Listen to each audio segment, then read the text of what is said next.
Hello, I'm the DM, and you're listening to Campaign 2 of Fools and Flagons, The Tales of Archeron. We livestream on Twitch at twitch.tv/Fools&Flagons. That's Fools, the letter N, Flagons, every Friday at 7 p.m. Central for Tales of Archeron and 6 p.m. Central for Storm King's Chaos. If you'd like to join our community and talk not just about D&D, but other games as well, consider joining our Discord. The links can be found below in the description. Do you like us? Like, really, really like us? Consider donating to our coffee page at ko-fi.com/Fools&Flagons. The links can also be found in the description. Donations and memberships are never required and always appreciated. We have no gated content for members only, and all proceeds go straight back into making Fools and Flagons an even better experience, and it helps to keep the podcast alive and well. Are you ready for some D&D?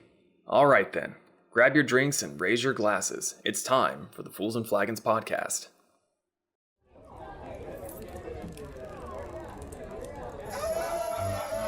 Grab your drink and raise your glass. Make a mess and kick some ass. Dungeon Master has no chance. It's time for Fools and Flagons. Raid the dungeons and slay the dragon. Sharpen your sword and prep your wagons. There'll be death and tons of magic. It's time for Fools and Flagons. Time for Fools and Flagons. It's time for Fools and Flagons.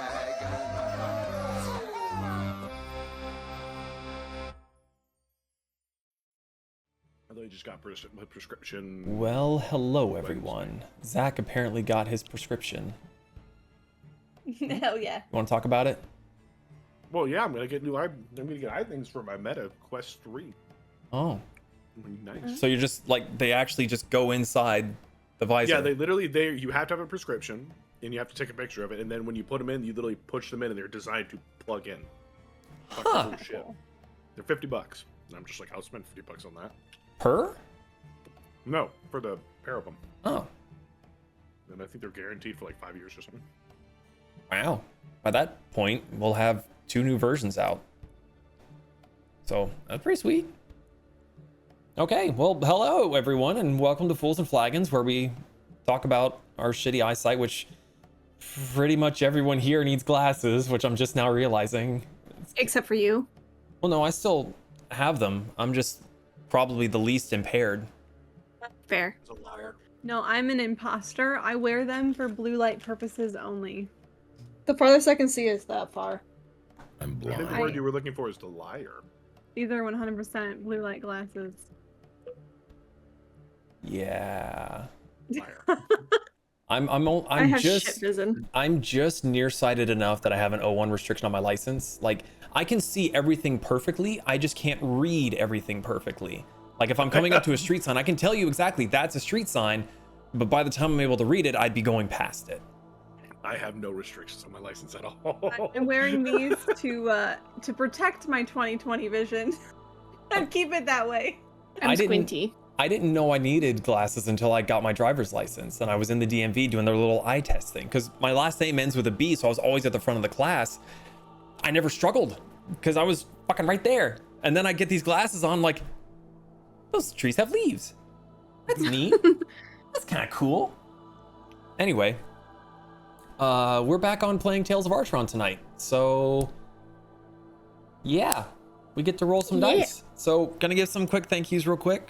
I want to give a big thank you to Martyr, Gelatinous Cube, and Cargo for being tavern members over on our coffee page.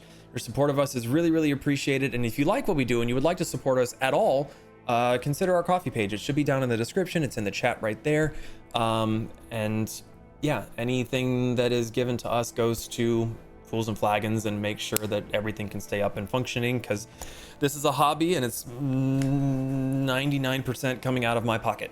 So yeah, it's worth it though. Yeah. We like doing this. It's good, happy, fun times. If you are watching us live on Twitch, we stream every other Friday around 6 p.m. Central, 7 p.m. Eastern. So if you want to catch us live, that's where you do it. The links can also be found in the doobly-doo. We will not be recognizing any subscriptions, bits, or follows or anything like that, just because we don't want to interrupt the flow of the story. But someone in here will not be paying attention. They'll be looking at chat instead, and they'll reply to you. Issa, I'm looking at you. So, any other questions, comments, concerns after the last session when we leveled up and everything? We level up. When do we level up again? Fucking same brain cell. Let's go. The DM will remember this. From now. See, we gotta get a night where he has a few drinks, and then we ask him if we could level up. Up for you. No, I'll get him the 36 pack of Yinglings again, and then we'll go. I haven't finished them! I got sick for like a week. I couldn't drink anything. Oh. I had actually considered drinking tonight, but there's gonna be a lot of potential lore stuff that could be learned, and I don't want to fuck that up for you guys. So, maybe next time. We'll see how things go. All right. Well, if there's nothing else that wants to be said or talked about, grab your drinks and raise your glasses. It's time for Fools and Flagons. Inga dinga Durban. Water. Water. Vanilla Coke. With FedEx Ice. Oh. Also, if you liked our little intro jingle, you should go check out Nick Black Music on Twitch. He's a really, really cool guy. He's a good friend of ours. I think he's still streaming. Probably. Yeah, he just got back from Holland or Amsterdam, so, you know, he's going to be going for a bit, I think. Anyway, picking up where we last left off. The Tempests had delved deep into the earth to rescue some survivors of a sinkhole collapse. While they were down there, they learned of a Duergar city that had supposedly been destroyed by a large underground worm-like creature. This same creature, the survivors claimed, was likely the source of the blight on the surface. The survivors also informed the Tempests of a pair of nests nearby that should be destroyed post-haste. Agreeing with the nests needing to be purged, the Tempests returned underground after escorting the survivors back to civilization to handle business. The first nest was destroyed after a prolonged battle of a whopping 20 seconds that felt like 3 hours. The Tempests chose to return to the ruined outpost to rest and heal their wounds, only to be woken up in the middle of the night at the urging of Moriko and Lakin, who spotted an unknown creature standing at the edge of the cavern. The creature supposedly sent a large wave of Duergar undead to attack them, and with a little bit of fire and a whole lot of exploding bones, the horde was dealt with and the Tempests were allowed to rest. Upon investigating Fuego. Upon investigating the second nest in the morning, shit, I lost it. They found it to be empty, or rather dead. The flesh-like substance was gray and flaking off the walls. However, one corpse remained, and a crystallized bit of brain matter was found within. And after a short time of studying it, they discovered that it seemed to be able to locate the creatures they'd fought in the nest prior. And Zaan. So we rejoin the Tempests now as Moriko leads the party to a bridge that seems to head into the large underground Duergar city, the name of which has yet to be learned. So, you all stand at the edge of a bridge on a bit of land that you're currently on. Looking down the side, none of you can see the bottom. This moat of sorts, this cave moat, seems to go all the way around to your left and all the way around to your right. You can see further to your left, it looks like what used to be another bridge, but it has since been collapsed and is now just rubble. It's completely useless. You do not see anything off to your right. There doesn't even seem to be much left of the cavern to go. The ground that you would kind of come out on goes for a couple hundred feet and then just kind of tapers off into the wall, and it's just a sheer drop. Looking across the bridge toward, one second, I'll get to you. Looking across the bridge towards into the city, you see a multitude of bright white flickering lights that seem to look like stars, which when you had been up near the mushroom farm looking across the chasm before, that's what you were seeing. You were seeing the flickering lights of this underground city that seems to be a circular orientation and seems to kind of somewhat stagger up and then the buildings get shorter again and then higher. It's a little weird to try to figure out what the topography of this city really is. So, Zaan, you were raising your hand? You answered my question. I couldn't remember if you said there were lights Yes. in the city or not. I thought you did, but Thank you for asking. So, what are you all doing? I can see. It has come to my attention that I'm listening to a voice of God. We don't know what the city's name is. Does anyone know what the city's name is? No. Okay. Mariko's just zeroed in on the crystal, looking at the little plasma thingies. Actually, DM, would I have ever heard of dwarven cities down in this area? You have not heard. You know the myth of the more evil dwarven kin, but you wouldn't have really heard anything of where they would be located. Okay.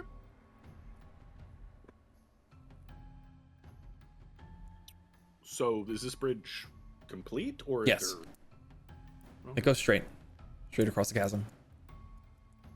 Goes that way. Yep. Get that away Well, if I can see, I'm gonna start going that way. Is that where the little squiggly lines are going, Moriko? The squiggle's still going over the bridge, right, DM? Correct. Okay. Yep. And she's just gonna continue on following the plasma. Okay, a general silent consensus. Kasumi's following. So Mariko's just Moriko, looking you're dead on at the shiny. you're kind of leading the charge here. Yeah, I think she's being the walking compass. Okay. You head across the bridge, and one of the first things that you really that all of you really notice is just the silence. There's no sense of wind or movement of air. There's no city hubbub that you were kind of used to experiencing when you go to places that look similar to this. Heading across the chasm, you get to what looks like a large set of gateway doors, but they're bent towards you. Like, not open, bent. Broken through. The shattered pieces lay on the ground between you and it, as if something had broken out of the doorways. I bend over, pick up Pez, put him on my shoulder, and say, "Get ready to shoot." We.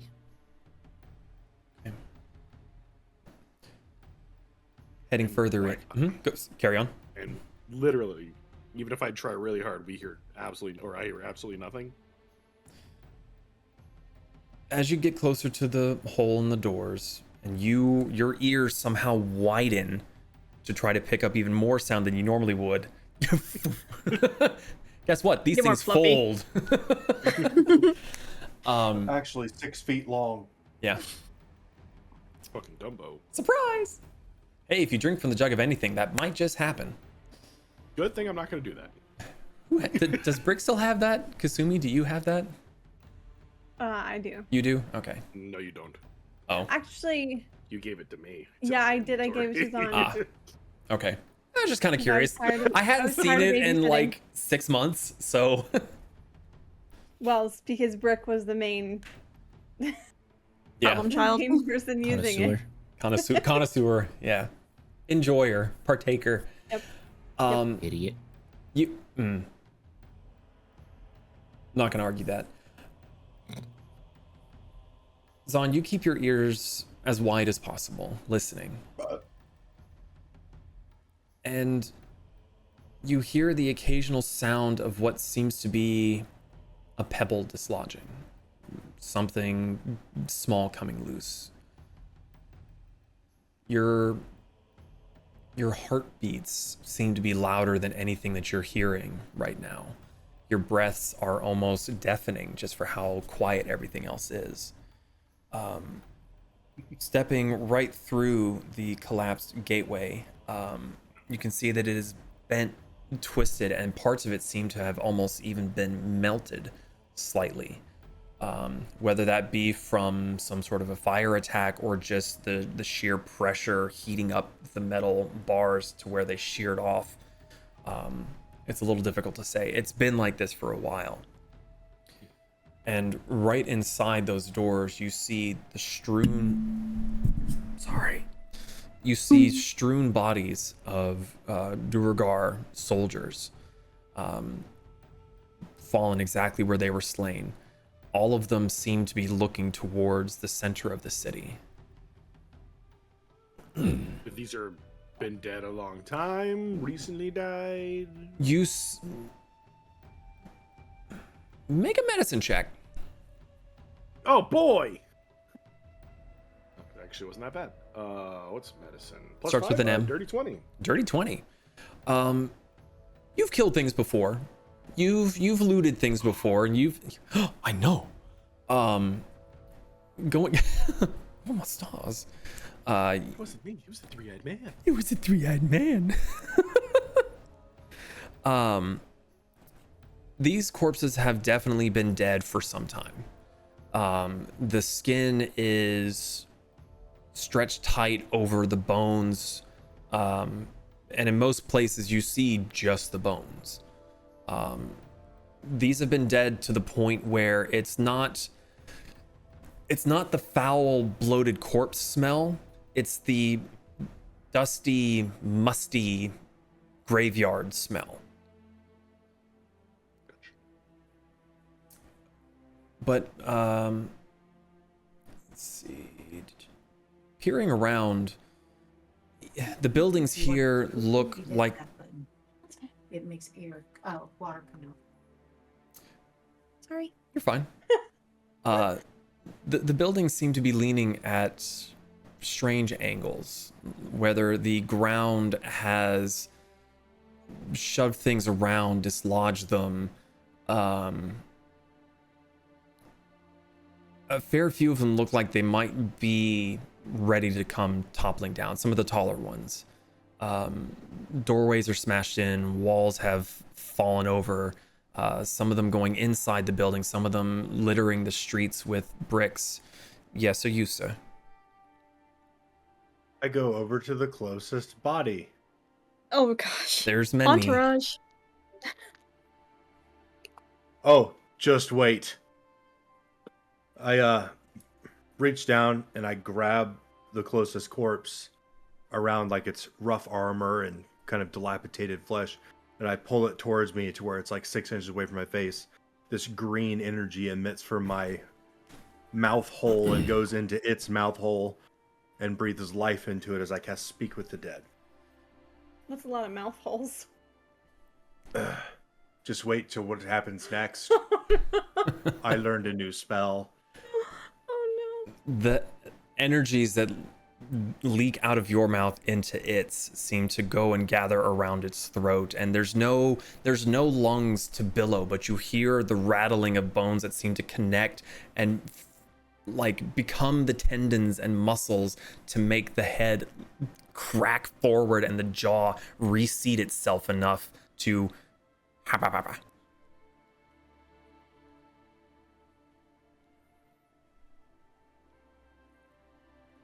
Happened here? A beast came from the center of the city, laid waste to all.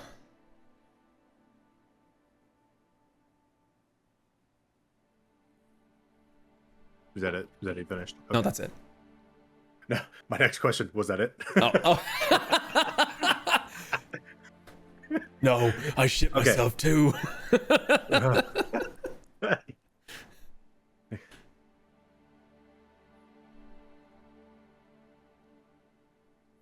What was this creature? It was colossal. So close, couldn't see the end of it.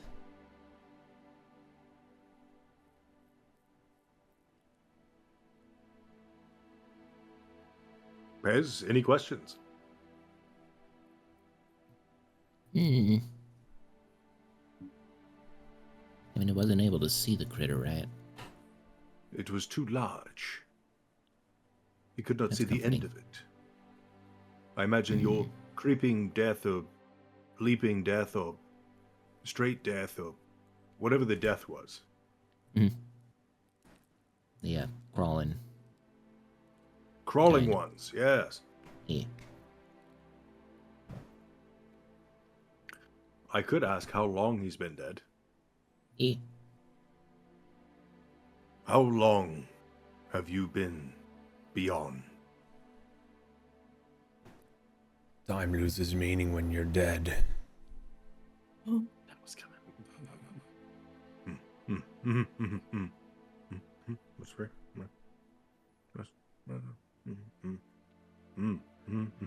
Okay.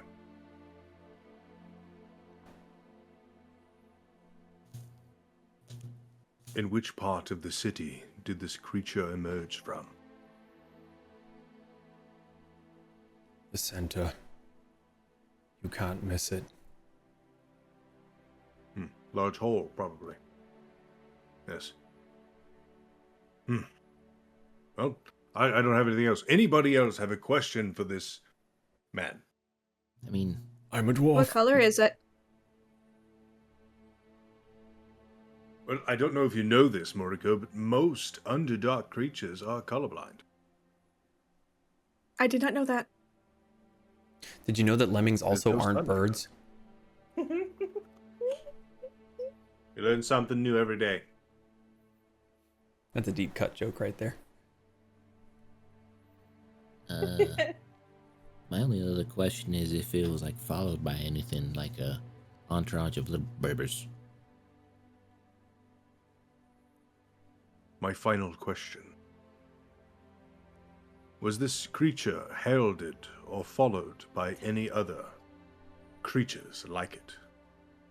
Or not? Its flesh sloughed off, began to move, consumed everything. And then the head just kind of folds back, and as the magic dissipates, the neck just snaps off and the skull rolls on the ground behind. Oh, there it goes. It's kind of like the Okay. Chef Boyardee can. It's just going home. So how many corpses are here? Many.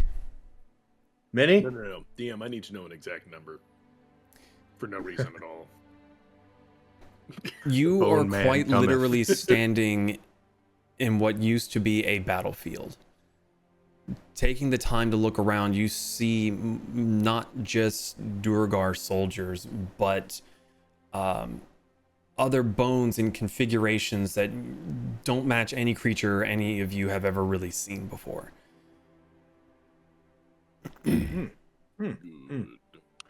Well, I'm going to cast Dance Macabre. Macabre. Oh.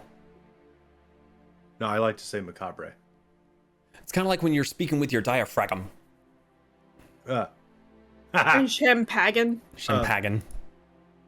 Inky threads of dark power leap from my hand to 5 corpses, and they rise from their grave and become either a skeleton or a zombie. And I think we need some zombies, so they're going to be 5 zombies. Not technically a grave, but I'll allow it. Huh? No, I'm just poking fun that it's not technically a grave. It's just a, yeah. Anyway. Yeah. So if you choose to make them zombies, then I would say the more fleshier ones rise up and kind of reconnect themselves, and they all kind of shamble over, jaws hanging loose. One of them has what looks like would be an empty eye socket, but there's something wriggling around inside. A new resident. Yeah. Zombie.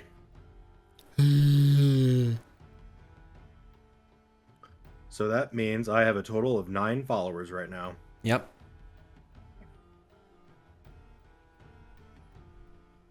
I'm not a lich. You're a lich.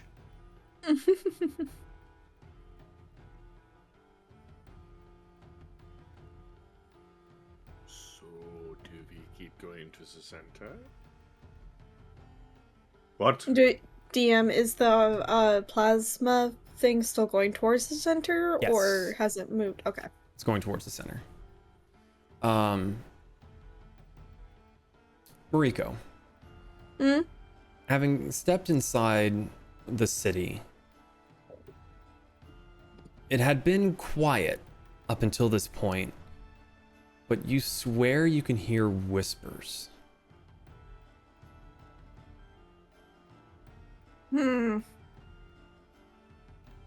Don't like that. Do you try to make them out, or do you just kind of leave them be?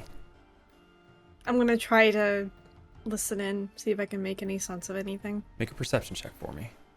I'm good at that. Perception. Perception.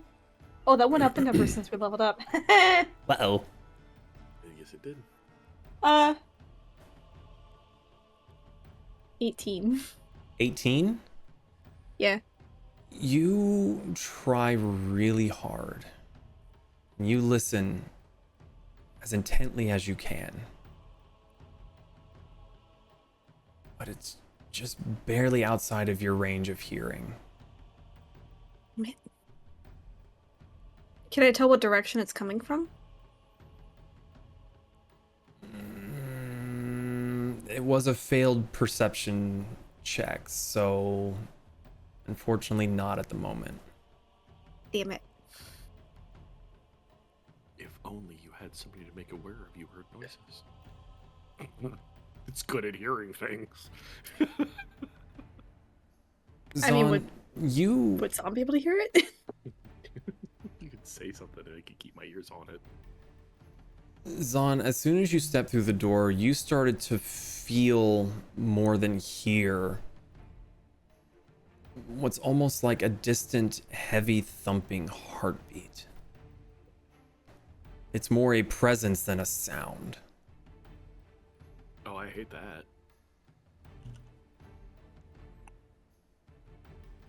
There's a twitching Zaan. Yes, they always do that. Do you like to look at my ears? Yes, actually, I'm a certified doctor. What? Yes.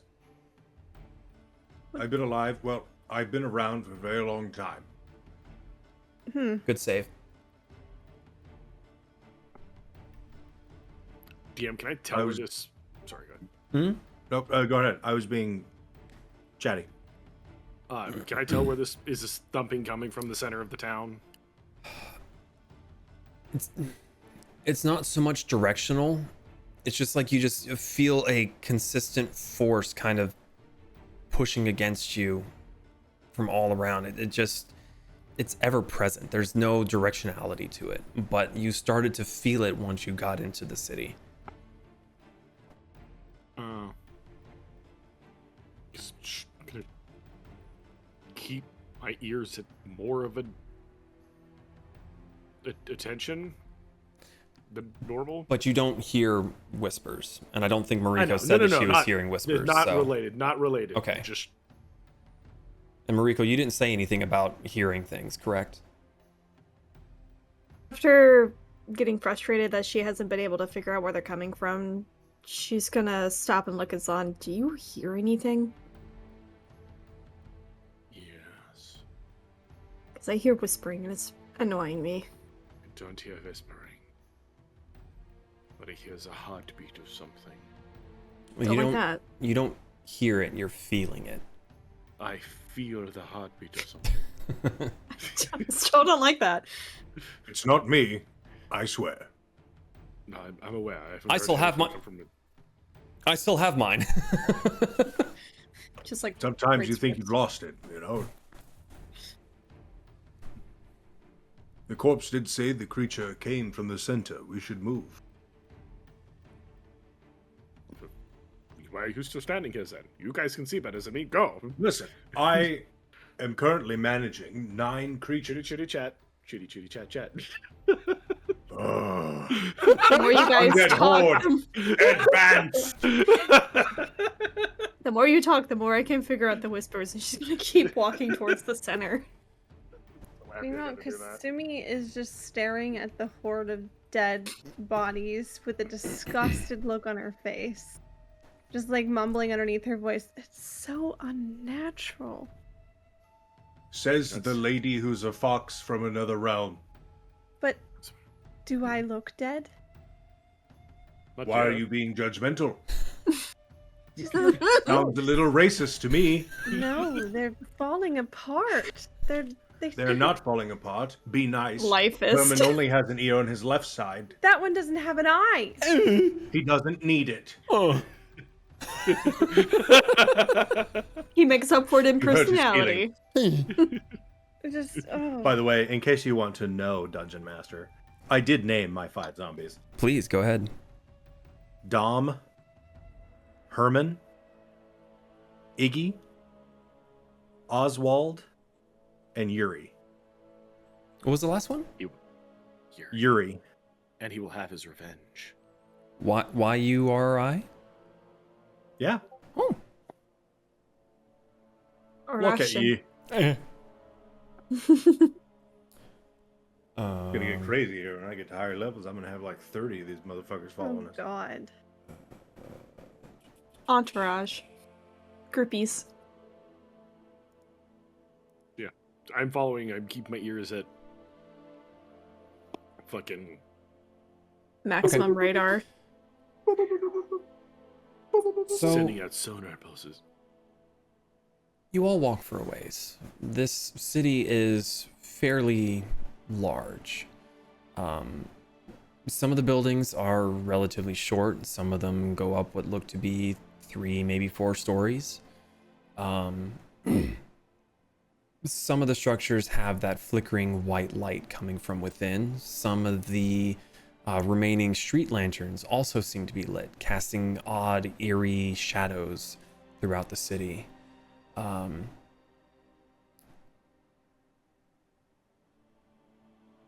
None of the buildings seem to be falling in a particular direction, or like how the gates have been pushed outwards. Some of the buildings have fallen in, some of them have like tilted into the street.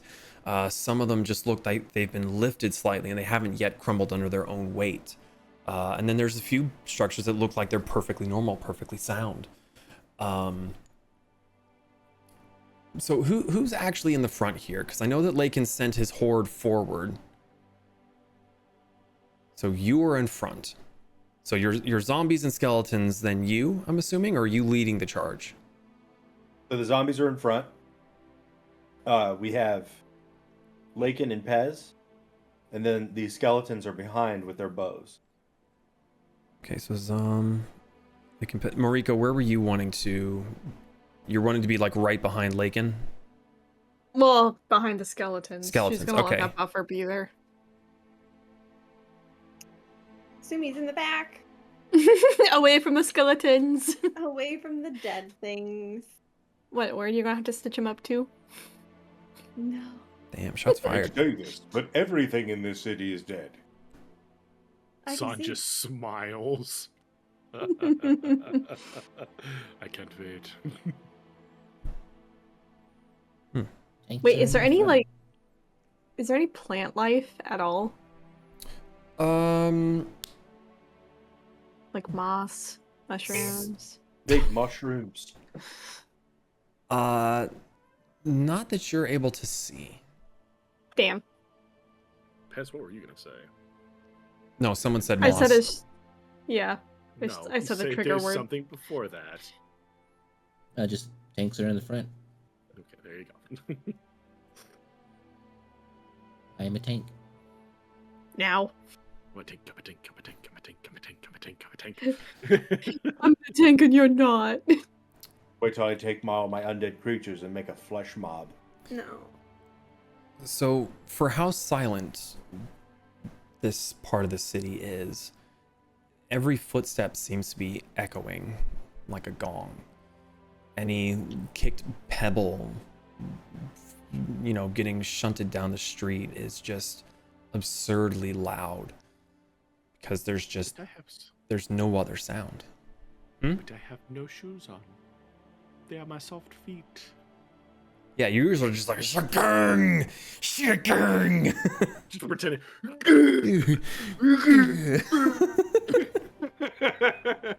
Zaanzilla. Yeah, I was thinking Yes. Butters, but Oh yes. That's chaos. So traveling for some time, you don't see, you don't hear anything. You're kind of just following the direction that Moriko says to go. You reach a fork in the road, and she'll tell you left or right, depending on the way that the plasma is reaching.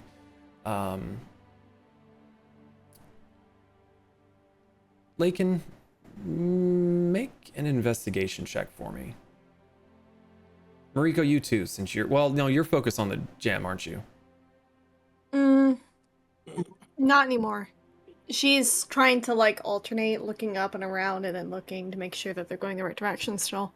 Okay. You make one for me as well. Investigation. Okay. Investigation. You need beyond. I need you to figure it out. Uh-oh.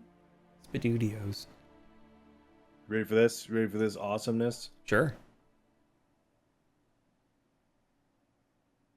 That is a 19 plus 4 minus 1.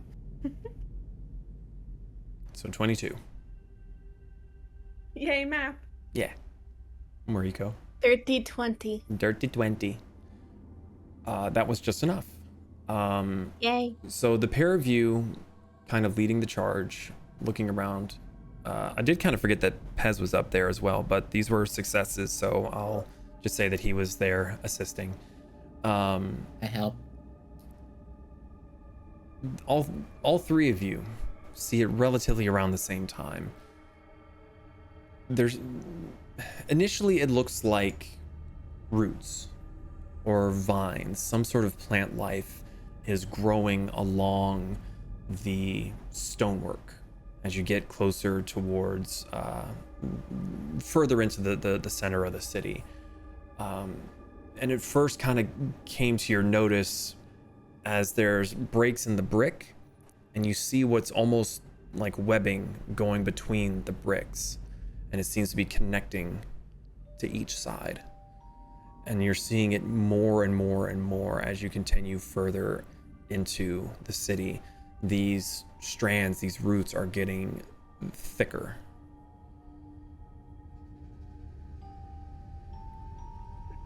Don't Are like they that. are they plant-like or more vein-like? Is it like the nests? You'd have to get a little bit closer to see. Would you like to get closer, Pez? Yeah. I walk towards them. Okay. So you get a little bit closer.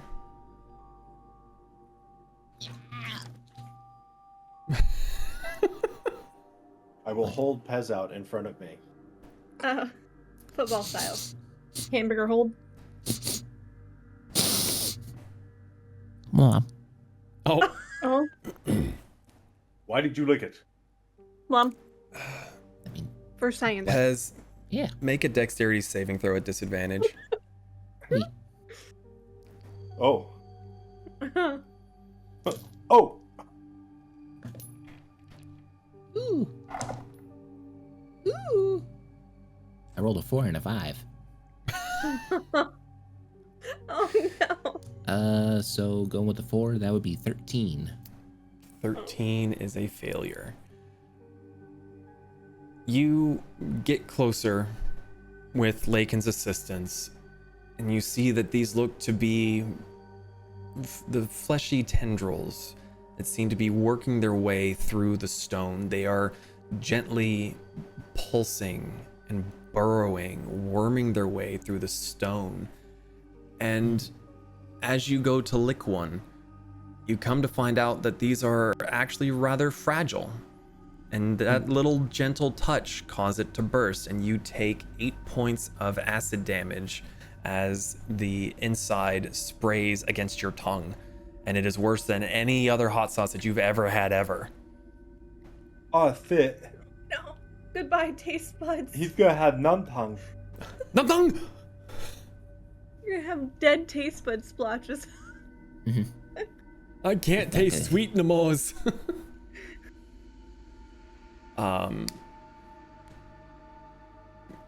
Yeah, it was very, very painful.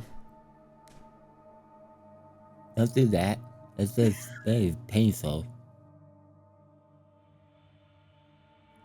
This is why we don't lick things we don't know what they are. You Look should at tell that the to science. Moriko. You're just shaking them. I mean, At least it else are wasn't you a candle. supposed to- Yeah, I didn't make candles. Candles don't burn you like that unless they're lit. And it could burn you. When they're lit. I love this with Karen now.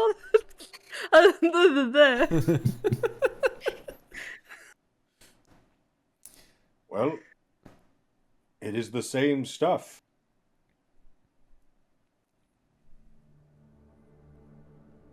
So what I'm guessing is that this is the start of another nest, and it's very dangerous, so we should probably proceed with caution. When did Droopy join the chat? I don't understand anything you're saying. Zaan, heal him. What? Wow. Heal him. He just sticks his tongue out. There's just a hole. Tongue piercing. Well, waste a spell slot and cast cure wounds on his stupid tongue. That's not very nice. He's a friend. You take. He didn't say he was stupid. He said his stupid tongue. That was almost max. 14 plus 19 points of healing. That's double than what I needed.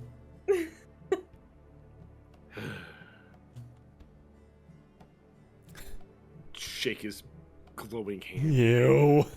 And Oh, is not your glowing hand? heal touchy. Oh, okay. Sorry. He glows. I mean, I don't. Yeah. Yeah. Oh. I just wasn't sure if you had said that you cast light on yourself or something. I didn't know. I mean, can I see in this town? It seemed like there was light. There's coming from here. There's a lot of shadows. There's lights that you can see, but they're not necessarily illuminating everything.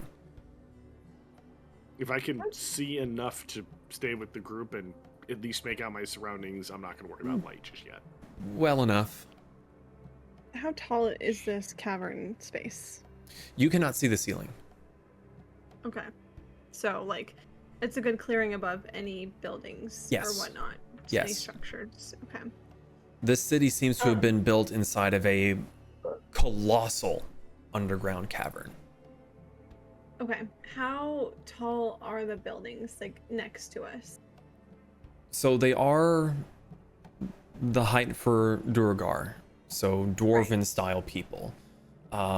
Many of them in this particular area are anywhere from 1 to 3 stories tall. Okay. So maybe 1.5 to 2 stories tall at most for a normal sized person. Okay. Kasumi would like to try to climb up one of the structures to see if she can get any type of vantage ahead, see if she can see anything. Okay. It's relatively easy. I mean, between the buildings that are fully intact and the dilapidated ones, you can find plenty of handholds. I will need you to make a dexterity saving throw, though, to try to avoid touching or disturbing these veins that are starting to creep and, like, burrow their way through these stone structures. That'd be a 24 on my dex save. 24. All right. So you will only have that 2 points of acid damage as you kind of scurry up past one of them, but you just get a little. Yes. Or doesn't she have evasion? Yeah, If she wants to use it. I was about to ask that. Oh, sorry. Listen, I know my class. Yes, I would like to use evasion, so it just brings it down to 1, right? Yes. Okay. Yeah. Because I heard you half it, and I was going to ask you if you half Oh, no, it no, no, no, for no, no. evasion It's or all not. gone because you succeeded on your save. Cool. Yeah. Okay. 24. You failed. Yeah. Lady who's gonna ask and still do the wrong thing. No, I was going to ask if you used that for evasion. If not, I was going to do it. So I'm going to throw something at him. Good shot. It was a cotton ball. I have a really big head, so. Well, but it was a Anyway. cotton ball. Like, that's not exactly aerodynamic. It was not. Probably been soaked in isopropyl alcohol too. Not that one. That's a clean one. Yeah, if it were isopropyl, just it's so cold, it stings. Light it. So you go up to the top of the rooftop and you take a look around. Make a perception check for me. Oh boy. Oh boy.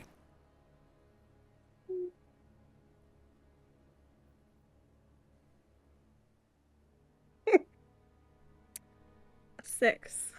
6. Yep. These sure do look like some rooftops. I am up here on a roof.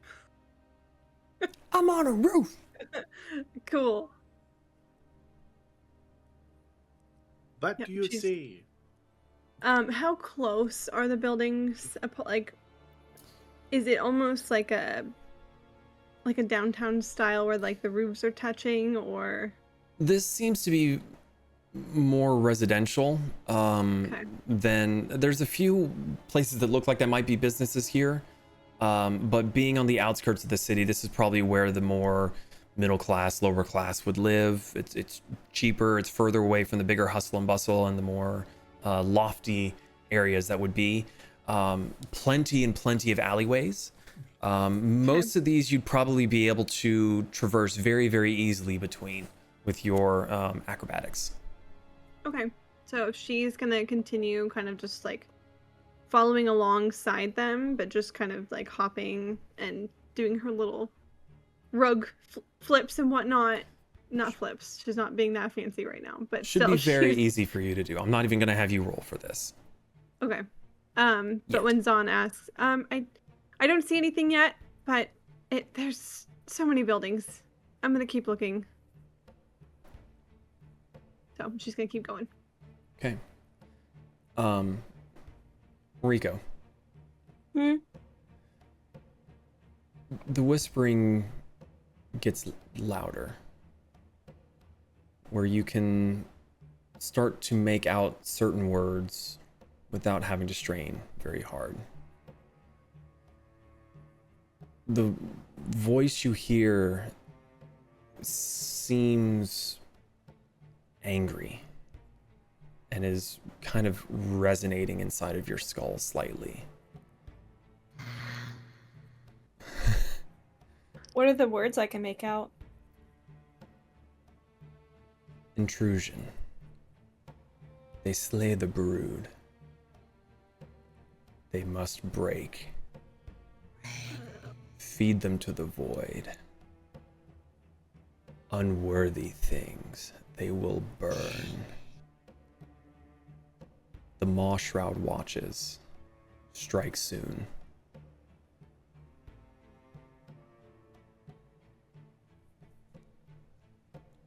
And That's just in not good. case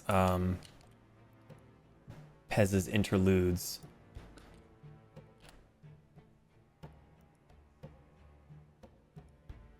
I sent the words to you just in case you missed them. Yeah. But after hearing the words strike soon, the whispers seem to vanish. I'm going to relay what I heard to the party because that is a concern. Spooky. What was that, Moriko? Huh? I can hear the whispers, and they are not happy that we are here. Whispers from what? Something that knows that we killed the babies. And Ah. where are you hearing these from? What direction can I hear it from, or is it just in my brain hole? Make an insight check for me.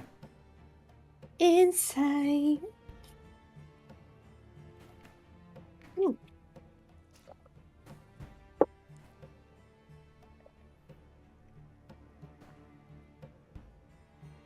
$22. You look down at your hands. There's an eyeball in one of them.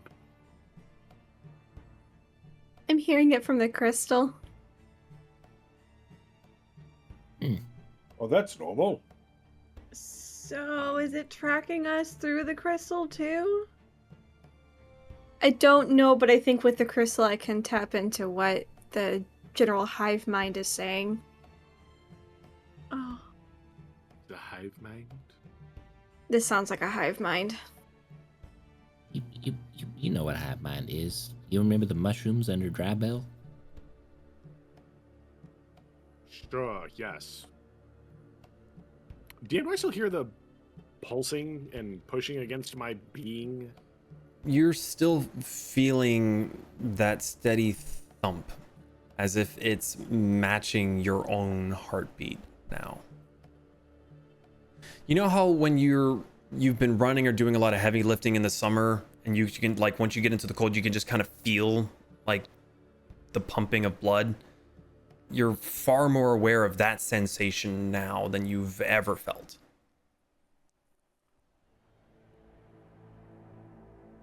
Like, you can almost feel your own blood coursing through the entirety of your body, thrumming in your ears, behind your eyes.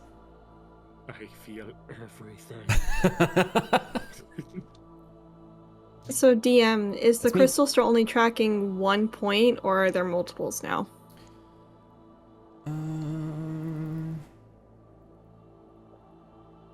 Because there's still just a big clump pointed in one fluffy direction. So there is still the one tendril pointing behind you towards Zaan. Mm-hmm.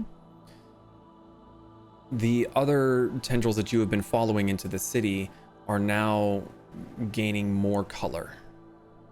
Okay. But they are still coming or pointing towards the center of the city. Okay.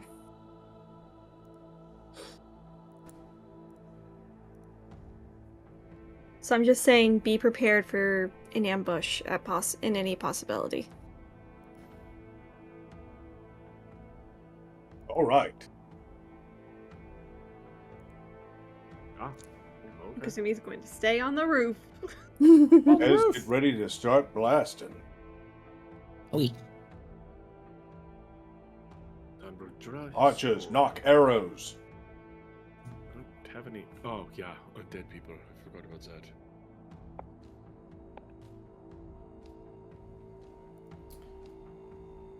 Okay.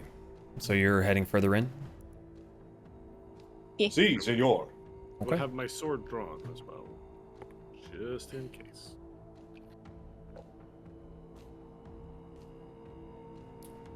Much like The city's giving me.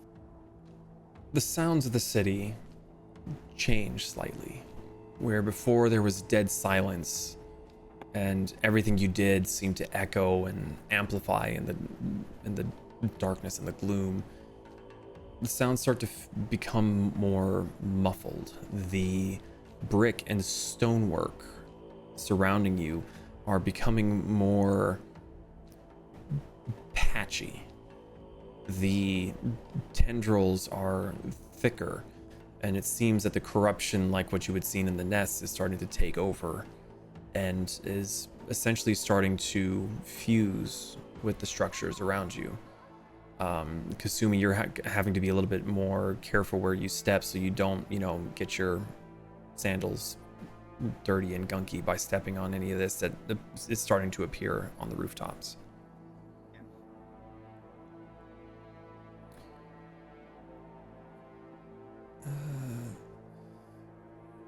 The cold, dry air of the outer part of the city is now giving way to that same warmth and humidity that you had experienced in the first nest.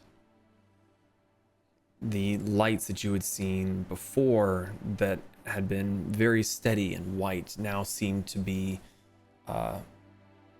flickering and dimming randomly. And as you're looking around, you see shadows cast by some of these lights, and the shadows are seeming to move unnaturally. There's just something very wrong.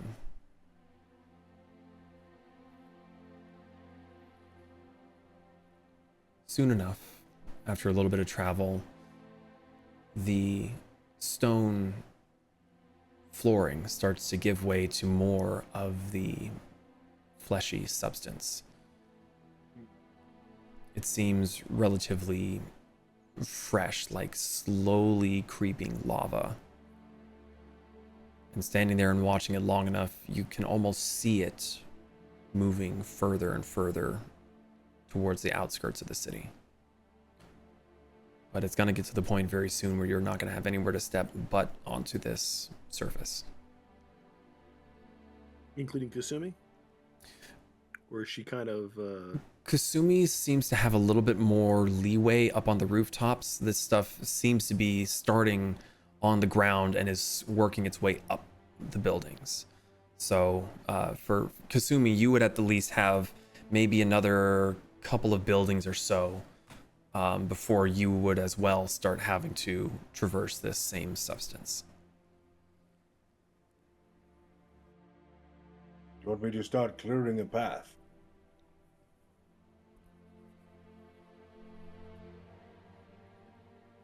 If you think that's best. I think it's Well, disturbing. Acid hurts. I do think it's disturbing whatever it is we are working on would give our position away more than we already have. Warriors on. What part of the whispers saying spring the attack soon did you not understand? They already know we are here.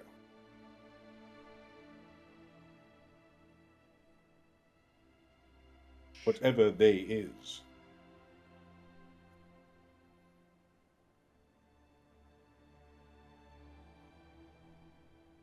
Eldritch energy glows in my hand. I am staying out of the way.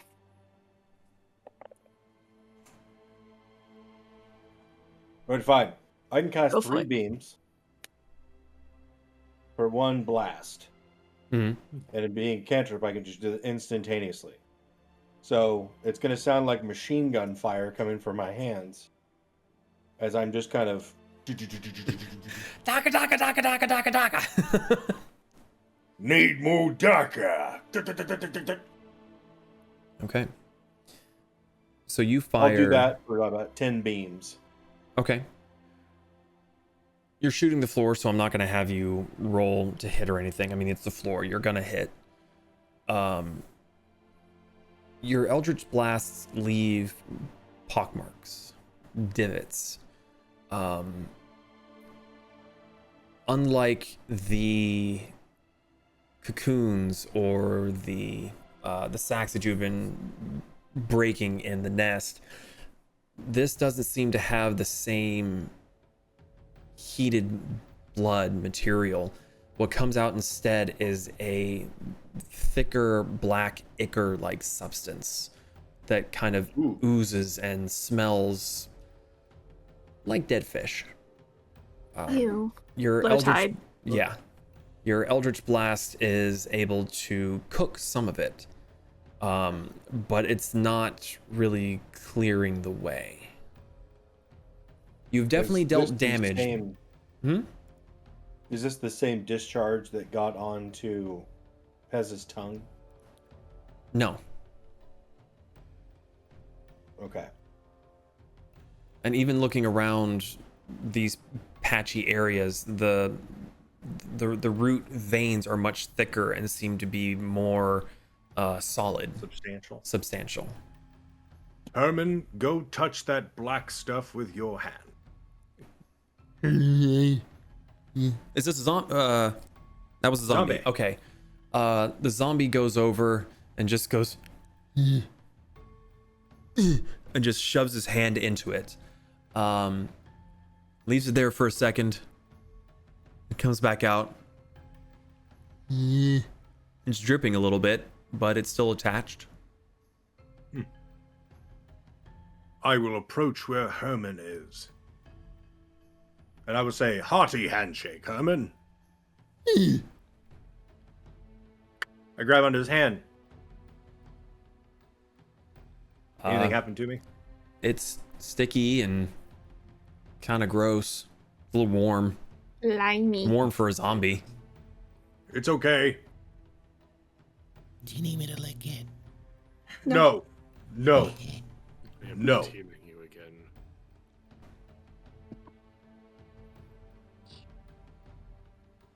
But if you would like, I have a vial I could keep some of this in for you. Nah, I'm good. I want it fresh. Whack. You just... Okay. And Bravo team, Alpha team, move. Okay.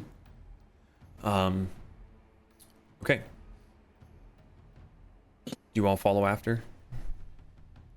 Okay. As you all start making your way through this area, you find your feet sticking Ew. like tar. Why? I'm not wearing shoes. Personal problem. You're finding it more and more difficult to move through this patch. Your feet are sticking and it's slowing you down, and it feels like you're sinking in further the less you're moving. It's starting to get to the point where you are almost unable to move at all. So I need everyone to make an athletics check. Oh, I'm good at this. Does Pez need to make one? Not Pez. And Kasumi, you're fine for now as well. You haven't quite gotten to a patch of this on the rooftops. Cool. 20? Okay. 27. 27? Dirty 20. Dirty 20. You're all able to start pulling your legs with more force. You're starting to lift and move faster, and you all start to realize that if you go quicker, it has less time to adhere, and you can move through this. It's tricky, and you have to keep going, because if you slow down, it'll start to grab hold of you more and more. And it's really disturbing to see that this stuff seems to be like almost reaching and grabbing and holding your feet as best it can, like it's trying to adhere to you and become part of your armor, your shoes, your fur. Would you consider this difficult terrain for the most part?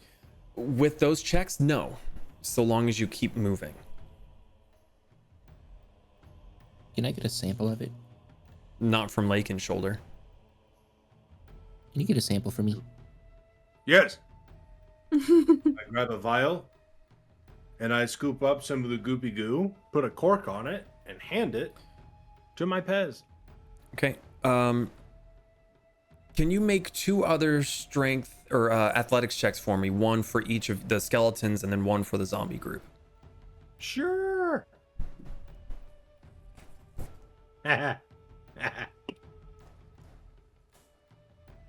The zombies fail. They got a 2.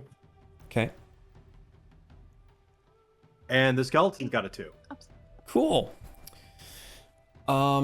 So Their legs come off. they all start to become restrained, and their movement eventually comes to a stop.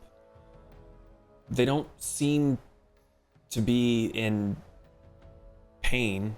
They just cannot move. The mushy substance that is growing across the ground here has just covered and is starting to work its way up their femurs and their calf bones, and they're just locked in place. Gentlemen, I am displeased with your performance. Reinvigorate yourself. Come to daddy. Have them make another athletics check. Yes, Pez. Well, while he's doing that, can I light a little sample on fire to see if it's That's extremely flammable? You can certainly try. I try. Okay. Okay. All right. Zombie's got a 17, Okay. and the Skelly's got a 15. Okay. The zombies had a success. Skeletons are still stuck. All right. Pez, Why is it always the clones that get left behind? how are you lighting your little sample on fire? I'm gonna hold it up to my multi-tool because it has like a little electric core in it, and I'm going to see if that sparks it. Okay. You hold the flesh up to the core of your rifle. Nothing happens. That's good. Mostly need because the fire. core is contained. Oh, Do you need fire, Pez? yes. Okay. I light my right hand on fire with Sorcerer's Burst. It's just like the idea of just going. All right. Let's see if it lights easily. Like all. Wait, you don't need to. Your hand's already covered in the sheet. He's not doing the blood, he's doing the tendril chunk. Oh, okay. It doesn't immediately combust into flame, but there does seem to be a soft shrieking sound coming from it.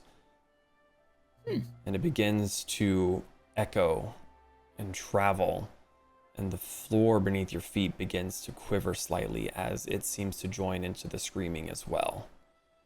The whole area begins to have this cacophonous, high-pitched squealing noise. And those odd shadows you had been seeing, seem to be moving with more purpose.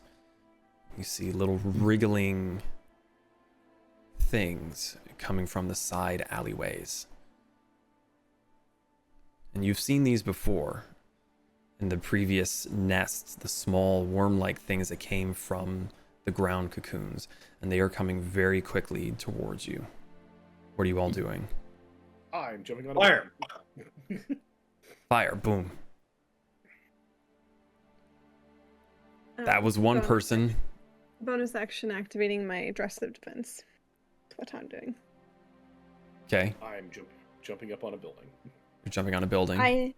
I'm pocketing the shiny to make sure that it's safe. Okay. Pez?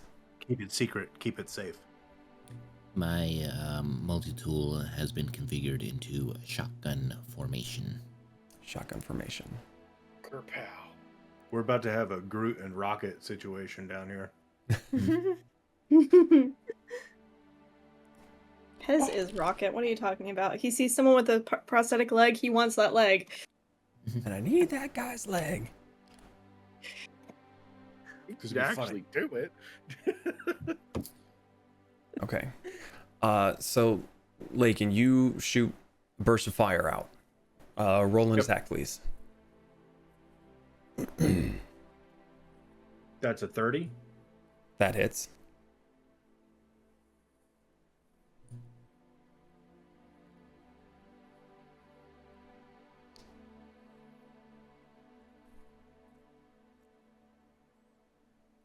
Okay.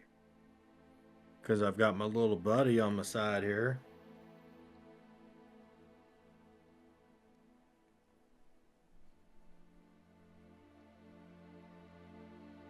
That is a total of 27 points of damage. 27 points of damage. You fire off that fiery blast and it rips one of these things right in half and it just falls apart. But there's at least 3 others coming through that same alleyway. Kasumi and Zaan, from your higher perspective, none of them seem to be coming up to you. You seem to be in relatively decent place. These things don't have arms or legs. Probably not the greatest of climbers. Pez, were you doing anything? You had your gun configured to something else. I was just waiting to see what Lakin was doing. He went boom, so I'm gonna go boom. Okay, roll an attack. Oogie. The double vision has finally ceased, which is good. Have you been drinking? No, my head has been killing me. Oh.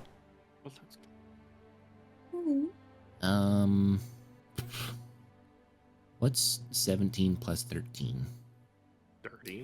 30. That's what I got. Yeah, you hit the shit out of it. Okay. Since it's shotgun, the spray cone, does that hit just one or two?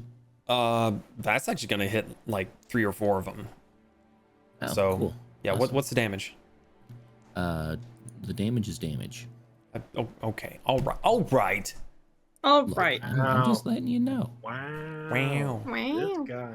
All of a sudden, a boulder falls from the roof of the cave, killing you. Just Pez, though. It is very accurate. Funky kobold. Get to roll a new character. No, Skull, you're not going. Stop. No. 15 fuego damage. 15 fire damage. These ones are very, very hurt, but they're not quite dead. And there's more sounds coming from one of the alleys to the other side of the street. Though these are wounded, they are still approaching very, very quickly. Moriko, are you doing anything? Please. I guess the question would be is, are you staying put, or are you going to try to outrun them, or what's the plan? Are you staying and fighting? This is kind of a general group consensus I'm looking for. I am going to ready myself for a fight. Okay.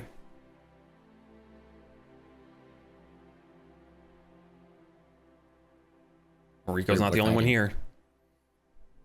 Yeah, we're good to go. Yeah. I'll just Kasimi's got the bow aimed. sword in one hand, spell in the other. Zaan's, yeah, just waiting to see what exactly comes out. Okay.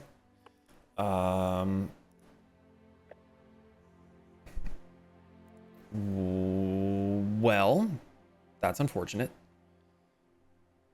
The map that I had is no longer here. That's concerning. Yeah, okay. So we're just gonna do this theater of the mind, I suppose. Let's do this.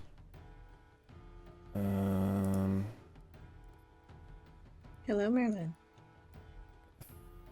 Fix this as quickly as I can, cause I'm not sure why it did that. So this is gonna be quick and dirty. Oops, that's not what I want.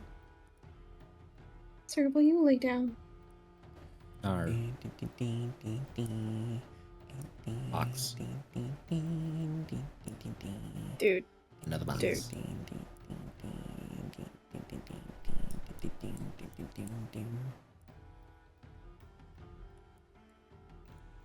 While the DM is drawing boxes, why don't y'all hop on by our Discord? We're kind of cool people. We play games other than just D&D. I'm trying to remember how I had this laid out. You don't gotta pay nothing. The only thing you gotta pay with is your soul.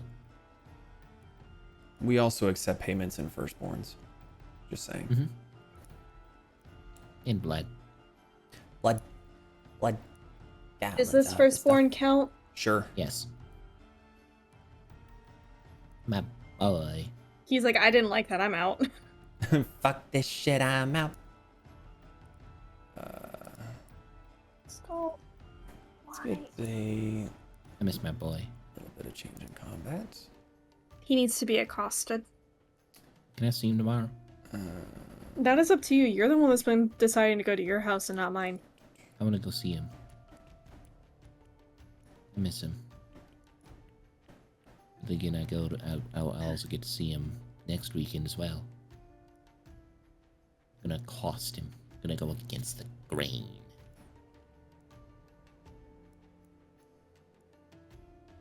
I'm just trying to fill the dead air. I'm going as fast as I can, Dad. You're okay. And don't call me Are short. you winning, son? Nar. Alright, let's go over to combat. Alright, so super janky drawing that I did in 5 seconds because whatever reason my map disappeared. I'll have to troubleshoot that. Let's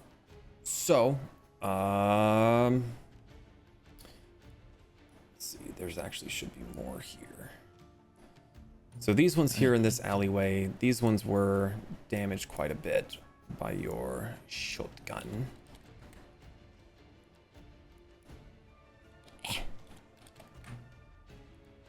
I don't like how it says I have exhaustion level 4. Well, let's just get rid of that. All right.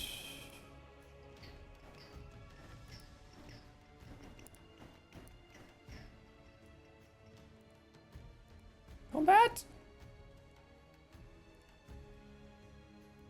What do you think these worms taste like? Maybe like crunchy grape? All right. If everyone could roll initiative for me, that would be super swell. That's my Command has been given. Wow. My dice hate me. Which dice are you using? I was using the fancy dice that sound like this. Roll initiative.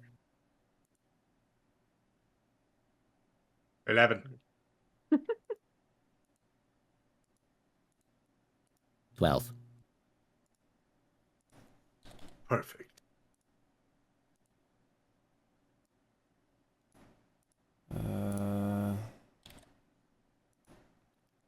All right, Kasumi, what'd you get? 13. Hell yeah. The music stopped. I did not tell you to Yeah, stop. why did the music stop? Keep playing. Moriko? Ah, it play. 15. Guys. Zaan? Zaan, please roll 14. 27. That's not 14. You get a We plus stick 13. together as a group. We almost had a royal flush. Yeah, I'm sorry. I would have actually had to roll a natural 1 to have gotten a 14. Possible. Ooh, look at me, I'm Zaan. I have a plus 13 to my initiative. My initiative. I don't want to hear it. You have the most modifiers positively than anybody. So you just want to have 1. Because I was trying to make a point. A sharp point. With a knife. That's not a knife. Wait, hold on. Wrong drawer. Nope, that was the right drawer.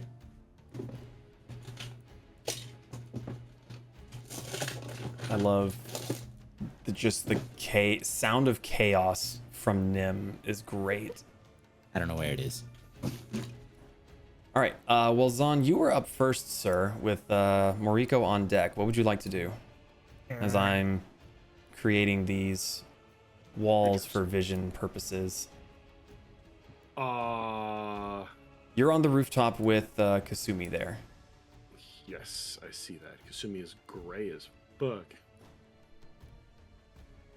Yeah, I'm not sure why that is. I can't. I don't know either. I will. How far down is this again after me jumping up? Probably like 10 feet? 20 Ish. feet? Ish. Ish. Can I jump down behind? Oh god, everything went dark. Yes, because it went dark because I made a wall. So Can I jump down like behind and to this little corner? One up from there. There you go. Yeah. And I will use new ability. I'm going to attack with Vengeful Braid. Vengeful Braid. Okay. Vengeful Braid on the buggy right into the corner of me. Yep. So melee attack plus 9, 18. That hits. Okay. Yay. Or no, sorry. It will deal. Oh wow, that's max. 13 slashing. 8. We said an 8. 14 cold. And I actually don't know what damage this type is. And 9 necrotic. And if he attacks, he will take additional damage when he does. Oops, that's not what I wanted to do. Here we go. Okay. And then I will end my turn. Okay. Well, that's gonna bring us to the maulings. So, let's see here. 10, 15, 20, 25, 30.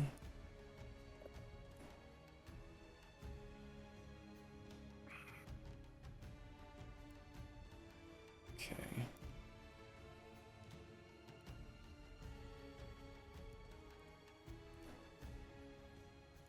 They're gonna move up to there, and those ones, it's gonna move towards Lakin. All right. So I guess we'll go left to right and hit up Zaan first. So, Where are my zombies and skeletons? oh, I don't know that I have tokens for them yet. Let's see. Could use Hamburger because he's a zombie / skeleton. Nah. Oh, hamburger. The previous iteration, yes. Alright, so we'll use these as your zombies. They have no icon. A ghost. Shut up. There we go. Ew. And then we'll do... I hope they're Minecraft skeletons.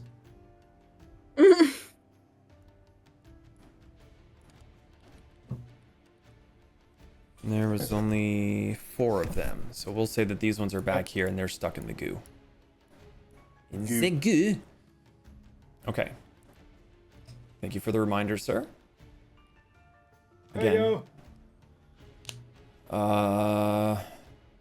Okay, so going up on Zaan. It's going to be a 25 to hit. Does hit. And a 24 to hit. Both of those hit. Okay. I need you to make 2 strength saving throws for me. The first one is a dirty 20. And the second one is a 17. Okay. Yes, 17. All right, so both of those are successes. So, yeah, it's very good. Both of these creatures bite onto you, but you were able to shake them off. However, you do still take, for the first one,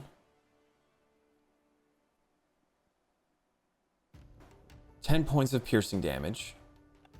Oh, piercing, you say? Yes. And the second one, the one that you had attacked previously. Oh, hold on, we take 5. The second one, the one that you attacked previously, is going to take, or is going to do 16 points of piercing damage. So 8. Okay. And then whichever one I hit with that attack is going to take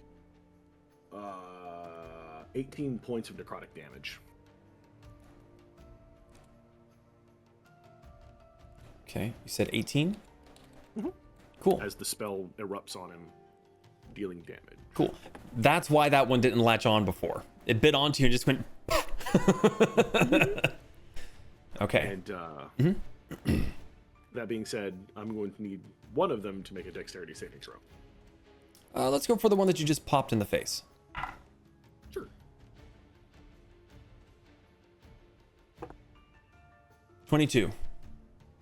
He passes, so he'll take half. So he's going to take 5 lightning damage and get zip zap zoobity bopped 10 feet away from me. Even on a success? Yeah, if you take, so that's not what does it. It's whenever anything takes lightning damage from me. Got it. It's the additional to that thing. Yes. Okay. So for funsies, roll a d6 for me. Sure. 4. 4. Oh, okay. So as it gets blasted away from you, it slams into the wall of the nearby alleyway. And as it like lands on the ground, it is like barely wiggling. It's still trying to get towards you, but it is like death's door. Okay. The only other one that is in range is up against Lakin. So it is going to attempt. Oh. Well, that's a fuck me. So where's my... That one. There we go. It explodes. So that was a natural 1. It doesn't do anything. Face plants. Spontaneous combustion. The other ones are going to use their dash just to The kind of shadows belong to me, creature. Okay, so they're just using their dash. And this one's going to come up on the zombie. Well, actually, it's already there against the zombie, so it'll just stay there. All right, that brings us to Moriko. Kasumi, you're on deck. And So about how high Go up ahead. is the roof? The one that Kasumi is on, about 10 feet. About how far would you say it would be for Moriko to get up there? Like diagonal. By what method of movement? Misty. Oh, Misty Step? The angle of the dangle. You can get up there with Misty Step. Okay. Can I get up there, please? Once I do the right button. It's about 20 feet of movement. Well, I mean, Misty Step doesn't count towards your movement. Misty Step is a bonus action, so you still have your full 30 feet. Yeah. Well, I'm fine right there anyway. Okay. Oh, that'd be...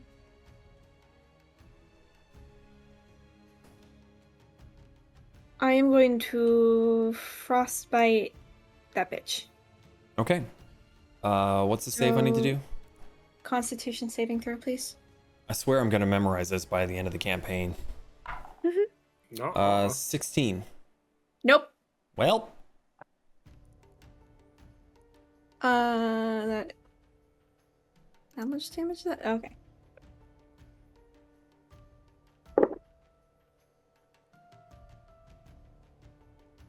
That is 7 points of cold damage. burr. Okay. And that's it. I'm done. Okay. Well, that brings us to Kasumi. Pez, you are on deck. I'm going to move here. Move there. And can I see the thing below me? You can see them. I'm assuming. Once you're up Okay. against the wall, you can see straight down. Then I'm gonna shoot at this bugger right here. Okay. Take your shot. Do I get sneak attack since it's within 5 feet of Zaan? If you hit this, you're probably not going to need it. Just saying. Well, then let's do that. The answer is yes. However, I don't think you're going to need it. I don't know. Does a 31 hit? Barely. Just a bit. Okay. 11 points for piercing. Yeah, it's dead. Oh, okay. Well, then I guess the poison damage is just extra. Yeah. Like I said, you're not going to need the sneak attack damage if you hit this guy. He had 2. Okay. I mean, he'd be extra dead then. He'd be very dead. He would become one with the goopy floor. I'm just curious. We're just gonna roll it for shits and gigs. That would be another 26. I was going to say, you just wasted those dice. Well, no, I'm not gonna make another attack. Wasted. For the rest of the campaign, never gonna roll that high in sneak attack ever again. Sure I will. Sure I will.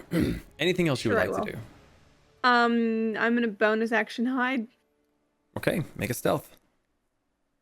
Okay. I'll get my little chart set up. Kasumi stealth. 25. 25. Actually, yep, 25. Okay. That brings us to Pez with Lakin on deck.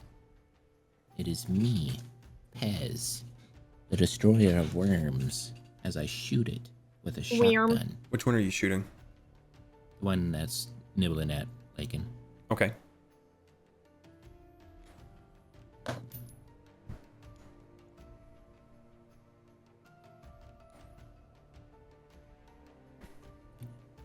$17. 17 hits. Cool. Wow. Where'd my D8 go? It's the one with 8 sides. Or zombie. Sorry, I didn't realize the music was so low.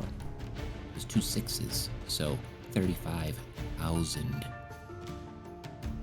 12. 12. Yeah, 12 fire. Fuego. Oops. Don't forget your neck damage too.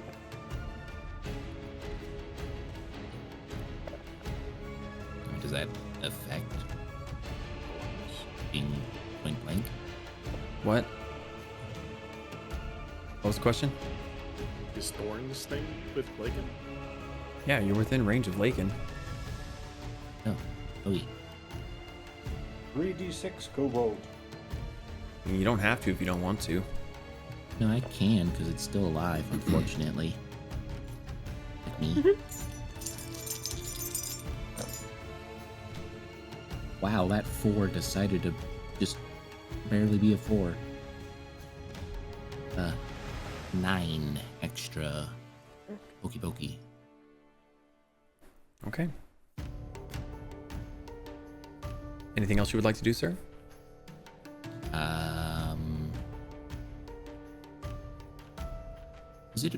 Is it an action to look around and like see if there's anything bigger coming?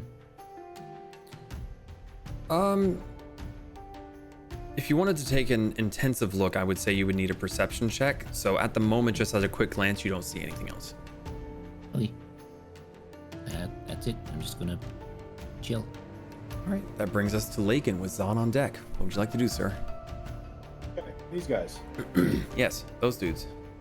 This guy. He's gonna move here. Right there? Nope. Oh, sorry. There we go. Right there. This guy. Yep. He's gonna move here. Right there. This guy. That guy. He's gonna move right here. Meow. All right. This zombie is going to attack this worm. Okay.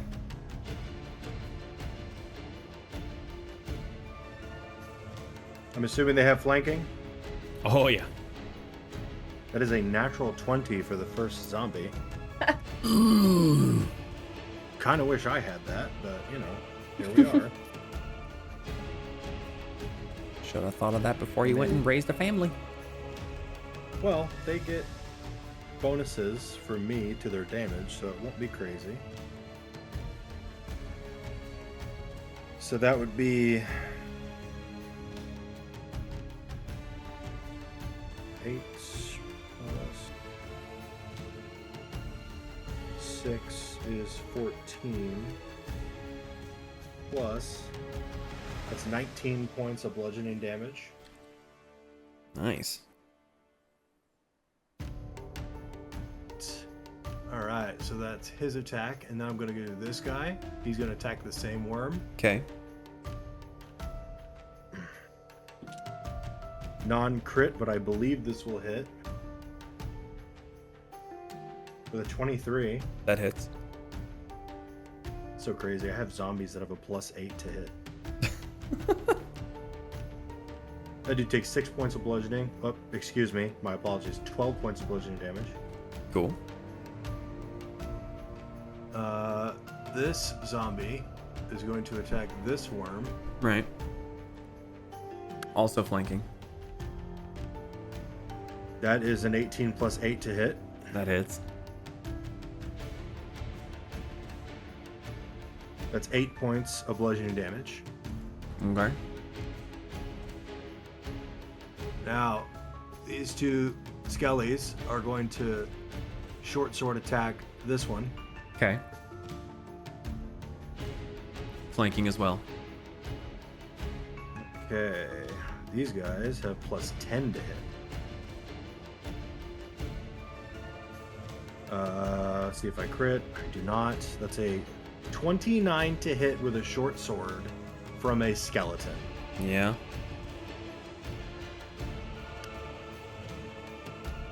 That is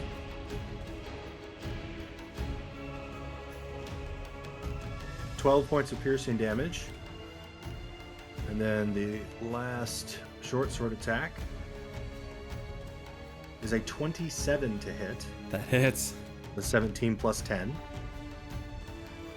And this is maximum damage on the short sword will be 14 points of piercing damage. Damn. This guy is going to shoot this one. This guy is going to shoot this one with their short bows. Okay. These are straight rolls. Does a 17 hit? 17 hits. Okay. This is also a d6 plus 8. That is 9 points of piercing damage. And a 21 to hit for the last skelly. Mm-hmm. Which is going to be 13 points of piercing damage. And then it's my turn. Wait, I forgot about this guy. And this guy. Yep. This guy's going to attack this one. Okay. Is Pez standing there? He's on your shoulder. I just can't put him on your Okay, shoulder. no advantage. I didn't need it. Okay, 27 to hit. Yep.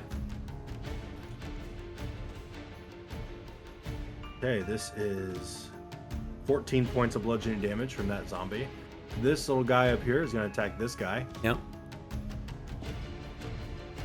That is a 21 to hit. And that is max damage with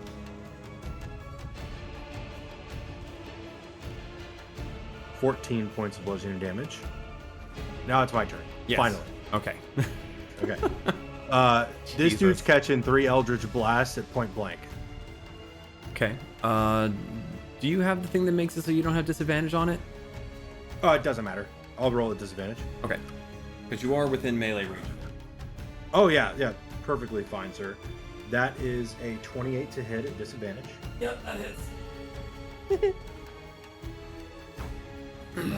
That is...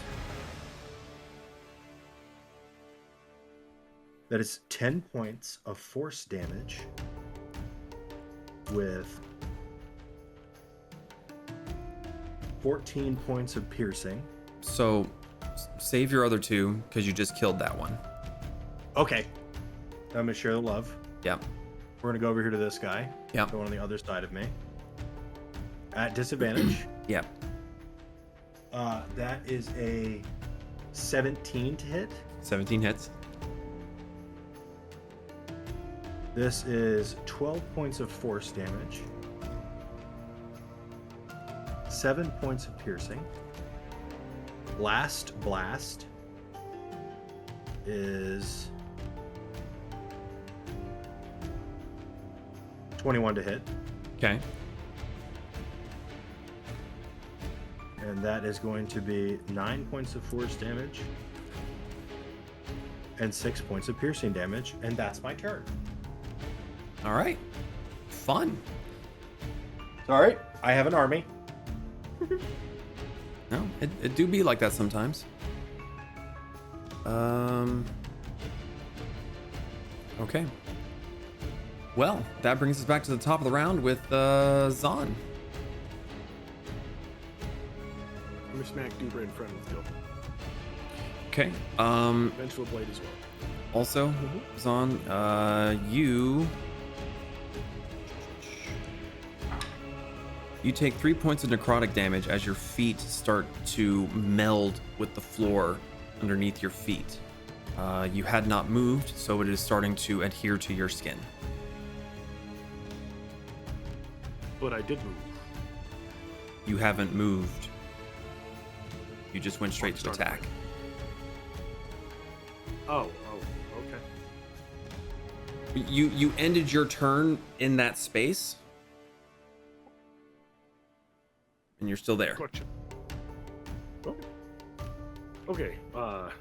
Vengeful Blade.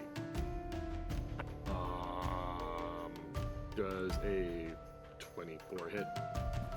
Yeah. Yeah. Okay. 11 points of slashing, 9 points of cold, 10 points of necrotic, 5 points of thunder. And if he attacks, he'll take additional damage, but I will use my bonus action to attack him as well with a regular attack. Okay. And lower, it's going to be a 17 to hit. 17 hits.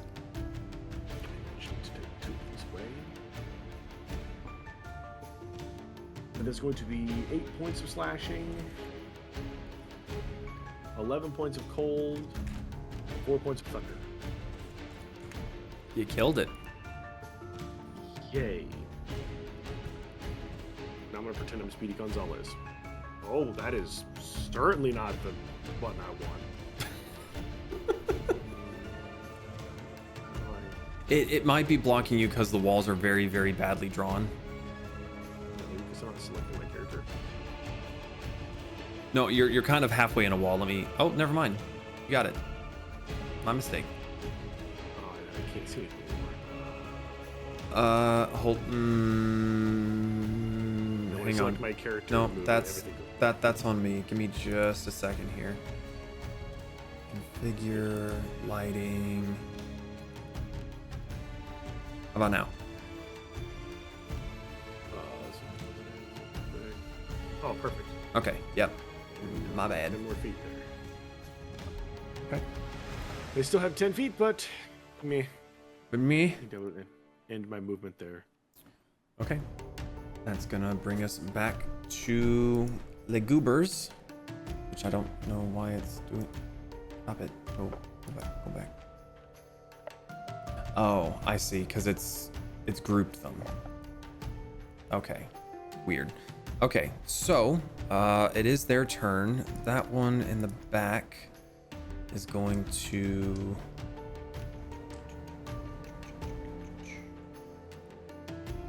Let's see.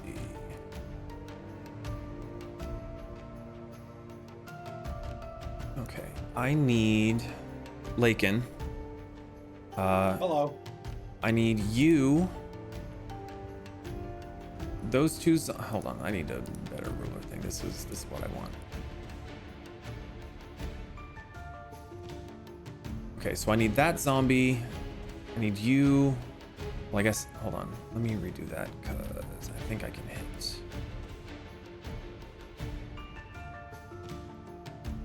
No. Okay, so I can only really hit. So I need you and one of your zombies to make.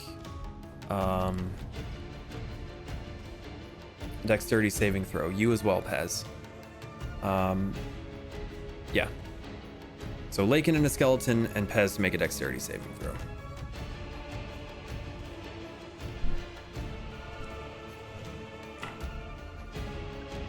Well, I'm sure the zombies are gonna fail. I'm absolutely positive. You said a dex? Dexterity saving throw. Ha!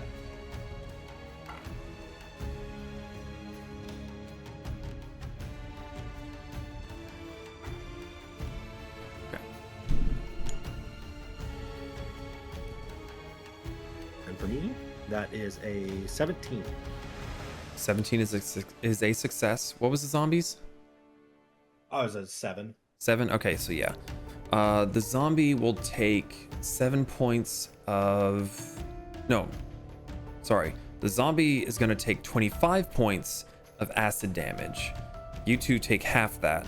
So you each take 12 points of acid damage as it spews forth a line of gunk from its maw. And that becomes... that line now becomes difficult terrain. So it was this zombie that failed. Yes. He drops down onto the ground, and then with undead fortitude stands back up. Neat.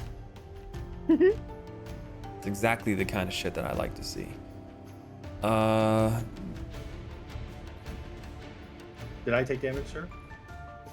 You take half, so 12 points of acid damage. You as well, Pez, if you hadn't already done that. Cool. All right. Those other ones are going to... Let's see which one that one's going to attack. Okay, it's going to attack you. So the one to your right there, Lakin, is going to try and bite you. That's an 8. So I'm going to assume that an 8 does not hit you. Damn, I'm You're near 12 off. What? I said you're 12 off. Got it. Zaan, what? I'm ready to start rolling more 20s and 24s. You know my dice. They just hate me. The other one, since the zombie got in the way, is just going to go for it, but, flanking, so... on that zombie, that's going to be 19 to hit that zombie. This guy? Oh, absolutely hits. The zombie's armor class is 8. Neat. So it's gonna do a big ol'... Let's see, that's 13 points of piercing damage, and I need it to make a strength saving throw. Okay. They're actually not terrible at Oh. that. Actually, That's a it doesn't 19. it doesn't make a strength saving throw yet. I read my own rules wrong, so shit. Oopsie, they're already dead and Zaan's moved, so yeah, if it bites successfully, it just latches on, and you have to make a strength saving throw on your turn to remove it, if you want to try to remove it. Oh. So it wasn't an automatic strength saving throw. I just misread my own rules. So Zaan, you got lucky. Yay! Because that was way too many turns to go back and try to fix. So this little guy, we'll just put that symbol on and say that he's latched on to this guy because I'm trying to move things along. So he's getting a very good mouthful of dead bleh.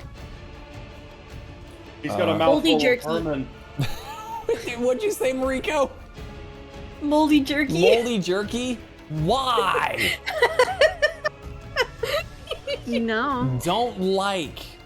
don't like. That's a mouthful of Herman right there. No.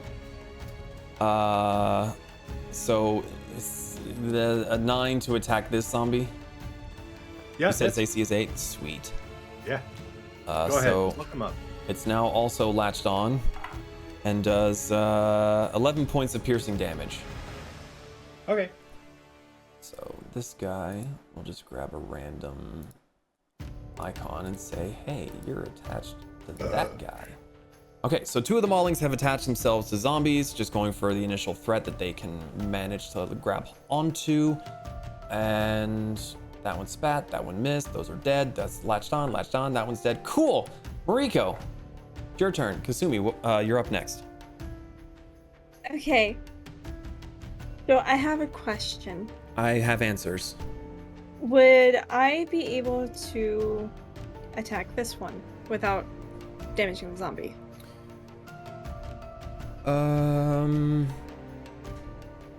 Yes. Okay. Then I would like to attack with Thorn Whip, What's the range on Thorn Whip? 30 feet. 30 feet. Oh, is it on the zombie or? It's technically latched onto the zombie, much like how Pez is in Lakin's space. I mean, you can move up next to the building, and I'll allow it. Okay. It's not gonna let you because the walls are done very shittily. So. Okay. I like Can the we just idea of say you that- being on the roof going, "Huzzah!" So I'm Yeah. gonna let it go. I won't. Yeah. Okay. Go for it. Okay. Roll to hit.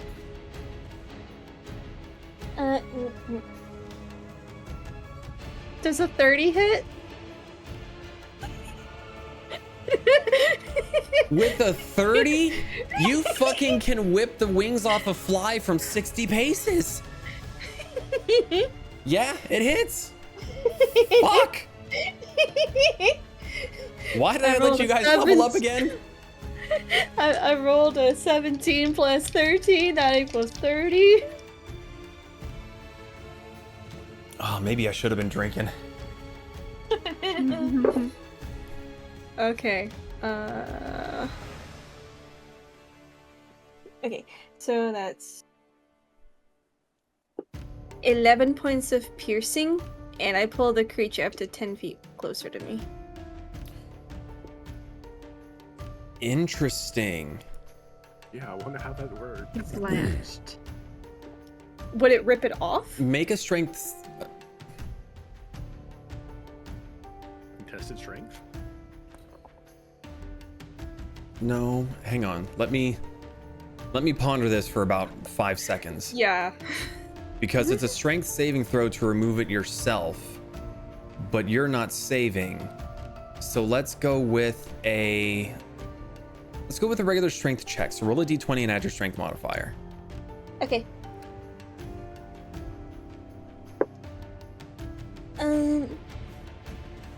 19. 19 is a success. I will say that the zombie takes an extra 2 points of slashing damage as the Herman? It is this guy here, the one that's next to Okay. Zaan. He rips his arm off. Herman drops down to the ground, then stands back up. Okay, and you said you pull it 10 feet closer to you? I was more thinking like aiming for that square. Yeah, so 10 feet closer to you. Yeah. Okay. And would the other zombie get attack of opportunity? Or No, attack of opportunities happen when you willingly move yourself away from a creature. Let's say, for Damn it. example, you're standing beside something and you get hit with thunderclap. They would not get an attack of opportunity against you because you did not willingly leave their space. Okay. We have tried that many a time. No. Attempt was made. I appreciate you trying to murder me unfairly. At least I'm asking questions. Is there anything else you And- would like to do with your turn? I'm gonna move one more. Remember, you don't use the ruler to move now. Yeah. It's so dumb. Okay, I'm good now. Okay, that brings us to Kasumi with Pez on deck. Okay. Okay. I would like to move here. Okay. You gonna move over there, Pentha? Shut up. Princess. Princess. And I'm Princess, going where are to- you? Shoots at this guy. Okay. Roll an attack. You know what? Heck it. We'll bonus action hide before to give myself advantage. So let me roll my stealth. Roll your stealth. Well, that was cocked. Wait. Nah. 25. Yeah, I have a feeling that even if you were to roll a natural 1, you would still be stealth from 25 these is guys. my new minimum, by the way. Just so you're aware. Sweet. Yeah, you'd have advantage on this. It has no idea where you are. You're not a threat to it at the moment. Lakin is, and these skeleton things. Skeletons. That was a nat 20. Do I even need a roll? You do still need to roll damage. This one's not quite as hurt as the others. Okay. Assuming you So- don't want to use Basaito. Or you're No, not I wanting am. to. You're not wanting to use that ability. No, we're not. Okay. We're not doing it. Okay. So 7. Let me do some math first. 35. 6. 13. Oh, I didn't add the max from that. 6. It's 4. Alright. What are we ballparking? What do we think it's gonna be at for total damage? Oh, 55. I'm gonna guess somewhere in the 30s. In the 30s for total damage? Sneak attack is minimum 36. Oh, I forgot about sneak attack. I was about to say, like, you're fine. Yeah, 50s or so. Well, he's just Obliterated. 70. I say 70 now because he changes to 50. Oh, hold on. Where am I? I just erased something. What'd you erase? It erased my number that I had for the history. Okay.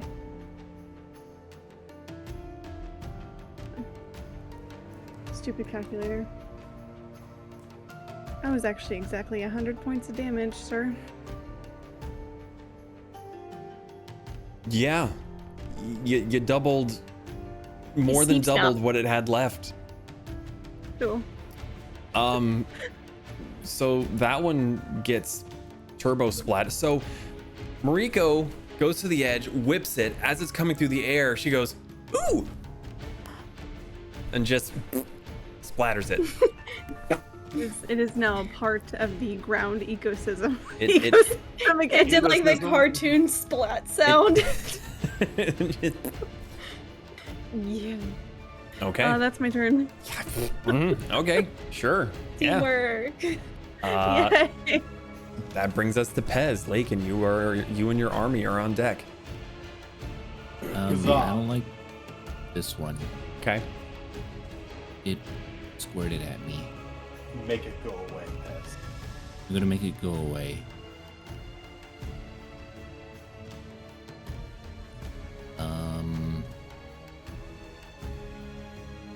Bonus action reconfigure to rifle.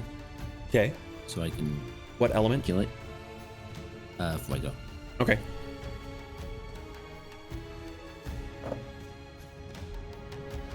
Uh, 15 plus 13. To hit? Yep. Yeah, 28. Cool. 2d10. Ow. Well, my d10s are pointy. So the Tarrasque shows up.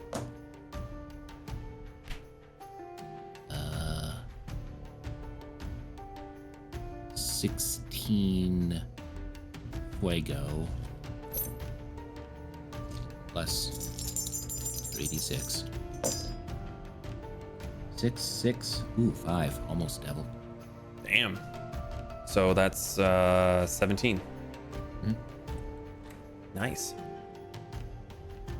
Okay. Anything else? I'm just gonna continue to sit on my throne. Okay. I'm a chair. Lakin, you're up, and you're immune to necrotic damage or resistant? I am immune to necrotic damage. Okay. So the ground is sucking on your feet, but it doesn't seem to be hurting you at all. Never bothered me anyway. Okay, The so I'm gonna floor take never this guy. bothered me anyway. I'm gonna go over here. Sorry, which one? Say again. This one. This one? Right here. Right there? Go over here. Oh. There, right there. And I go over here. This guy. Yeah? He's gonna be cheeky. He's gonna go up here. Right over there. Okay. And now I'm gonna start attacking. Okay. So these two Yeah. are attacking this guy. Yeah. Starting with this guy. Yeah. Does he have flanking? Yes. How do you feel about a 15 plus 8 to hit? Yeah, that hits. You didn't need the +8. Well, fine. Well, Mr. Smarty Pants, take 14 points of bludgeoning damage. Okay, I will. Thank you. Can I have the some other more? one, attack. Yes, you can. That is a dirty 20 to hit. Thank you. I'll take it. Oh, it's kind of dumb. That's 7 points of bludgeoning damage on that one. I'm gonna have to punish Dom. Hmm. Okay. Oh, You got a dom This dom. one. Uh-oh. Yes, 100%. This guy is gonna attack here. I'm sorry, I got distracted by Moriko being slightly lewd. This one? Yes. From this one? Yep. Okay. He's and that is disobeying a Daddy. 19 plus 8 to hit. That hits. That is 13 points of bludgeoning damage. Okay. That one is dead. That one's dead? Yep. Okay. Before I forget, before you continue, I need that zombie there. Which one? The one that has been latched onto. This one? Yep, Moment of hang on. leech. I need... Not you. Strength save? Nope. That's only if it's Okay. trying to remove it. This is just straight damage. Ooh. Iggy. Oh, damn.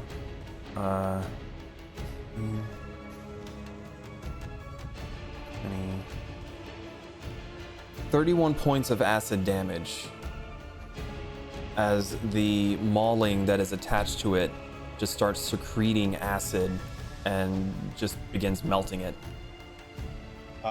Natural 20 on my undead fortitude. He comes back up at 1 HP. Okay. Well, he came back up with a Okay, massive fucking hole in the middle of him. Hey, he's a zombie. Yeah, he's fine. I'll walk it off. Yeah, walk it off, Jim. All right, sorry, continue, sir. Okay. All right. So that one's dead. I still got this guy. This gentleman is going to move here. Well, technically, he just needs to move next to his buddy because the mauling is attached to it. It's attached to this guy. Fair. Yeah. Fair. So, these skeletons that are still stuck in the floor are no longer within melee range of this one. oh, that's fine. They have bows. Yeah, just so you're not trying to attack with your short swords. That's all I meant. Oh yeah. So, how does this work? I'm Just gonna have make an this attack. zombie attack this thing. Just make an attack. Is it an advantage? No. Okay. Because it's 17 plus kind 8? of it's attached to that particular zombie. It's not really flanking. Sorry, Okay. what was it? Well, 17 plus 8, Oh, that hits. and that's 8 points of bludgeoning damage. Whoops! What the fuck? The hell? Sorry. What the hell? Hey man, I don't know what the hell is going on here.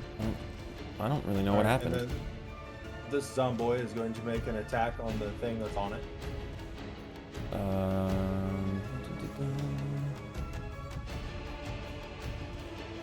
That is a 14 plus 8 to hit. That hits. That is 11 points of bludgeoning damage. It is not looking good. All 4 of the skeletons are going to shoot that one. Fire! That is a 23 to hit for the first.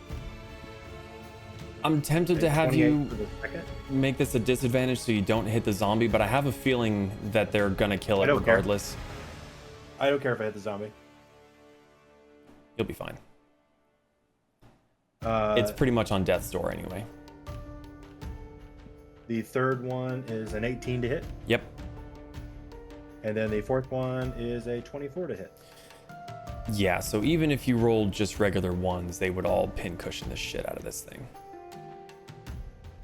So collectively, that's 5, 6, 10,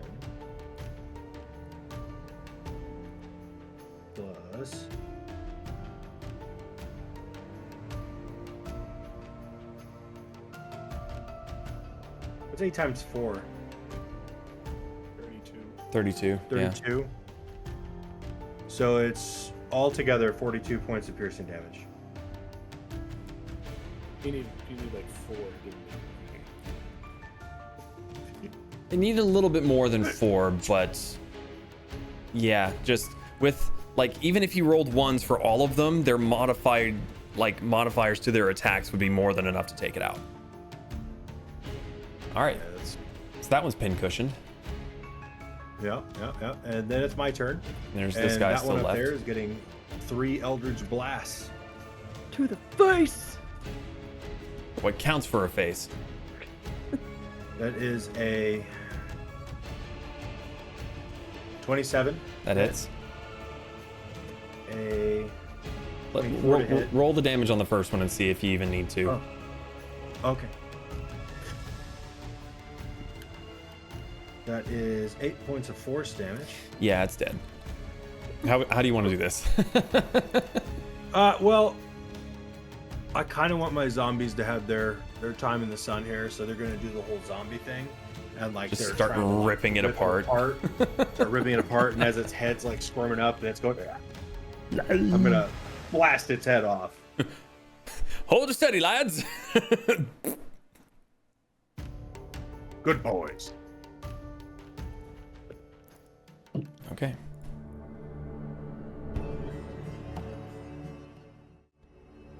Coming back out of combat.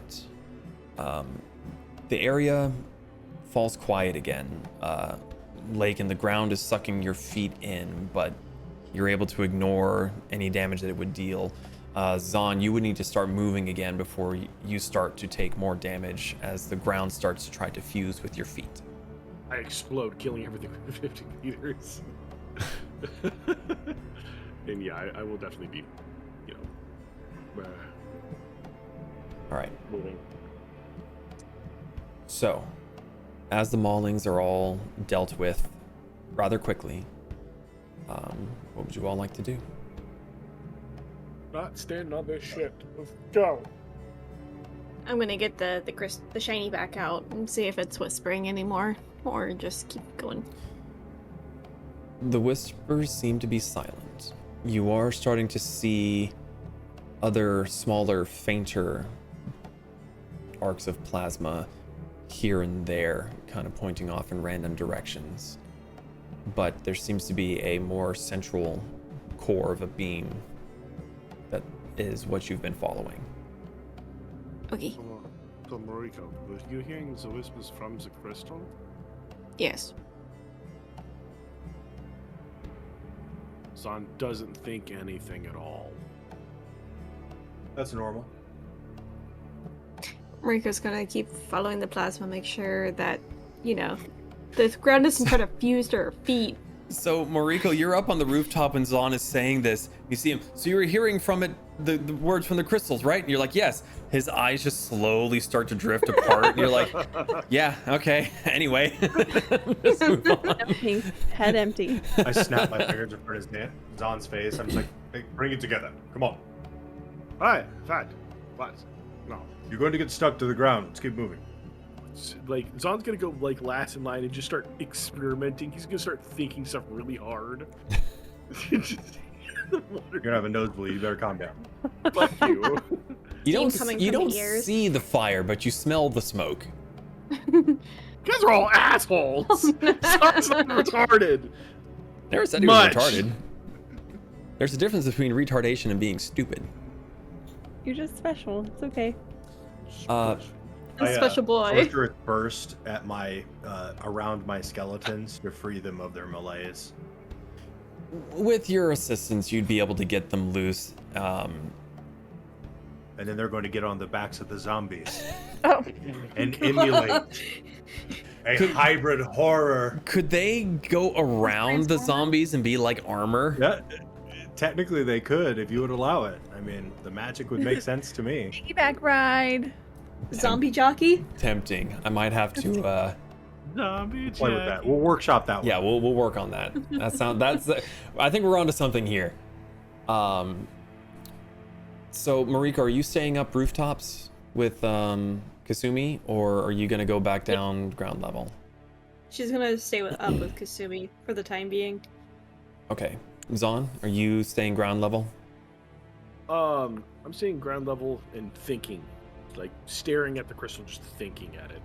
Experimenting. Okay. Like, saying phrases in his head. I've got the lovely bunch of coconuts.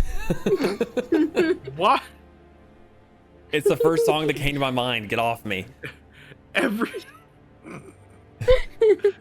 on. It's like, why does God think I'm stucking stupid? Well, anyway. So, you all continue forward for a ways. After a couple 100 feet or so, going through a different alley and finding a main street and getting more straight shot towards the center of the city, the fleshy ground becomes a little bit more solid. It's not quite as squishy or clinging.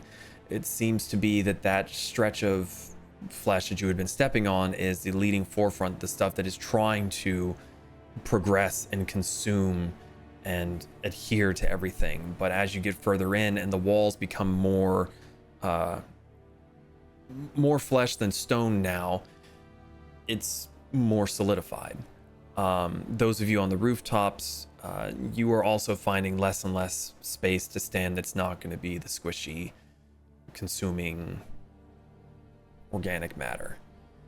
But as you progress further in, that's where we're going to take a quick little break. So we're going to get some drinks, grab some snacks, and we'll be back here in just a few minutes. So don't go too terribly far away.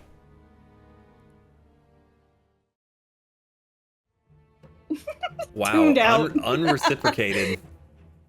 Yeah, he's zoned. Zach, you okay? Kirsten, you my girl. Yeah. Zach, Witchy okay. bitches. Yeah. are you fucking here, bro? Like, dude. We've tried having 3 conversations with you, and you've just... I'm sorry. I was watching a dude eat progressively more and more steak, and I was completely engrossed in it. I'm so sorry. We were all staring at you. A snake it would have bit your ass. Probably. So what I meant is something to my own stupidity. Oh, you're good. We're back live, so that was captured. That's Let's go. that's forever. Laughing, I know you don't do the shorts anymore, but that would be a great laughing one. at Zaan. There we go. Well, we're back. Hello, everyone. Yeah.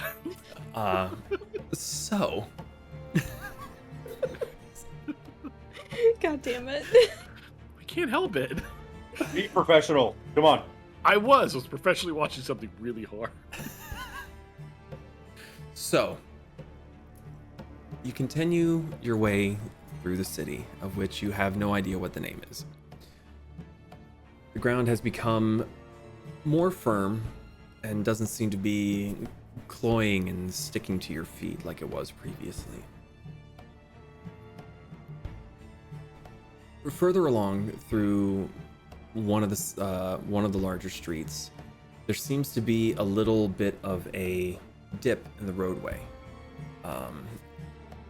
and at first you're not exactly sure what you're seeing, but there's something black that seems to kind of come up from where the ground is dipping down, and it seems to stretch on for about 200 feet.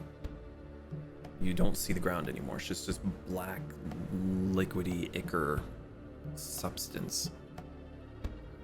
By lighting it on fire.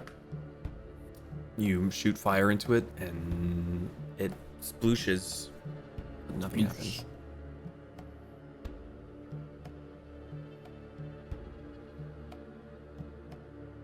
Input, rest of party, what are we doing?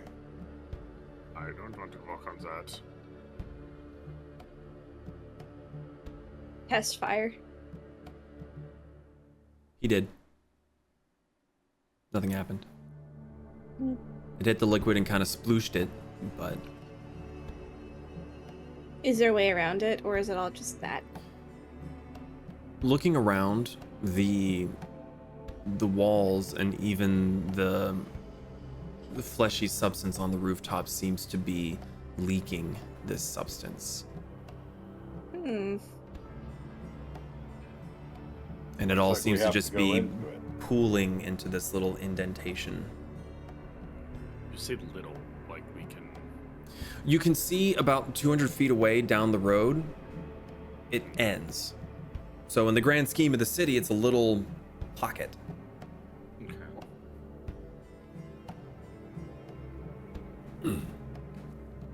I say we go around it. I mean, I would agree with this. I would try not getting my feet even more Right. dirty.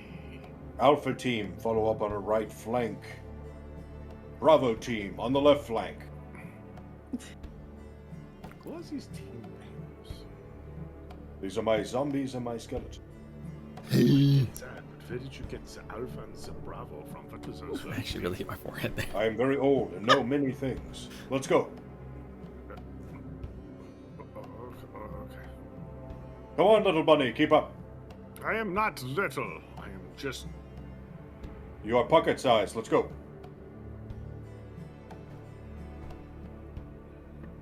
Well, now I kind of want to see AI art of Zaan just stuffed into somebody's pocket. You know, like when the cat's like poked his head through the bag and it's just like full. And the feet are sticking out. Just folded. Okay, so trying to go around this is going to take you the better part of an hour. It seems to just be this entire indentation part of the city that you had been leading through. You have to backtrack a ways and you go through an alley and you find this substance again. You have to double back again and find another way around it. But eventually, after an hour or so, you do manage to work your way around it and you start heading towards the inner city even further. So,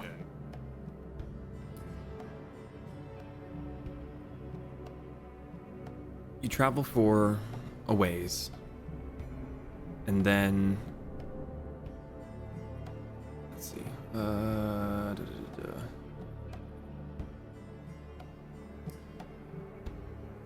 Oh, this is the wrong part that I want to be at. So, the change in the city is rather sudden. The buildings around you sag inward.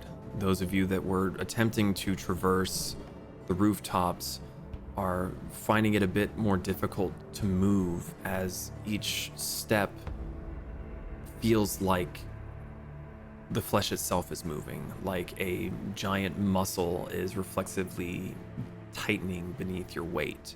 It makes your footing very awkward. The buildings seem to be held up by this twisted, corrupted, fleshy substance. The windows of the buildings are glazed over with what looks like pulsing membranes, and the doors just hang open, just showing darkness inside. The archways of these structures are dripping some kind of viscous fluid. Some of it's dark, some of it's kind of white and goopy. Nim has gone into witness protection, or sorry, Pez has gone into witness protection.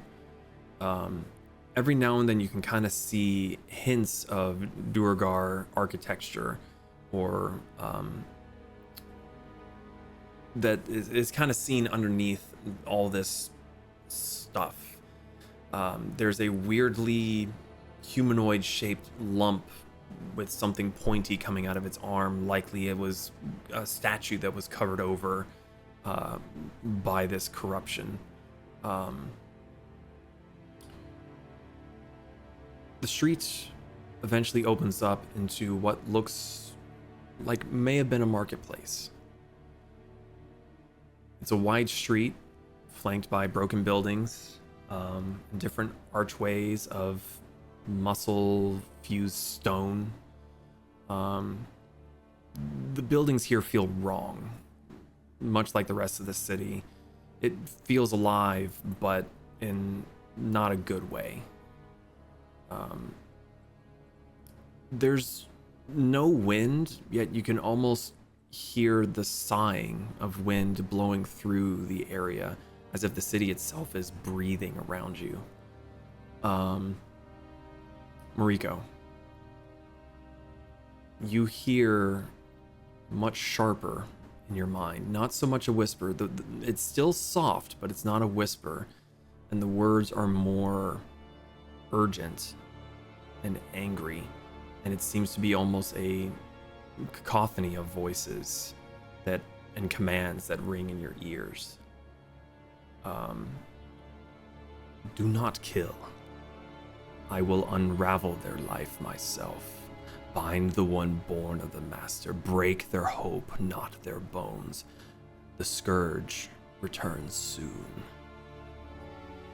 I relay what I hear to everybody. Excuse me, what? Scourge, what? Thank you. Zaan? They want Zaan. No, they want Pez. Listen, Zaan. okay, we're done with you pretending I'm that you're not involved. There's now proof, and she points at the crystal. It is talking about you. Didn't say my name. You are the only one that is currently attached to this crystal. Spawn of the master. Also, I think the big thing is coming back, which is what they meant by the scourge. The plasma arcs in the crystal are vibrant and steady. I think we're getting closer. Nice. Also, I kind of took a little bit of hints to being called a scourge. Well, Zaan, are you ready for a family reunion? This is not my... Zaan takes offense to your statement. Why else would it also be pointing at you? Yeah. I am a special boy. Well, Freak. now you're about to learn more about who you are. Why do your eyes turn funny colors during the full moon? Why are you pink? Eh. Yeah, your eyes almost were the same colors of those weird worm things we just killed. It also used to be red. Just because I used to be red with purple hair does not mean anything. I also know why I'm pink. It's because of the elemental energies of the Tepetl Mountains. Well, And I'm not ashamed of it. No, Look, a creature! Yeah, I'm looking at one right now. Fuck you. And he is a rabbit-shaped thing. Zaan stares at you. Angrily. I am a thing. Would you like to go first? No. You're going regardless. I'm not going first. If you keep still, the ground is going to assimilate you regardless. So let's keep going. Zaan actually thumps. Lakin could carry you. No, Yeah. I'll walk. All right. There's plenty of room up here. You're short, like me. Freak. Could just, carry him in his armpit. Like a football. I don't want to know what Lakin's armpit smells like. Death. No thanks. Old, moldy Old Spice. No, Axe body spray. Oh, no, the chocolate kind? No.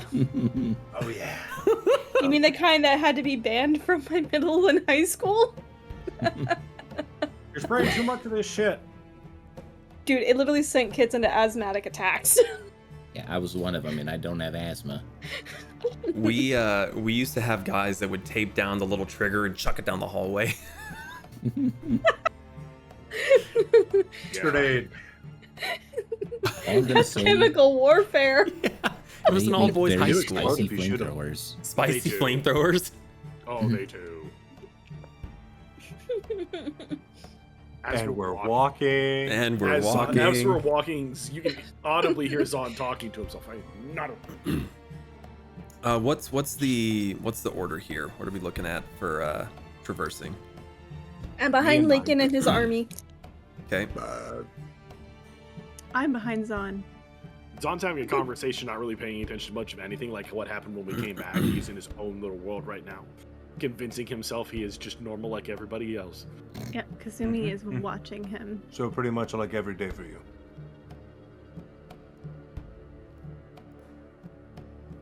Cast explosion.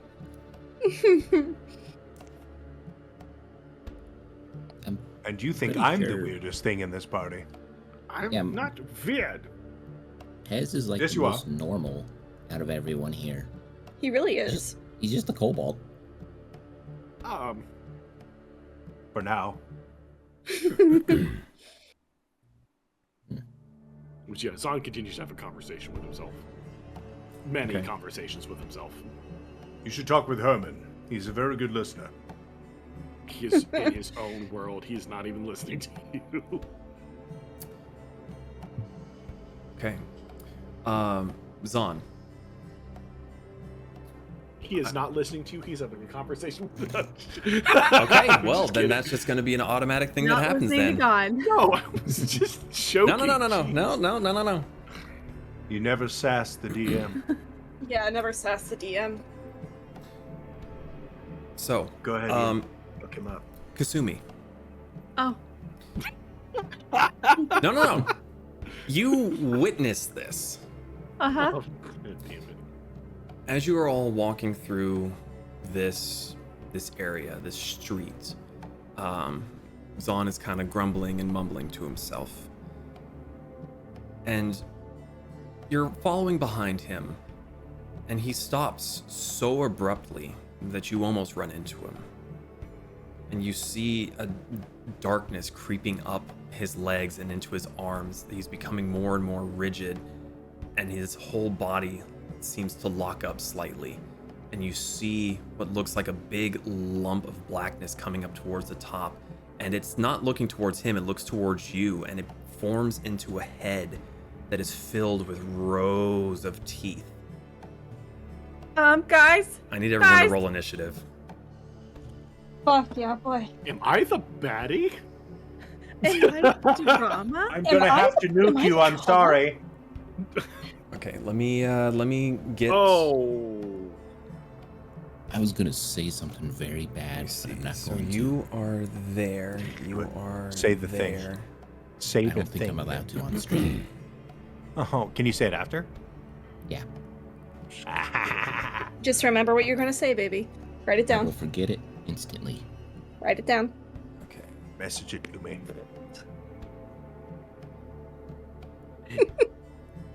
1, 2, 3, 4. Hmm. 1, 2. 5 zombs.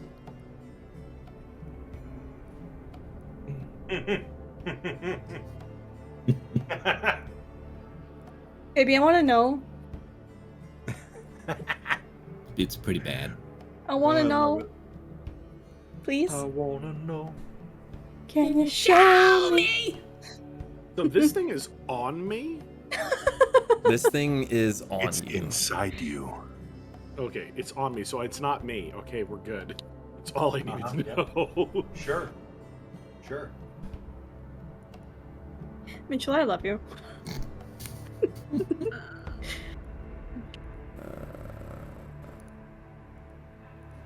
Sorry, Send that to Ian. He'd get a kick out of that. Would you? Begone, foul spirit! What happened? It's what I was gonna say, but I can't say because it's not stream appropriate. When has that ever stopped us? Hold on. Let me check real This would stop us. quick. Say it. Say it. Do it, baby. I mean, all right, fine. My bullets won't discriminate. Okay, let me. For that, I'm linking this. Have fun with that. Oh no. I I hate that. Oh, look, you can see our art on the stream. Oh yeah. Okay. I have a little bit to do here because these tokens are still flipping for whatever reason. I don't fucking know why. Oh, this city looks badass as fuck. All right, so we're just gonna have to deal with the icon spinning. I don't know why it's still doing that. No, you're fine. I have some values I need to roll. I have a No. Maryland. The crudely drawn boxes looked a little bit less intimidating. This is what happens when my shit actually works. Wait, I can just. Oh. Okay. The shadows are casting things, and I don't know what this is. It will be going in campaign spoilers. It looks like a Muppet. Oh. Oh. Okay. Sorry, I got a few more things to roll here. Things. I'm assuming I don't get advantage on my initiative. Is there a reason that you would? I don't know. I'm assuming you're saying that because you rolled like shit and you're begging for anything. Yeah, I'm just being facetious. Ignore me. I promise I've you, rolled Kirsten, 3 or 13s. I shit you not. Kirsten, I promise you I rolled worse than you. Oh no. Maybe the modifier might be better, but I promise I rolled worse than you.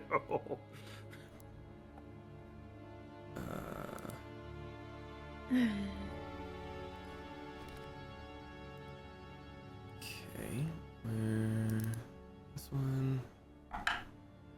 Ooh, okay.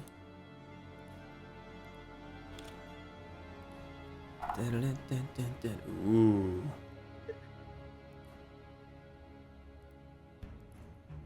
Okay. Cool. All right. So I guess we can just go down the line. Kasumi, what'd you roll? An 8. 8. Cool. Love it. Lakin, what'd you get? 15. 15. Cool. Got it. Moriko? 19. 19. Neat. Pez, what'd you get? 26. 26. Gross. Zaan, what'd you get? Natural 1 plus 13. It was the 14 that you were looking for. Wow, he's bottom of the list. Oh my god. You're saying I have a chance. Okay. So, that brings us to the top of the round. The best that Moriko, Pez, and Lakin, the best of the three of you here is Zaan kind of grunting and struggling. And Kasumi, did you want to say anything real quick just to kind of like set the... She was kind of saying it a little bit before, but she was like, guys! It was very much just a panic. I don't know what's fucking happening. Yeah, she didn't say the F word, but yeah, she's frantically shouting, guys. No, she said the F word. To be fair, of all times to start saying the F word, the time of seeing your companion being accosted by something is pretty good. Accosted is a pretty good time to do it. Being symbioted. Okay. Thank you. So, Pez, top of the round. What are you trying to do? As my statement still stands, I'm gonna take a blammo at it. Moriko, you were on deck. Okay. Let's see. Okay, so you were targeting it. Make your attack. Because I'm like assuming it's like above his head. It's very much like Venom. It's very like Venom. It's not like fully covering him in black, but you can see how there are tendrils that are like grabbing onto his arms and is almost puppeting him a little bit. Okay. But the head is currently turned around and pointed and looking towards Kasumi, so it's kind of like here, looking behind Zaan. Yeah, that's where I'm shooting at. Okay, make your shot. Please don't roll a 1. Well, I rolled what's on the opposite side of a 1. Okay, so that's a natural 20. Okay, roll your damage.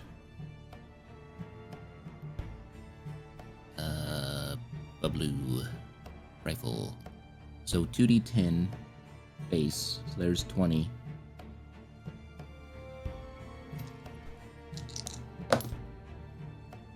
Plus... We need combat music. 9. So... This wasn't combat music? No, that was just the... Sorry, say again? 29? Yes. Fire. Plus my...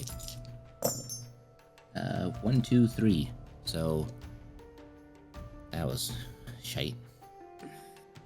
6 damage plus an additional 6. Okay, so that Damage was... is damage. What type of damage was the 6? Is that piercing?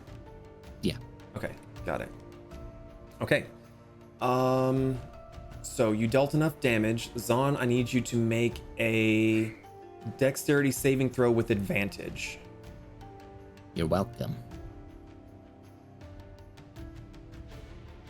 Thank you for advantage. Oh, it's so much better. 15, 16, 18. Okay, 18 was a failure. You also take half the damage of what Pez just dealt, so that's going to be 1 second. Let me 30, see if I have 35 divided by that is going to be 16? No, 1 second, DM. 17. Yes, give me 1 second. Does a 20 pass? Yes. So I do have a feat where if I fail a dex saving throw, I can use my reaction. You do still take the damage because Pez basically had to shoot you to shoot it. So you take 17 points of damage. But this is fire damage, piercing damage. Yes. Whatever So damage he piercing is dealt. halved. So the piercing's halved already. Okay, because so I that's resist. so you go from Three piercing. 17 to 14. Yep. But with that, with the 20, that was enough. The shot from Pez pulls it away from you just enough that you're able to shrug it off and kind of just peel it off and throw it to the ground. And it lands in kind of a bit of a pool and it stands up. And Moriko and Lakin, you see the creature that you had seen the night prior that had been standing outside of the outpost, and it just looks around at all of you, its tendrils waving around, its mouth just open, and just lets out a, not so much a screech, but like a phlegmy sort of airy growl, and just looking around at all of you. So that same stare down Moriko had with it the night before, she's doing it again. Just like the unblinking, like wolf glowing eye stare in the dark. Mm-hmm. Okay. Pez, anything else you would like to do, sir? I wish I had 2 actions per, or 2 attacks per action, but nope. Not anymore. So as a bonus action, I am going to, can't do that. So yeah, just chill. Vibe. Okay. I'm gonna try one more time to fix Zaan's rotation thing just because it bothers me so much. Nope. Cool. I don't. All right. I don't know why. You can just click it and rotate it. Yeah. I don't know why it. I have it set to not do that and it does it. So whatever. It is what it is. All right. Okay. That's gonna bring us to this one. From the rooftop, the creature is going to jump down. Oops, I need to enable this thing.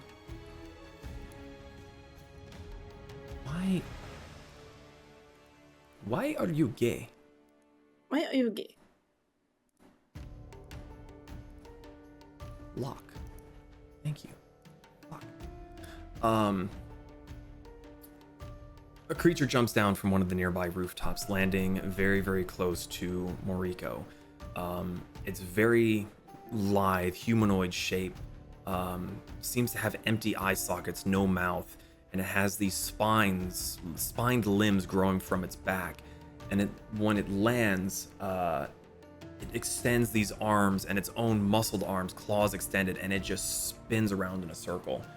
I need Moriko and these 2 skeletons to make dexterity saving throw.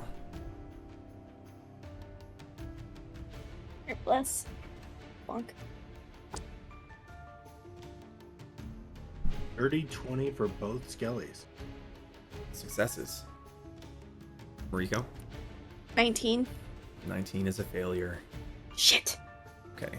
This might take me a minute. 9. Is this Hang on, I gotta do some math here. 13.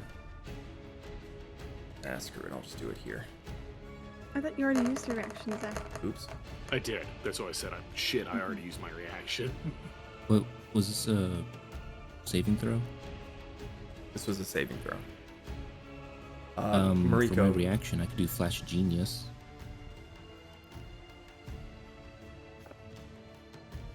Okay. Do you want to use your reaction for Moriko? Can you use Flash of me? Genius on someone else? Yeah. When you or another creature you can see within 30 feet of you makes an ability check or saving throw, you can use your reaction to add a +3 to the roll. Does it say that you have to do that before or after it was declared a failure? Starting at 7th level.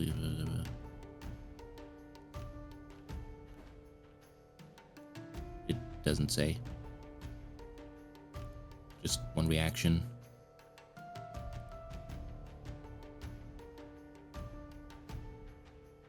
Yes, Flash of Genius can be used after a failure, but it needs to be used before the result of the roll is announced. What? That doesn't That make makes sense. no sense. That's It's a correct. reaction. know It you needs to be failed triggered it when to someone makes opt an ability. Use a reaction. Yeah. I think maybe DM's discretion on that one. Yeah. I would say that you would have needed to have done that before the roll was announced, because there are other abilities that say, like what Zaan had used with his, that you do it on a failed save. So, Moriko, you take 37 points of slashing damage. The other two take half that, which would be 13 points of slashing damage. Okay. Both this boy and this boy are dead. Okay. Moriko, I need you to make a Constitution saving throw. Now, if you wanted to do Flash of Genius now, this would be the time to do it before I tell her whether she's failed or not. Sure. Okay.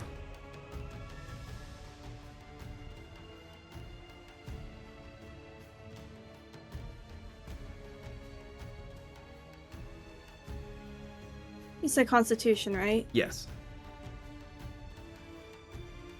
So, Flash of Genius is a +3. Mm-hmm. 21? 21 is a success. Thank God. You feel these spines ripping into your skin and just tearing you apart, but with quick thinking and just kind of bunching your muscles, tightening your clothing down, you're able to keep yourself from bleeding. Okay. So that brings us to the Maw Shroud, who is going to... Let's see. It's going to use its bonus action to slip into the ground, flesh-covered ground, and vanish from view. Mm.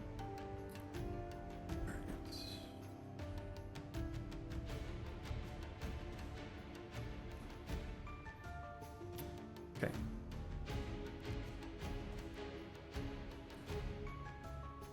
Next up,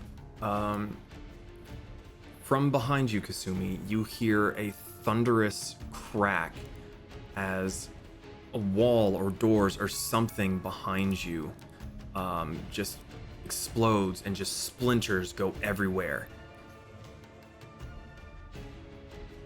And you see a huge lumbering creature coming around the corner from behind you. A large hand grabs onto the wall, and a teeny tiny little skull of a head between the shoulders peers around, and you see the jaw, the skull-like jawbone open up, and just this deep rumbling gurgle comes from within this creature. But it seems to move very, very slowly and is unable to get very far. Moriko, you are up. Lakin, you are on deck. Okay.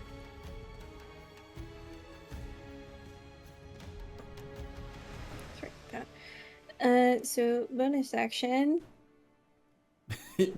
Bonus action, Misty get the fuck out of Dodge. Yeah, Misty Step. Yep. And then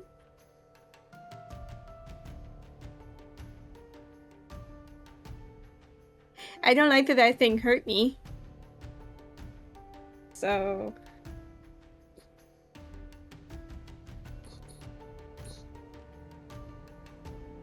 I get to choose. I'm casting Wither and Bloom. Oh, okay, cool. Yeah, at what level am I doing this again? 4th level. So each creature of my choice in the area has to make a Constitution saving throw.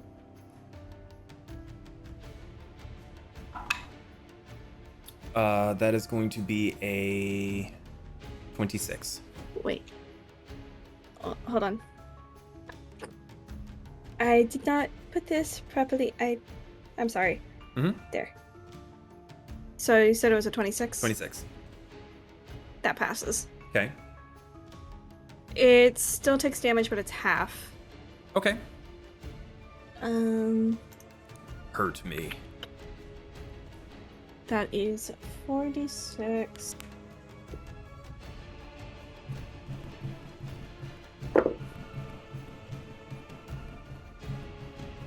Oh. That is 17 points of necrotic.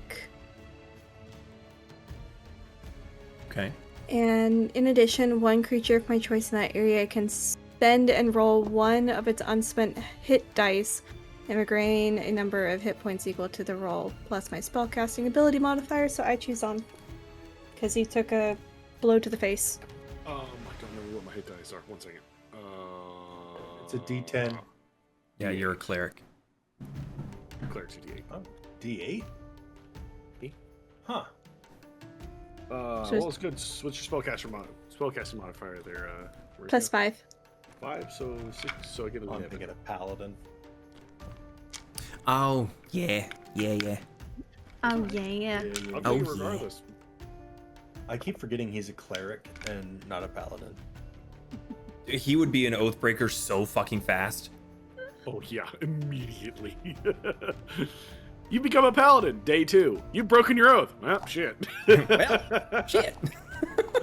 Now I'm just a death knight. Don't tempt him with a good time. Other than the fact that I use lightning spells pretty fucking much. Ian, you can get rid of these guys if you want to take them off. Yeah, I can. Bye. Because I'm going to fill Goodbye. those spaces. I'm gonna fill then- those spaces. I'm gonna move over here, and I'm done. Okay. Man, I don't know where all my dice have gone, and that makes me. Oh wait, no, there they are. Oh no, those are the metal ones. I'm not using those. Okay, so that's it for you. Mm-hmm. Okay.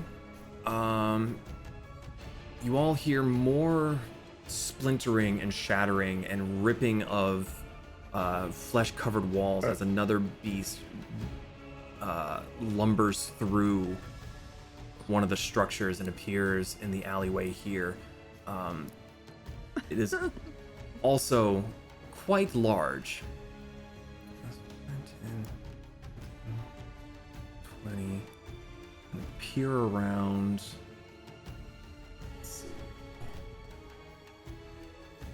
Everything's fine. Okay.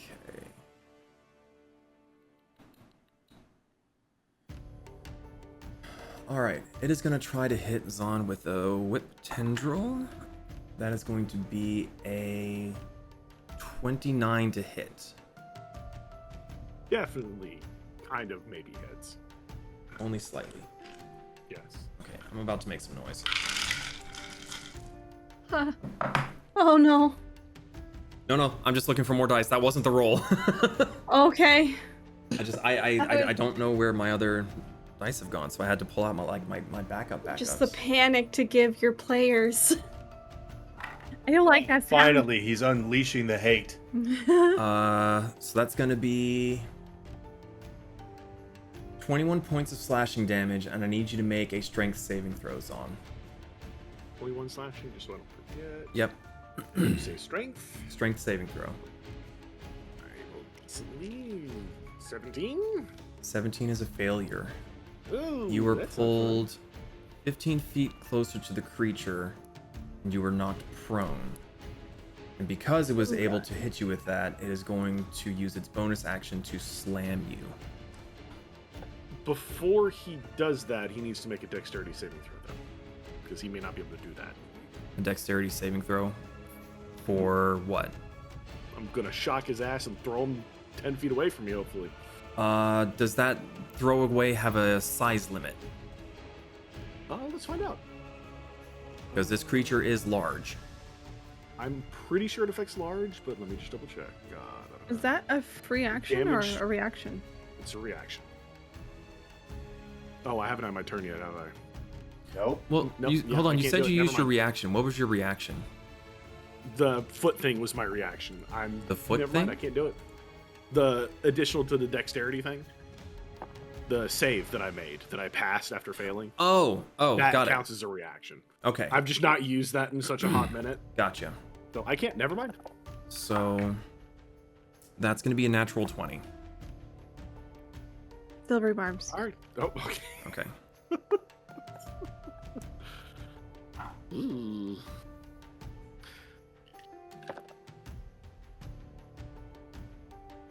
Just going to hit my natural 1 button. Oh. Oh, no. yay.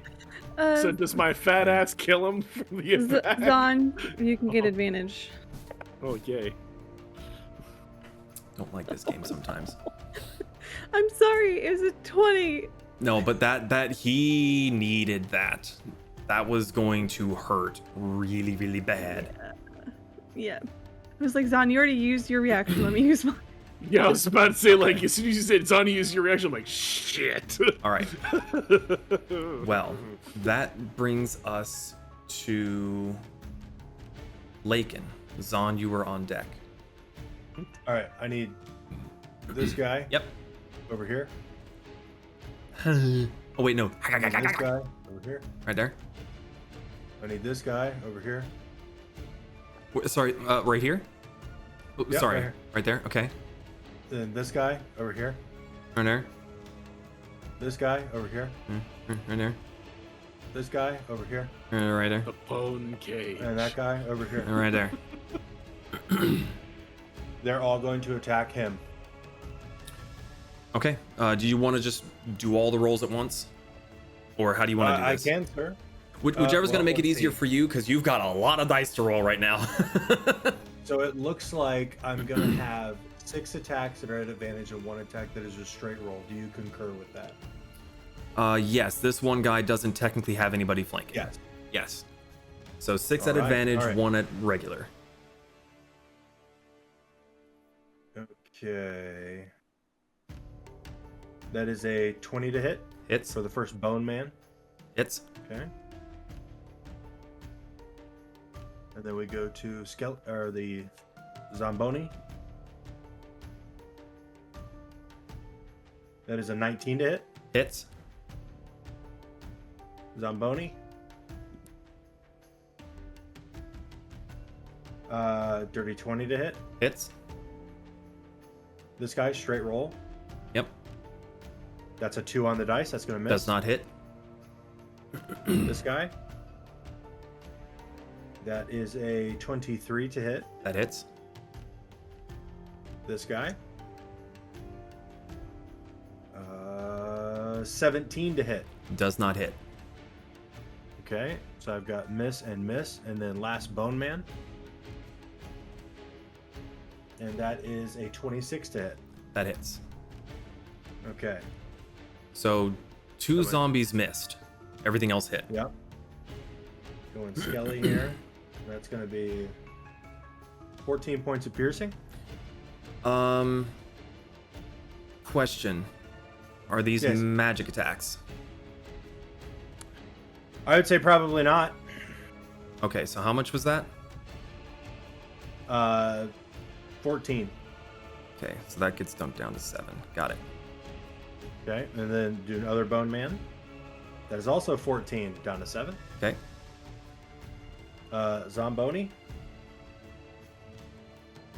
That is 10 points of bludgeoning. Okay. They're down to 5. No. Nope. Nope. Oh, okay. This is 8 points of bludgeoning for Okay. this guy. Okay. This guy missed, going down to this guy. This will be the last attack, and that is 14 points of bludgeoning damage. Okay. And the Okay. skeletons were slashing, correct? The skeletons were piercing. Right. Okay. Yes. So those do not do as much damage as you would expect. So Okay. give me a second here. I gotta enter these in now. Right, my army of the dead. How Okay. rough do you look, Zaan? I'm okay for the moment. Could have been bad. All right, well. Then I will look to thine own ass. I'm going to shoot this guy as Lakin. Okay.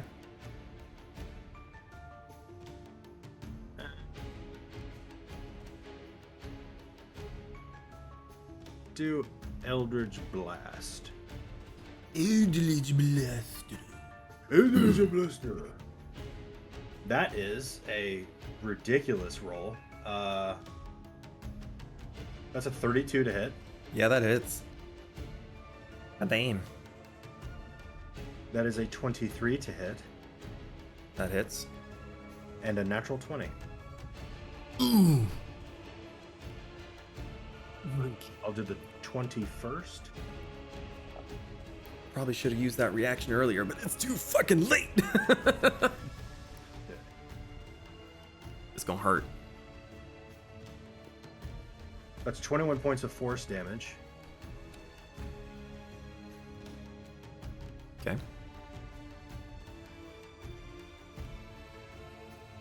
And 31 points of piercing. Ouchies. Which is halved. Well, Well, that's no, because this magical, is isn't it? magical. Okay. Okay. All right. Then we have 15 points of force. And 10 points of piercing. Then the last one. 11 points of force.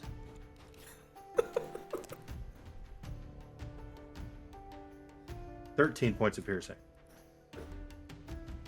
So this thing jumps down from the roof, just Beyblades Moriko and 2 of the skeletons, turns around and looks. Moriko goes, fuck this shit, I'm out. And Lakin goes, get him, boys! And there's just flailing limbs and just like chunks being torn off. And Lakin's like, get out of the way. Ka-doom, ka-doom, ka-doom. It's dead. He hooked the Hoyloida.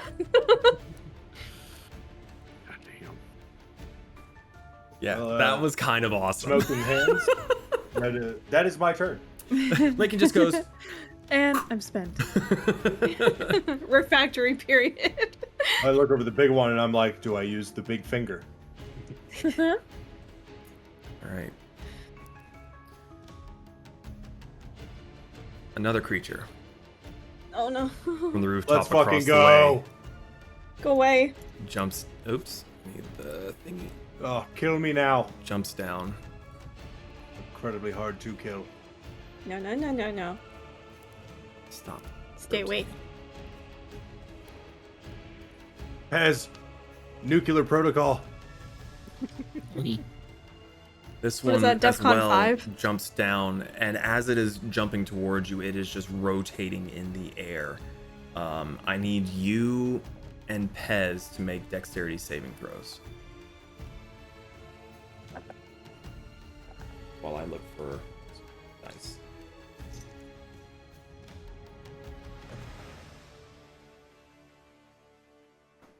$13. 13 is a failure. 12. I am the opposite of dexterous. 12 is a failure. Is that really all that I have? Okay, fine. That's fine. I'll just...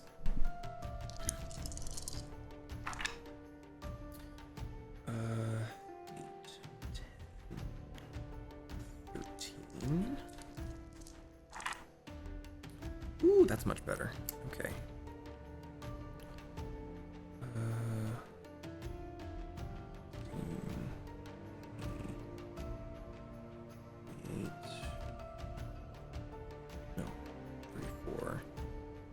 That's going to be 41 points of slashing damage as it just barrels into you, limbs and spines, slashing and cutting as it lands right on the ground in front of you. Ow. I need both of you to make Constitution saving throws to see if you can avoid bleeding. I don't bleed. You're fine. Well, you're not fine, but you're not bleeding. Pez? 19. 19 is a success. You're able to just pat down your scales to cover up the wounds a little bit, just to keep the good goo on the inside. All right, that is going to be its turn done. Zaan, you are up. Kasumi, you're on deck. Mm-hmm.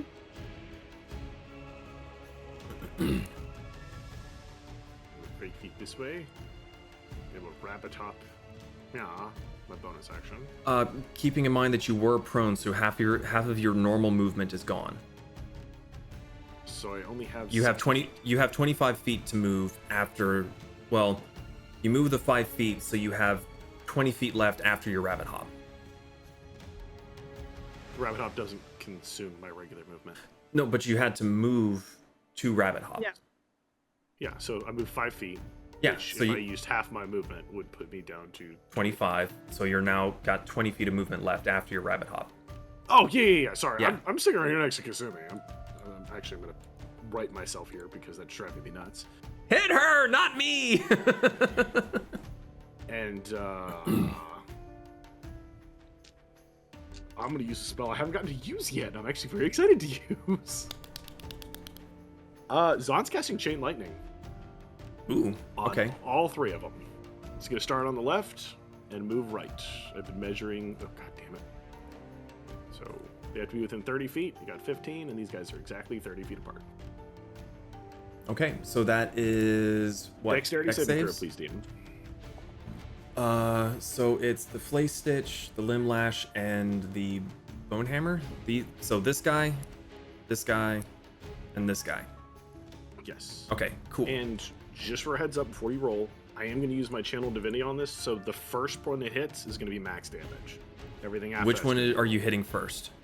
be the dude who just jumped down and Beybladed. Okay, so we'll handle him first. Dexterity saving throw. Yes, sir. It's gonna be a 19. He fails. Okay. So he takes max damage of 80. Okay, let's go ahead and get that done. I'm not crazy, right? Yes, D8s. Okay. Oh, I don't have that many D8s, I don't think. Okay, so the Limb Lash. Oh, that's a natural 20. So that's What's a a natural success. 20? Oh, okay. His save. Oh, okay, my bad. What's a natural 20? Well, I rolled a 20 on my dice. Sorry, I'm looking for dice. I just wasn't sure what roll was the 20. My apologies. Okay, so the Limb Lash would be a success. And that guy. Ooh. 16, I'm assuming fails. Fails as well. Okay, so big dude in the corner fails. Big dude in the middle succeeds. Okay, so the first dude's taking 80. Yeah, he's already taken the And damage. He gets shoved 10 feet back away from me. Okay, hold on. That's a lot of dice. Just start doing the multiple. 10 feet back. Wow, that was a really good roll. Holy shit. It's going to use its reaction to move half of its movement speed.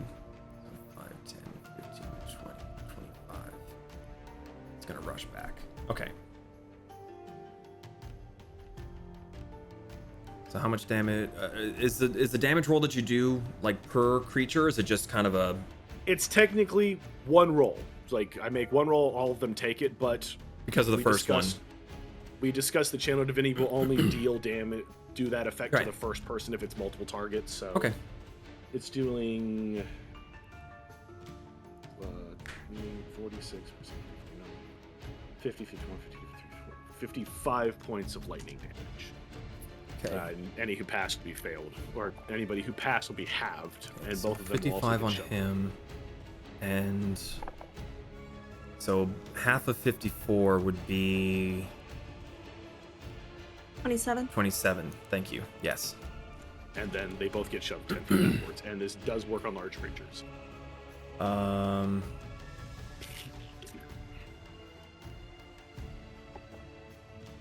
Okay, so that guy.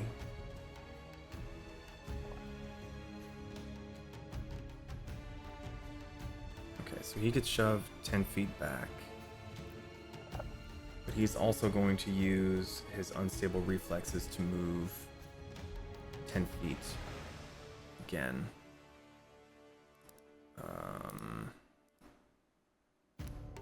Stop rotating. And the big guy. I think there's a building blocking him. Does he crash into the building? No, it has a special feature called Juggernaut Bulk. Juggernaut Bulk. It cannot be knocked prone, pushed against a wall, or teleported unwillingly. Well, for it to be teleported, it has to fail a save, but the knocked prone and push against a wall, it cannot be pushed. Or pushed against its will. So the big dude gets shocked, but he doesn't get moved. Okay. That was my turn. Okay. That is gonna bring us to this guy. No, no, no, no, no. Stop it. 5, 10, 15, 20, 25. Stop it. What is happening? The DM's got more. Another creature comes lumbering around the corner behind you, Moriko. As you are focused on everything happening in front of you, you hear this thumping of footsteps, and you turn around to see this thing standing behind you, and it's just raising one of its hands, and it is just bringing it down on top of you. No. No. That is going to be a 30 to hit. That hits. Silvery barbs, I think. You did have your turn. Is it within 60 feet? Is that what Silvery Barbs is? I think so. It's 65. Said, what was it, Lakin? You were 50. He's 55 feet away from the creature. Yes. Okay, so you want to use Silvery Barbs? Yes. Okay. Yes. That's probably good that you did. That's gonna bring us to a 18. That still hits. Still hits. Right. I tried. I know. Oh, I'm so dumb. Who are you giving advantage to? Oh no, I'm not dumb. Well, you. Well. Me? Yeah. Yeah. Let's see, that's 10, 19, 22, 25 points of bludgeoning damage. Ow. And I need you to make a strength saving throw.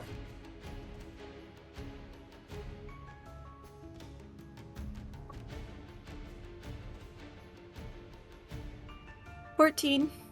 Okay, you are knocked prone as this hand comes and just pounds you into the fleshy pavement stuff. Okay, that brings us to Kasumi. Pez, you are on deck. Okay.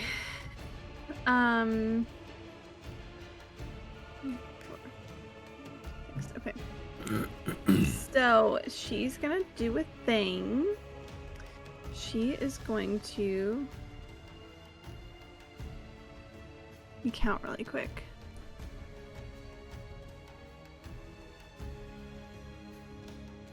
Okay.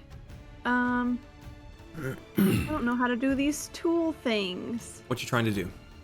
I'm trying to make a 30-foot cube. Click the L ruler. The L? Yes. Yeah, there's a ruler that's in the shape of an L. Oh. Yep. Click the point you want to start it and then drag outward. Yep. Okay.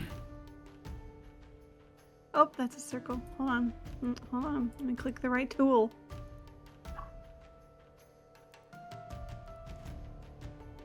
Okay. Hold on. Mm-hmm.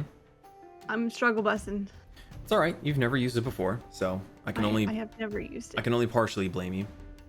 Okay, it's there. Okay. Can you guys see it? Yes.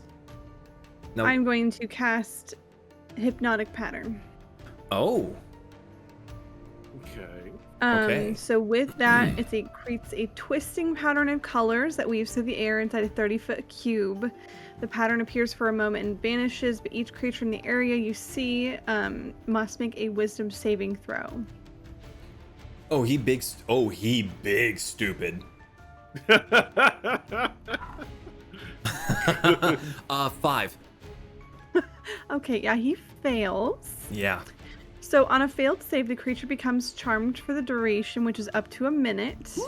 And while charmed by the spell, the creature is incapacitated and has a speed of 0. So, you stay right there. Look at the pretty lights. The Look at your DM pretty looks for an colors. ability to use to counter this. No, I'm looking. I've seen There it colors. is. Incapacitated. No. So he comes around the corner. Kasumi goes, "Ah!" And he's like, A kaleidoscope? What? I'm not 5. Well, shapes and colors. well, he rolled a 5, so he may as well be. Kasumi was like, he looks big and dumb. We're gonna try this. Okay, You're big and so dumb. This building over here, Mm-hmm. what is that?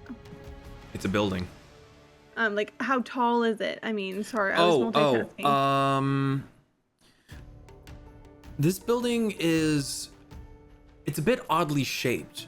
There are some of the other ones that you can see that are kind of flat or have like pointed roofs. This one seems to kind of bulge up in certain areas and looks like it has a bunch of chimneys. Okay. The chimneys Would I be able to are try to more scale noticeable because they're less covered in the fleshy goo. Okay. Would Kasumi try to be able to scale it? You can certainly try. Make an acrobatics check for me. Okay. And I will be bonus action dashing for Okay. it to give myself the extra movement. Okay. You said acrobatics? Yes. I could do that. Think you could do that for me? I think I could do that. Okay. I can't do that. Oh shit. I rolled a nat 1. Well, Oh, no. No, hold on. Are you proficient in acrobatics? Yeah, but it's still nat 1, so that's up You to have you. reliable I mean, talent. I do, but I thought it didn't count for nat 1s. I don't know about that. It works the same with stealth. You're proficient in stealth. Reliable talent changes I anything just- that's under a 10 to a 10. Okay. I know some DMs make you stick with the nat 1 for Not an reliable asshole. talent. Okay, cool. It So literally that's- says that's- reliable talent. Like that's what It's a dirty that's what always 20. boggled me about other DM rulings on that. Like that's the point of it. You're supposed to be good at this thing. Go to bed. Okay, sorry. A child. 6-year-old's still awake and it's 10:30. So minimum of 10 plus whatever you have. It's a dirty 20. Okay, yes, you're able to get up there. Okay, cool. There's a slight slip and you realize like, ew, but you get up there anyway. That's your Okay, natural cool. one punishment is you got gunk in your fingernails now. Ew, gross. A fate worse than death. So, yeah. I'm gonna just kind of put you on the wall because if I put you on the roof, there's no roof, It'll you'll show be me. inside. Yep. So, for the sake of Dungeon Alchemist not having multiple stories yet. Oh no, we have to play Make Believe. But you're on the roof. No. That's my turn. Okay. Well, that brings us back to the top of the round to Pez with Moriko on deck. Fireball. Fireball. Oh. Moriko squeaked in pain and Pez went, that bitch is dead. So that's a dexterity saving throw? Mm-hmm. He's not very dexterous either. Yeah, Moriko straight up yelped.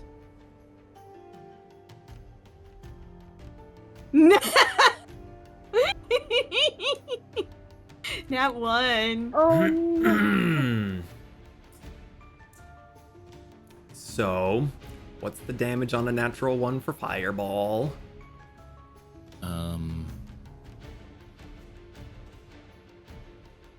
I have to roll 8d6. What level did you cast Fireball? That's the only level I can, 3rd. Oh. Right on. Wait. Fireball's 8d6? I'm pretty Yep. sure. Yep. What the fuck am I thinking of then? Mm. Yeah, no, carry on. Fuck him up, Buttercup. Okay, hold on. 19. Just 19? I mean, unless you were You going did off 66. Yeah, I rolled a natural 1, so 19 plus max damage. So what's 8 times 6? 48. So math is hard. Mhm. So that's at least 50 plus 7. So 67? Am I math? I think I math. 67 damage. Plus 19. You did math right. Woo! Proud of you. Yeah. All right. So he took a pretty hefty hit there. Anything else you would like to do, sir, on your turn?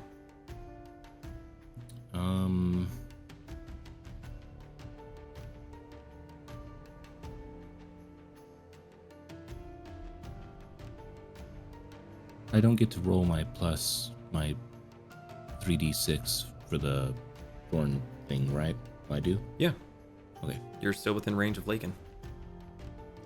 I just thought that it was so your physical. 3d6. You're starting off at a 18 because of the nat 20. So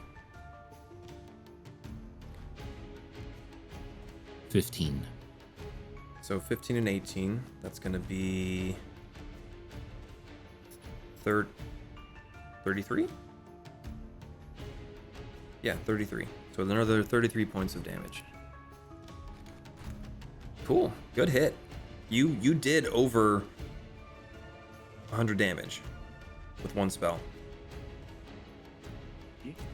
And I can't do that because it's an action, so I'm just going to vibe. Okay. It's going to bring us back to the Maw Shroud.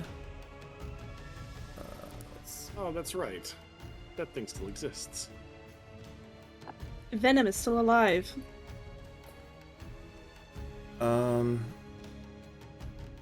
Kasumi. Make a dexterity saving throw for me, please. You muted, by the way.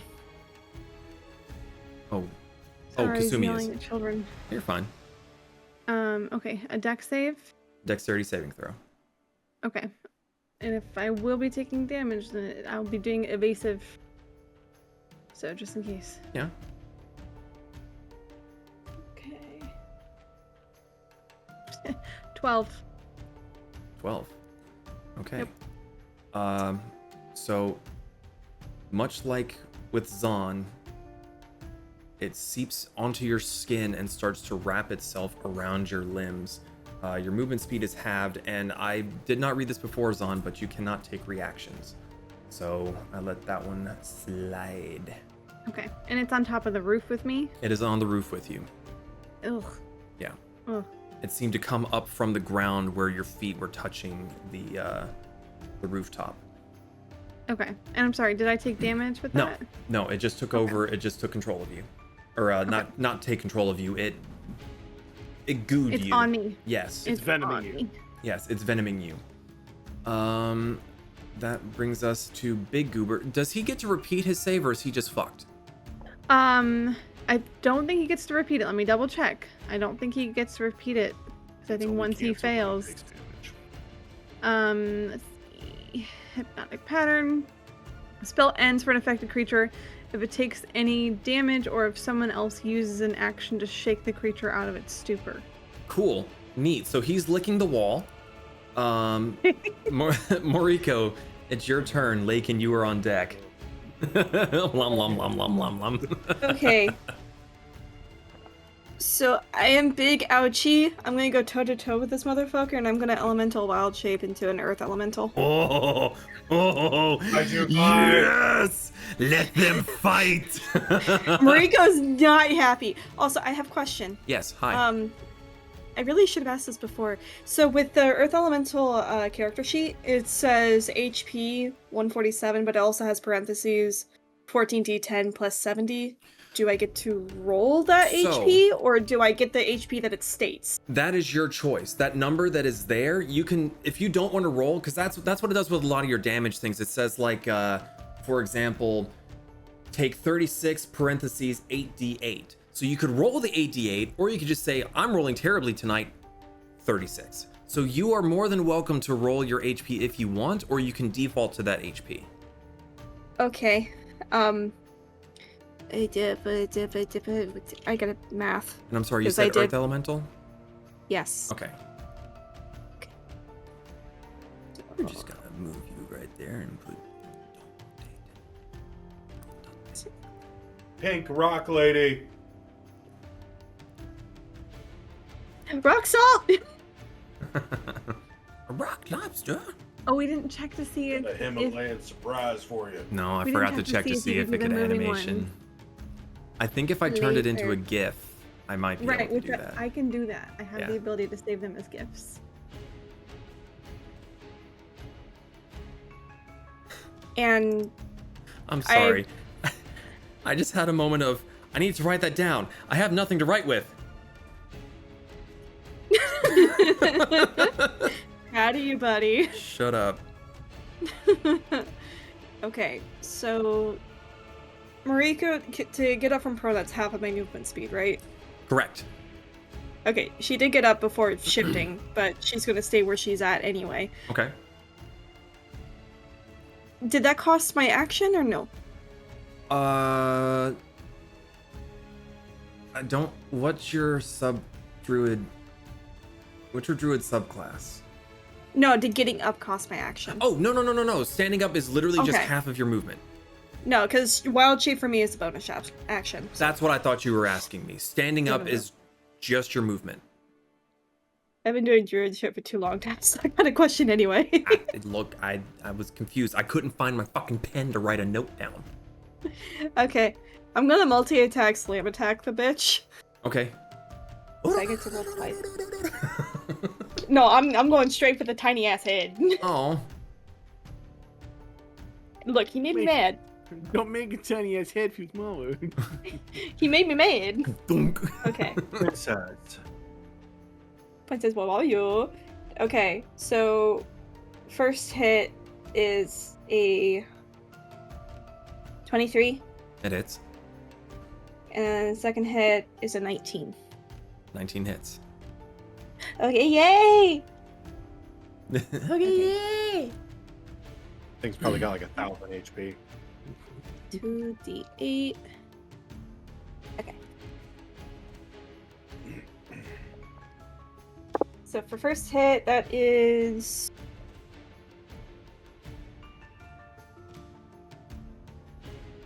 Math. I can math. 14 bludgeoning. And then second hit is 14 bludgeoning. Okay. You start slugging it out with this thing, and it seems to just be taking the blows, and it's just looking at you like, let's go, bro. You want a Tilly? It's pulling his shirt off. Okay, anything else, ma'am? That is my action and my bonus. I'm good. Alrighty. All right, that is gonna bring us back to the limb lash.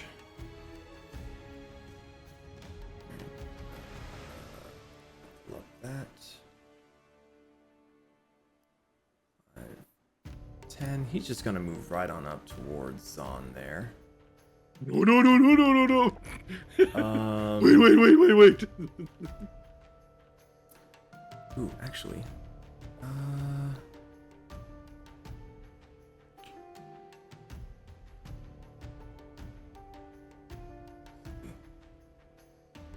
Trying to think of how best to use this against Zaan, because it's a pull and push and pull and push and push and pull and push and pull and pull and pull. Oh, well, I don't have a reaction, so there's no push. Oh, okay. No, then that's great. Thank you for letting me know that. Then I'm just gonna... Oh, no, I still have my reaction. Shut up. So it's not gonna do that. Yeah, so he's just going to whip his flurry of tendrils out towards you to try to grab you again. So... that's going to be a 29. Maybe hits. Maybe. I'll take maybe. Maybes are good. I need you to make a strength saving throw. 18. 18 is 18 is a failure, so you get pulled towards it again. You take an initial 15 points of slashing damage. You are knocked prone, so it is going to slam you. Okay, so that's not as bad as the last one, but it's still going to be a 27 to hit. So it's going to be Just misses.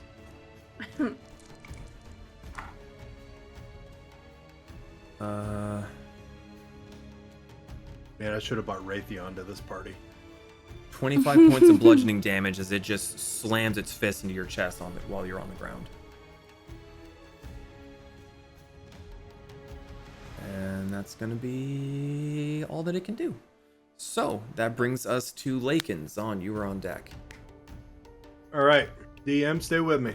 Yeah, I'm here. These three guys are going to line up over here. 5, 10, 15, 20. 5, 10, 15, 20. 5, 10, 15. Right there, right? Yep, just like that. Okay. This motherfucker right here. That motherfucker. This motherfucker right here is technically going to be in this spot.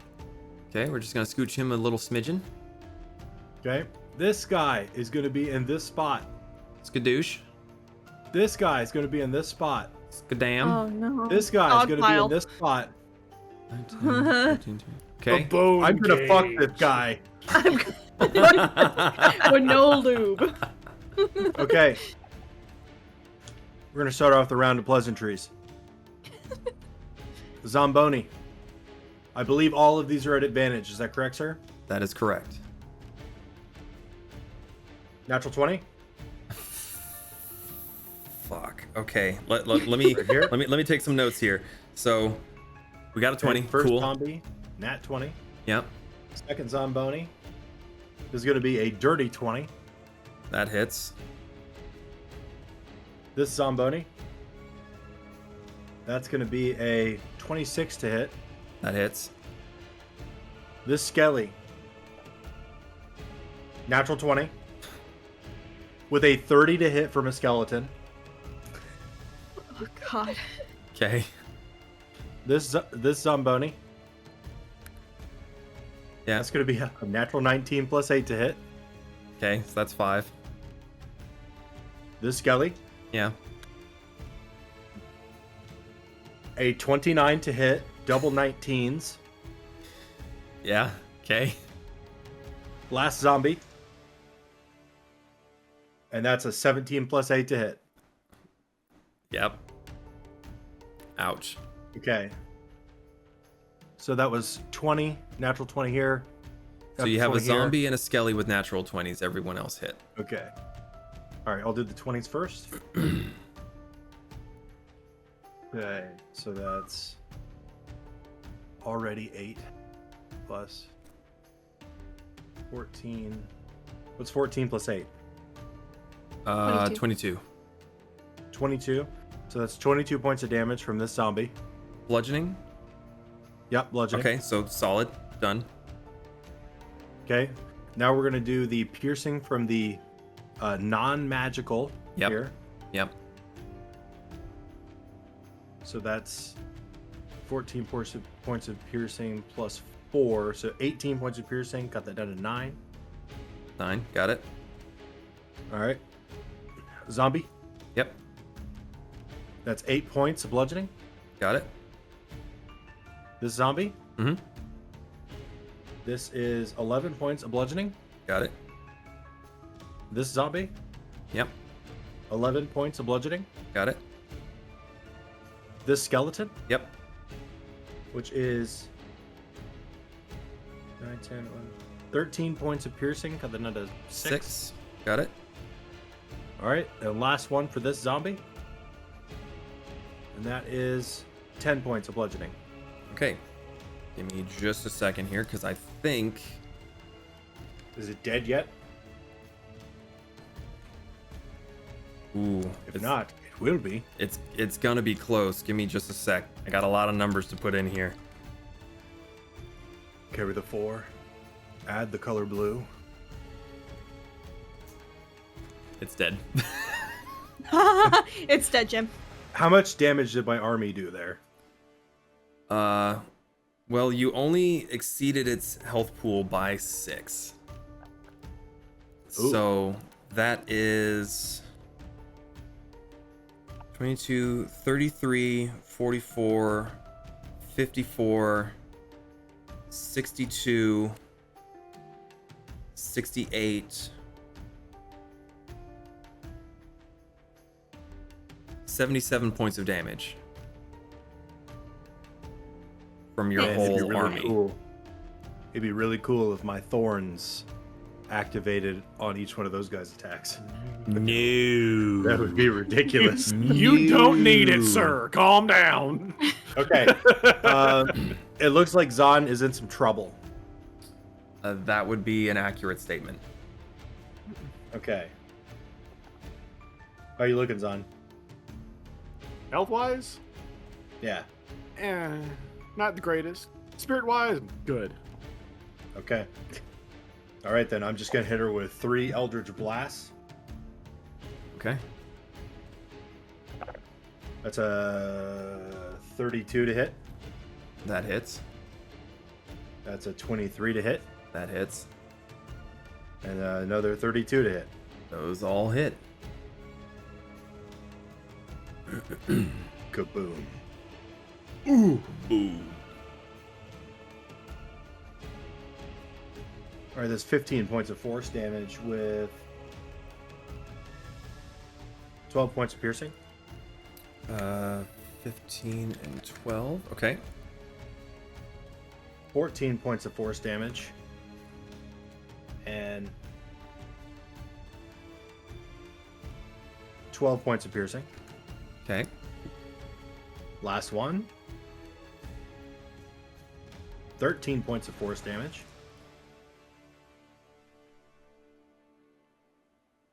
Nine points of piercing. On my D10s, I got a 10, a 9, and an 8. All right. Okay. Okay, I've got movement. You do. And Kasumi is up right now. Mm-hmm. You saw her How scurrying. high up is she? 20, 30 feet. 20, 30 feet? Okay. So...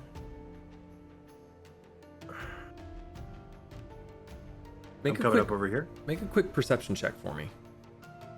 Perception. To see, because you saw her go up there, but I'm looking to see if you've seen that she's been accosted or not. Probably not. That's a 10. You saw her go up there, but you don't know if anything's going on. Okay. I'm there, so Pez is there. probably be like here or wherever. Somewhere there, yeah. Okay, anything else? That's it. That's my turn. All right, well, that brings us back to Zaan with Kasumi on deck. Oh. Okay. I'm here to help you, warriors on. Oh, that's good because I want it dead. I will use. Remembering that you were prone, so. I will use half of my movement to get up then. And then. What the heck is it? Oh, there it is. Then Zaan will use. Oh, I shouldn't use that. But I want to. But I want to. Yeah, fuck it. Zaan uses Conjure Celestial. Oh. It's gonna hurt. On Mind the Person. Okay. Actually, does it have to be centered on me, or can it be anywhere? I think you have a range that you can toss it. Oh yeah, I pick a point. So I don't really know if I can move the. No, you can't. Oh, you can? Yes, I fucking can. Guys, I learned something. Yeah, me too. And it chooses. I mean, do I go ahead and conjure spirit? Yeah, so I do it at the beginning of everything. For each creature in the cylinder, choose which light shines on it. I am choosing healing light for me. Pez, are you damaged? E. I'll bathe Pez in healing light, and I don't know if I can heal Lakin. So it depends on the ability, because some abilities will say it doesn't work on constructs or undead. The target, it doesn't say anything. For each creature you see in the cylinder, choose which of these lights shines on it. There you go. So, us three are going to get healing light, and Bone Zone is going to get searing light.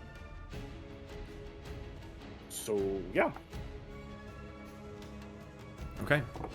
I will give all of us. Well, that's actually not terrible. Gonna be 29 point. Oh no, 29 plus my spellcasting modifier. 29, 30, 31, 32, 33, 34 points of healing. Damn! It's weird. When I click on your summon celestial, it pulls up the old spirit one. Yeah.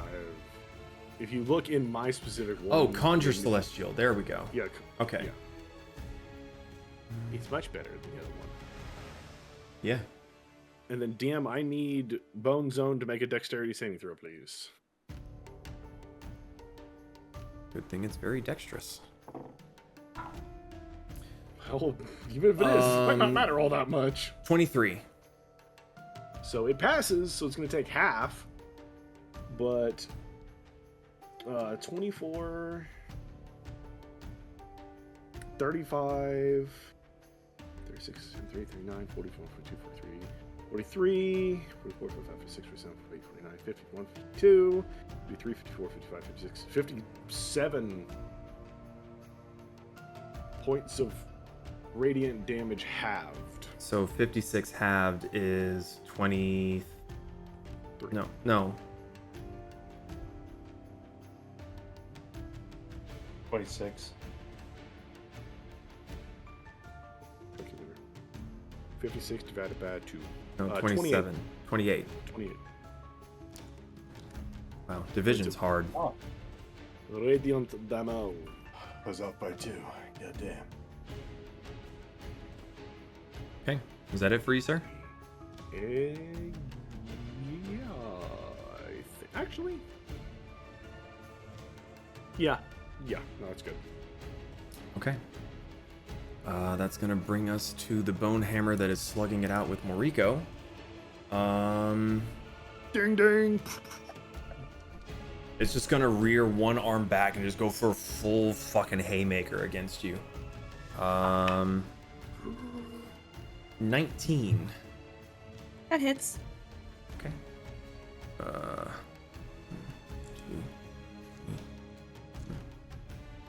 3. Oops. That was a D20. I don't need to roll that. No, you don't. 12, 18, 28,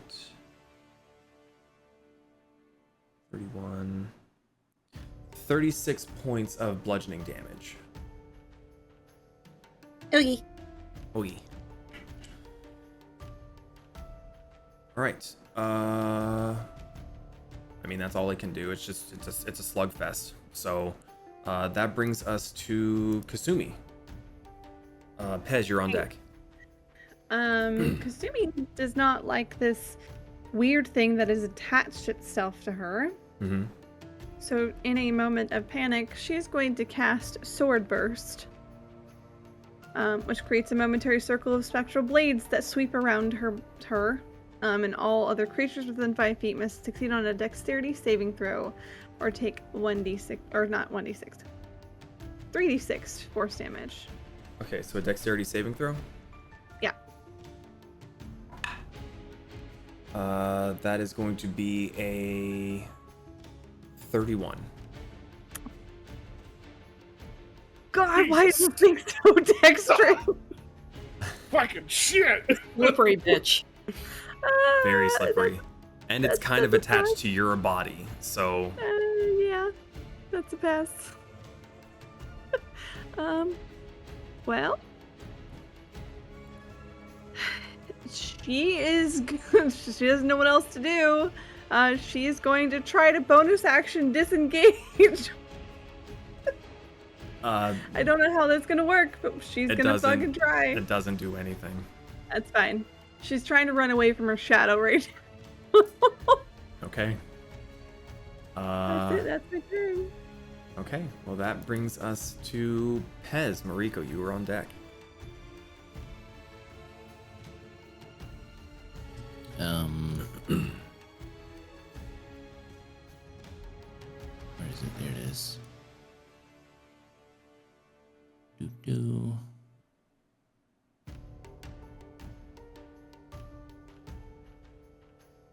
It'll let me move it. What are you trying to do? Or you're hitting fireball. Another fireball? Okay. Another Death Star. Another Death Star. Please don't natural one. Oh. 18? Pass. Okay, so it still will take half damage.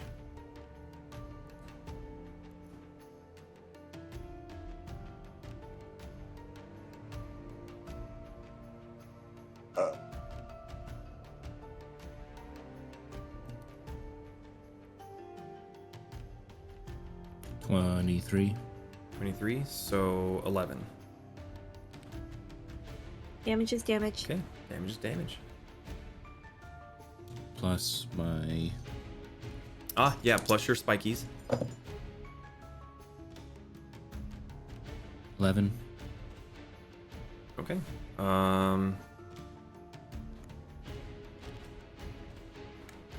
Cool. Anything else? That's your action.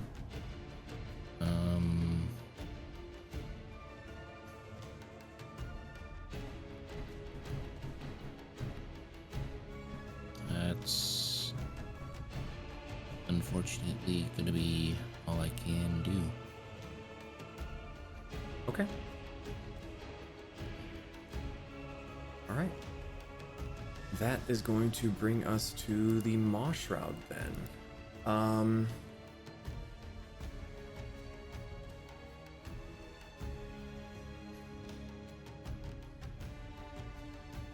You better be ready to All right, Kasumi.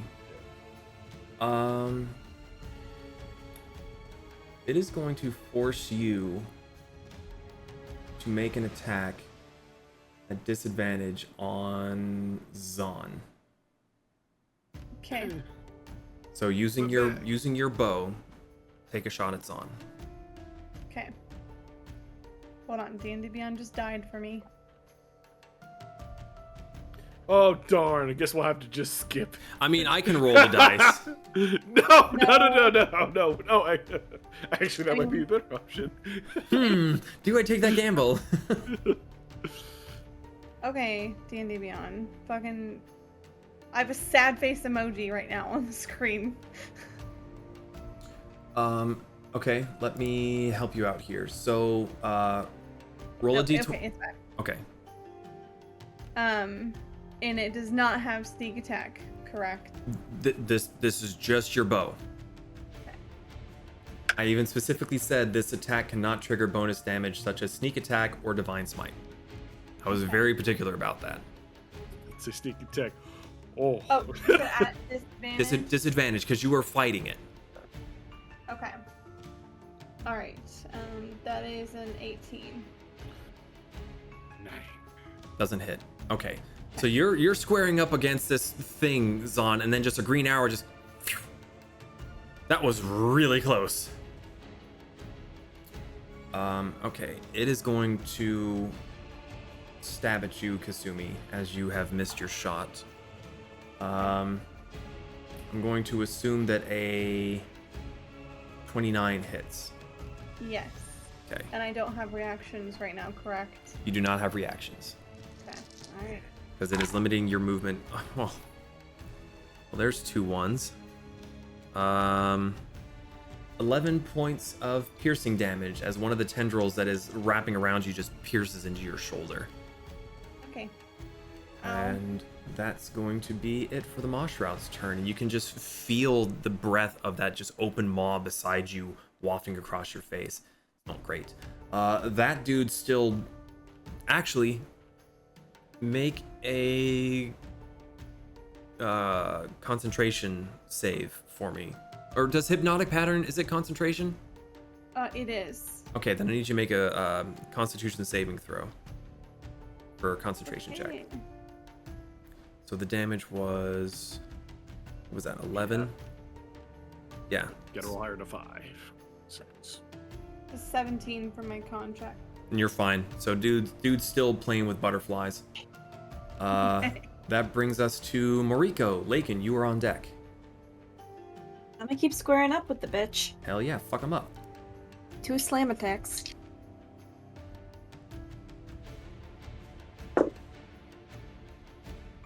You get 2 attacks, man. I know what it's right. I know it sucks to suck. You hit harder than I do. Fair.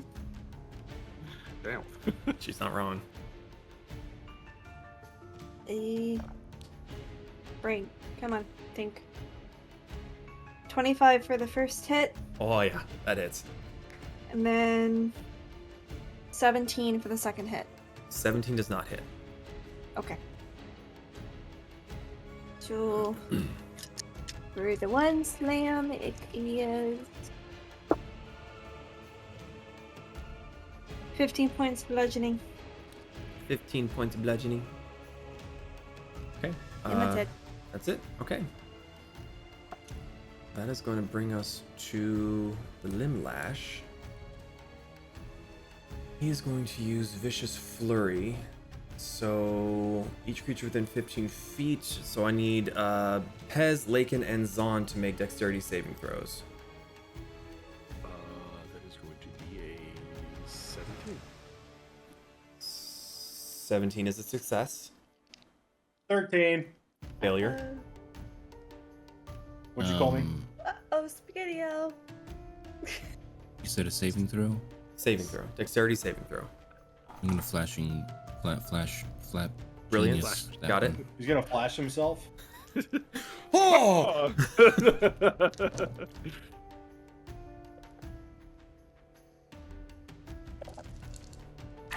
22. Success. So, Zaan and Pez, you'll take half. That's gonna be, 10, 20 points of slashing damage. That's halved. Yes. So 20 halved. So Lakin takes the 20, Pez and Zaan, you take 10.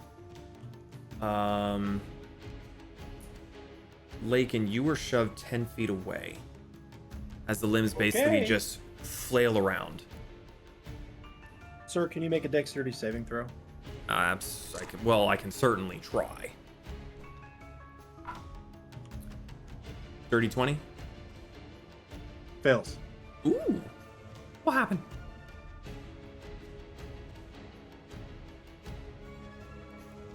You take 30 points of fire damage. Ooh. Hellish Rebuke. Okay. Very nice. It's I didn't realize it hit that hard. well, he's a warlock, so it's max 60-10 for me. cast. Oh my! Yeah, Hellish Rebuke can be upcast. It's looking fairly rough. Also, Moriko, the thing that you're fighting is looking a little bit rougher than when you first saw it. So you're doing some work there. Or the fireball did. BM, is that its turn?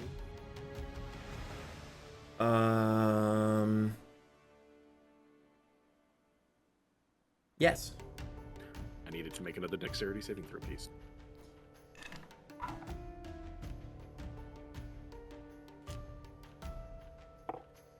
Just gonna push a button real quick. Nat 1. You rolling that one, really? I did roll an at one. Does 72 damage I got ye old fuck me. So sorry, what'd you say? It does 60-12 right off the bat, damage-wise. So isn't that 72? Or am I thinking of... Or is No, it's 72. 72. Got it, wrote it down. What are you hitting it with? It ended its turn in the light. It gets hit again. Oopsie. Forgot about that. Oh, So it's no. 72, 84, 94, 104, 109, 114, 15, 16, 17, 18, 19, 20, 20, 122 points of radiant damage. Well, I've got egg on my face. Dead. Yeah. Is it dead? It's dead. Yeah. Jesus Christ. He's dead, Jim. Well, that's what I get for rolling natty ones. Sorry, DM. No, it's my fault. I forgot the spell was there. That's totally on me. Well, it's also purple on a purple background, but regardless, Lakin, it is your turn. Zaan, you were on deck. My turn, is it? Yes, it is. All right. Well, you want to fix the way I am. There we go. Okay. It was annoying me. I understand.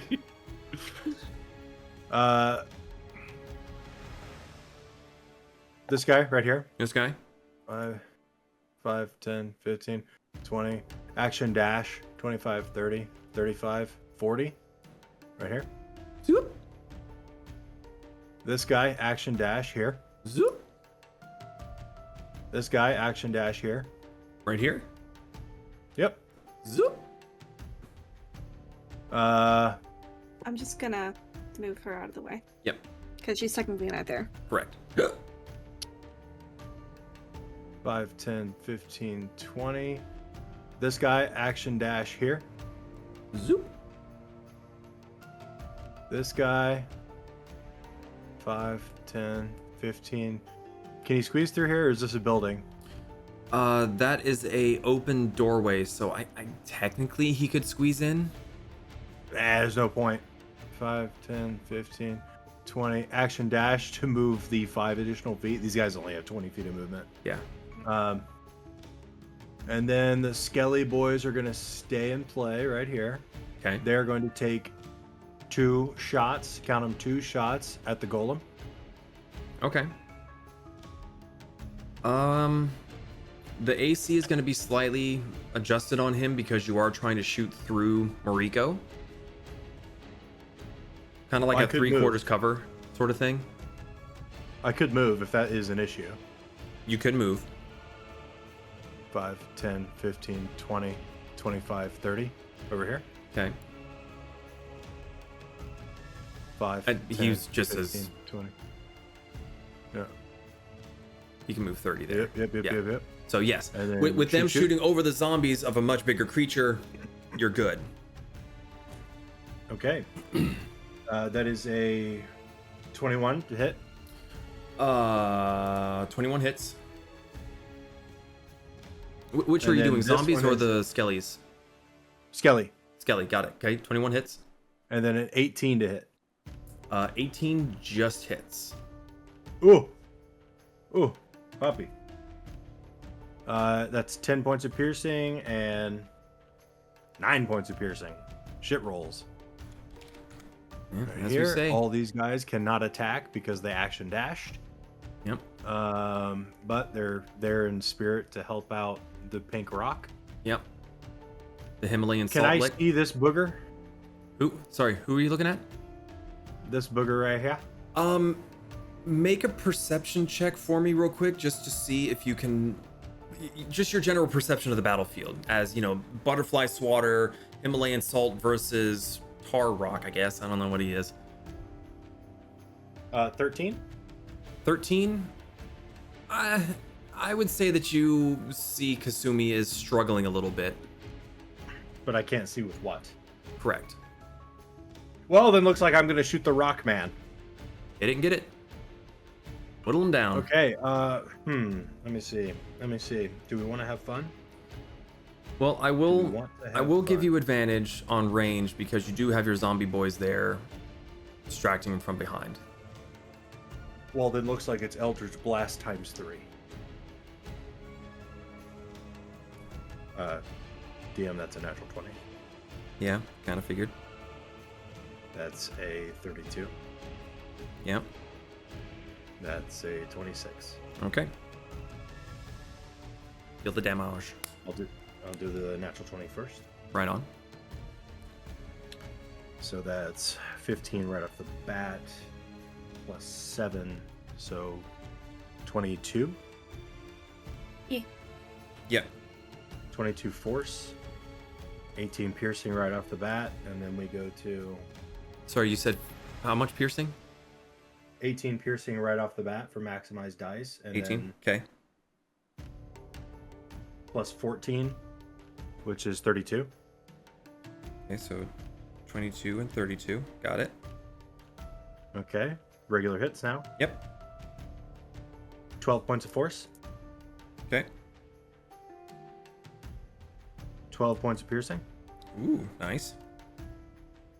That is a 10 on the dice, so that's 15 force. 6. That's 9 points of piercing with triple 3s on the d6s. Nice. Kind of sucks, but good for me. I'm gonna move. Okay. Take Pez with you. Pez, come with me. Okay, so that's gonna be 22.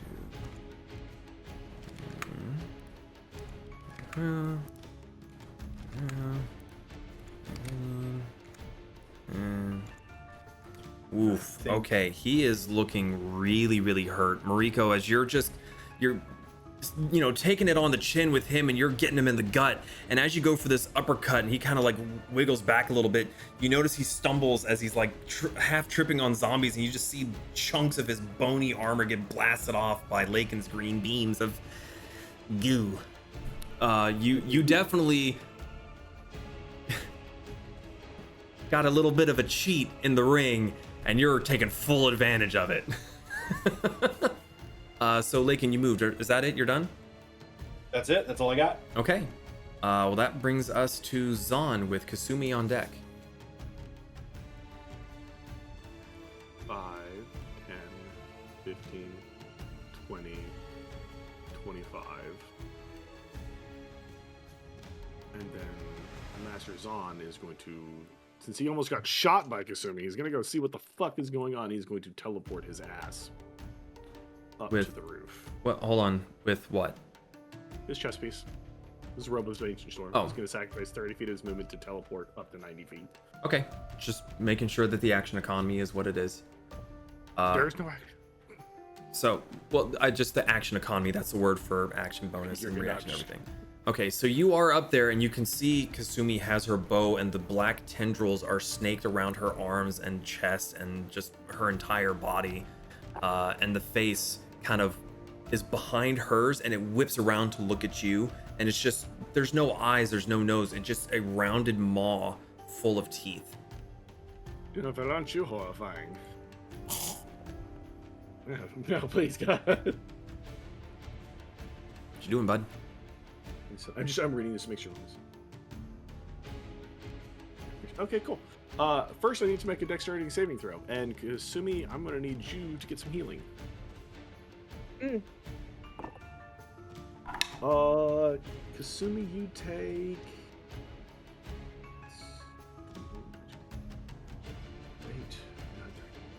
33 points of healing. Jesus Christ. And DM, what was that? 22. 22. So he does pass, and he'll take half damage. And he's going to take. That one actually wasn't really that hot. No, that really wasn't all that hot at all. 10, 20, half of 27, 13 points of radiant damage. Okay. And Zaan is going to grab. Wait, no. When somebody shot this thing, it did damage to me before, didn't it? Because it was a shotgun. Oh, yeah. Okay. No, Zaan will grab the blackness on Kasumi's wrist and cast inflict wounds on the creature. Wait a minute. That was radiant damage. Yeah. Okay. It is immediately expelled from Kasumi's body. So the light hits it and it just sloughs off and is standing there now. Ew. Yeah. You feel gross. Do I have to cast the same spell, or can I do something else? Since no, that's why I tried to stop you, because I read that again. I was like, oh fuck, hold on. So wipe that spell unless you want to do it again. No, Zaan will cast Holy Weapon. That's a bonus action. Okay. And then Zaan will. For the light, did that? It is a free everything. It doesn't cost me shit. Yeah. Huh. You are more than welcome to read. Oh yeah, no. When you move on your turn, it can move 30 feet. All right, cool. Carry on. Yep. That spell's fucking broken. Its spell is dirty, although it's a little nerfed compared to the old one. I don't care. It's cool as shit looking. And then after casting Holy Weapon on himself, he'll cast Vengeful Blade and smack at creature. Okay. Does a 24 hit? 24 hits. Okay.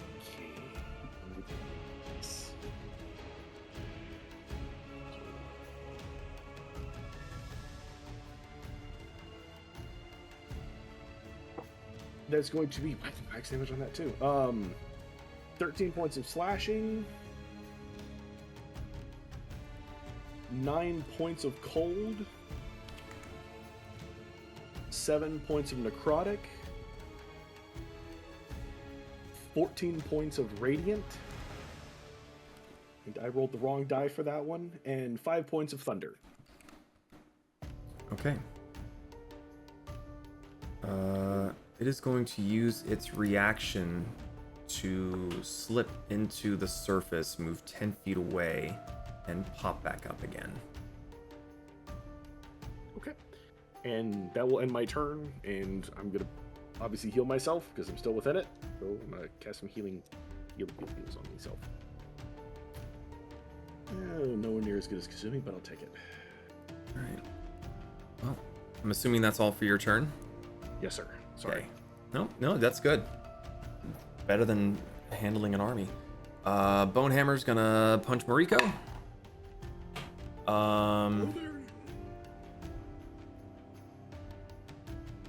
27. That hits.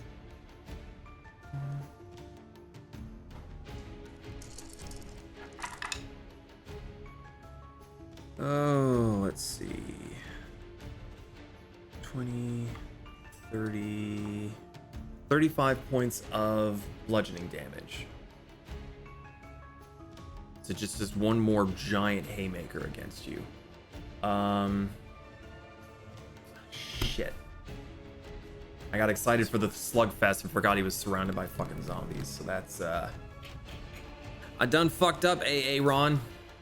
All right. That brings us to Kasumi. Pez, you were on deck. Okay. So he appeared 10 feet away from us, still on the roof. So he's sloughed off of you right beside you, and once Zaan hit him, he kind of like half melded into the ground, zooped away 10 feet, and came back up again. Okay. Kasumi Light. is going to... Sorry, I was trying to debate. She's going to move about 15 feet this way. Still on the roof. Okay. And she'd probably move like 5 feet that way, so that way she's not directly behind Zaan. But I know we can't do it on the map. Yeah. And she is going to take a shot at it with Baisaito. Okay. Go for it. Let's see. Moved out of the light. Okay, so that is a 26 to hit. 26 hits. Okay. And this will be straight normal damage. That's 12 points of piercing plus 6 points of poison. Say those damage numbers again. 12 points of piercing and 6 points of magical poison. Got it.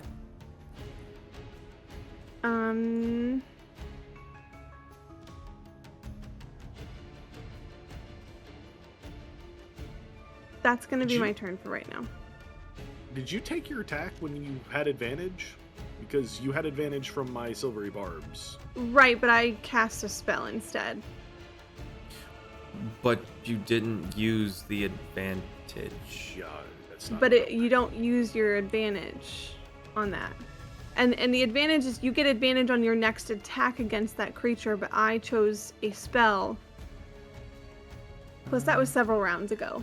Anyways. Well, let me see real quick. And I still hit it. What's yeah. the next attack? Actually, distract the trigger creature. Ability check or saving throw. No, you didn't use any of those. No, you didn't do an attack roll. You did a spell. That was also like 3 rounds ago. So. But it lasts for a minute. It lasts a minute. Just roll the dice again and see if you get a 20. And sneak attack. Okay. Yeah. All right. Well, You're not getting out of my buffs, bitch. You're going to take the it like chosen it or creature not. has advantage on the next attack roll, ability check, or saving throw it makes within 1 minute. You didn't use it on anything within that minute, so you still have it. Okay. I always understood it as the next attack you have advantage, but since I did a spell, it didn't count. Yeah. No, it was lower. Okay, well, look, it was an attempt. But okay. still, You could have had a really horrifying jade statue. Oh, your sneak attack damage. Oh. Yeah, made an attack at advantage.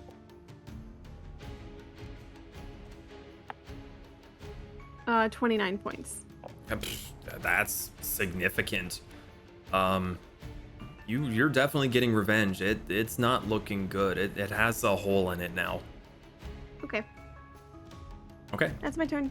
Cool. That brings us to Pez. Moriko, you are on deck. So how's the big dude looking? Which one? The one fighting Moriko? Mm-hmm. Not great. What's the deal with this guy with the... He's swatting at butterflies. He's incapacitated due to Kasumi spells. Yep. Which I took the square away because it's not like... It's like a zap moment, so no one else can get impacted if they walk to it. So. Oh, that's fine. I'm going to do Scorching Ray. I get 3 zaps. So 2 of them going to go to this guy, and 1 to this guy. Okay. Yeah, go for it. Which do you want to do first? I need to roll to see if any of them hit. Well, that's what I was saying. Which rolls do you want to roll for first? The Mosh Round or the Bone Hammer? The Bone Dude. Okay. Is that at advantage because he's being flanked? Oh, yeah. Yeah. Oh, yeah. He is super flanked. A natural 20 for 1.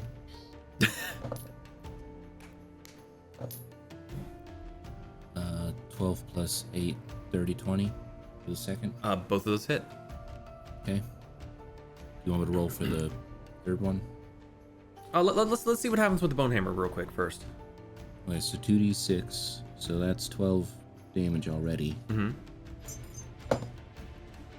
Plus 9. So that's 21 damage right off the bat with the first scorching ray. And then the second scorching ray is 5 damage. That's all you needed. He's gone. Cool. Dead.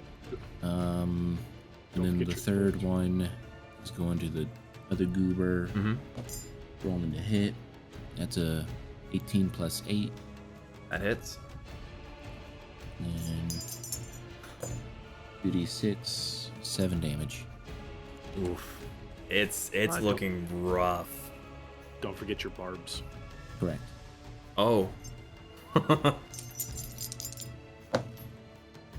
The 6, 12, 13, 14, 15. You took out the Moss Shroud. As it gets knocked away and it starts stumbling backwards from Kasumi's shot, you're like, that guy's bad. And yeah, no, he's gone. Oops.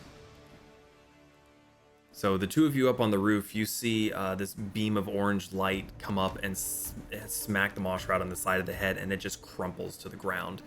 Moriko, you're there. You're ready to go for, you didn't hear no bell, and then he just falls, and you're like, still didn't hear the bell. Oh, she's still pissed. Regardless, she's gonna find something else. Pez, is that it?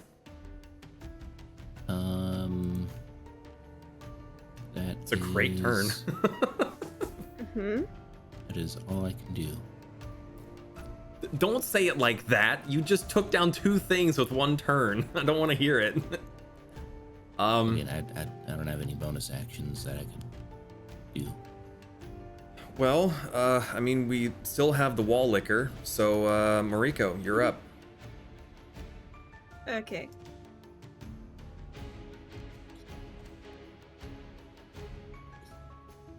I want to go here, but there's a dude there, so. Oh, but I mean, he's a corpse. Yeah, they're dead. Yeah, fair. They're a corpse, and you're fucking huge. Fair. Step on them. Okay. And then I'm gonna wake up the dude from his little trance. I'm going to do multi-attack with 2 rock launches. Oh shit. Okay. Didn't realize this was an option. Kasumi, with him being distracted, does that give me any kind of advantages, disadvantages for people attacking him, or? I mean, I don't know what the rules of incapacitated are, but I just know that he's incapacitated and he has 0 movement. If you're incapacitated, the target has advantage to hit you. There you go. Carry on. So I only have 2 d20s out right now, so I'll do the advantage for the first attack. That's a natural 20 for the first one. Never mind. Fucking This is get what it. I wanted. This is what I wanted, for us to just all turn on him and be like, you know what? Fuck you. Your friends are all dead. Second Now attack. we're gonna kill you. That's another 2 natural 20s? No, literally, it's a 20 and a 20.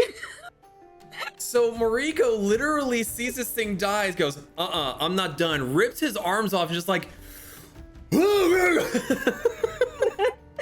didn't hear no bell. I'm gonna hit a motherfucker with another motherfucker. Okay, so full damage is 1d6 plus 5, so that's 11. Okay, so that you're starting off with 22 because of both of those. Yeah. Okay. And then die each for each attack. 28, 30 points of damage. 30 points? Bludgeoning. Okay. All right, so he is no longer incapacitated. He is awake. He's awake. He got bitch slapped. Okay. Is that it for you? Yep. Okay. And that brings us to Lakin. Zaan, you are on deck. Hi. Hi. Okay. I'm gonna cast.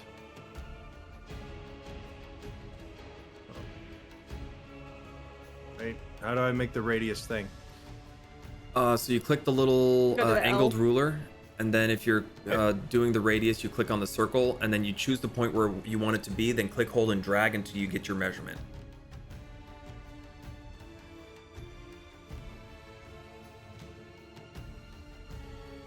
Okay. Oh. Okay. I'm casting synaptic static there. I need an intelligence saving throw. Sorry, dude. Did you want to use this character? Too bad. I've already given up on this fucker, okay? We can end combat right now if we wanted to.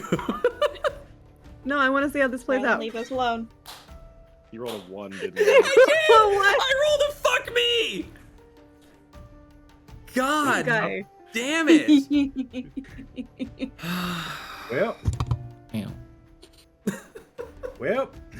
Well, shit. Well, I think there's the title of this, this episode. what, Welp shit? Well, Wait a minute. shit. I got this, boys. Shit. That's 42 plus 27 points of psychic damage. Hold on, 42 plus 27? Yep. Okay, got it written down. Okay, you now have to subtract 1d6 from all attack rolls and ability checks, as well as any constitution saving throws to maintain any concentration, which I doubt. And you can attempt this intelligence saving throw at the end of each of your turns if you'd like. Owie. I'm afraid to ask if that's all for your turn. Of course not. Who do you think I am? Is that a trick You think I'm question? done with this? Okay. All right, the Legion Yeah. is going to action dash in this direction. So these cats are moving 40. 10, 15, 20, 20. Chugga. Oop. Hold on. Sorry. Gotta. There we go. Oop. Okay, these cats are moving 30 feet in this direction. Woo.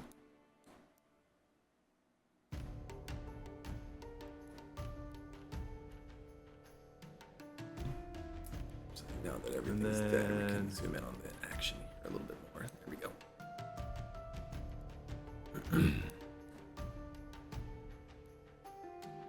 They're not fucking close enough. Let's action dash these guys another 30 feet. Okay. That's my turn. I won't do anything else. Okay. That brings us to Zaan. Kasumi, you are on deck. I can't move my thing anymore. Wait, what? Oh, no, there it is. 5, 10, 15, 20, 25. No, just do it. No, 20, yeah, 25. Lakin, does your thing linger, Lakin? No, it goes away. Okay, cool. I'm just gonna get rid of that then, so that we can see Zaan's a little bit better. He's just fucked for a minute. That's fine. So he needs to make a dexterity saving throw, please. Well, because we know he's so good at that. 4. Yeah. He takes 10, 32, 46 points of radiant damage. 46? Yes, sir.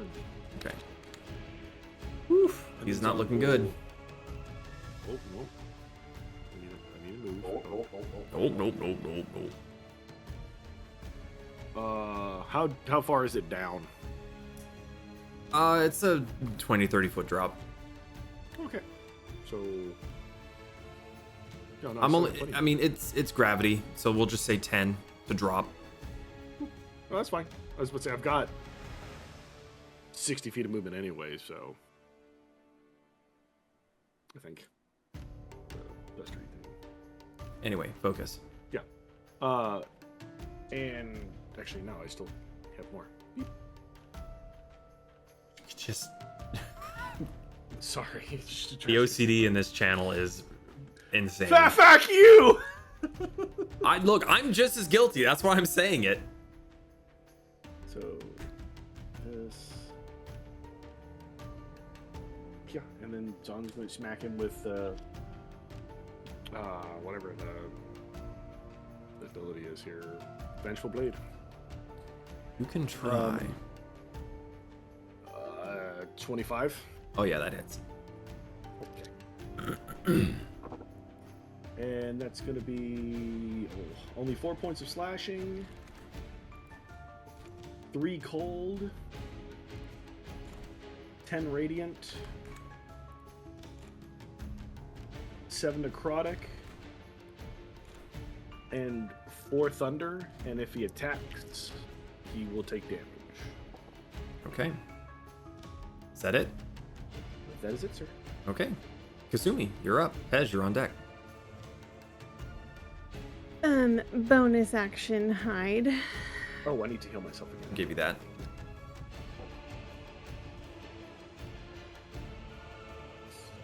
And that would be a 25 for my stealth.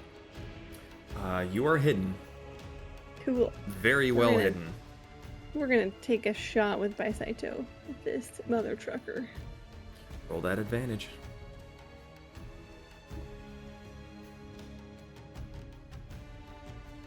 Okay. Alright, that's a 24 to hit. 24 hits. Sweet. Okay. Snack. Yep.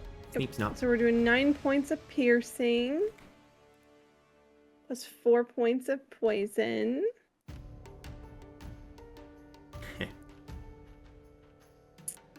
Plus 23 points of sneak attack. Oof. He's looking really, really rough. Between your attack and Zaan's holy and everything, chunks of his bony armor is coming off. He's bleeding fairly profusely at this point. Sweet. Okay, so That's my turn. That brings us back to Pez. Moriko, you are on deck. Finish him off, Chief. Again, I was told to go nuclear, so I'm continuing to go nuclear with another scorching ray. Okay. I was like, I don't want to die to fireball, please. Coward. Fuck you. Okay.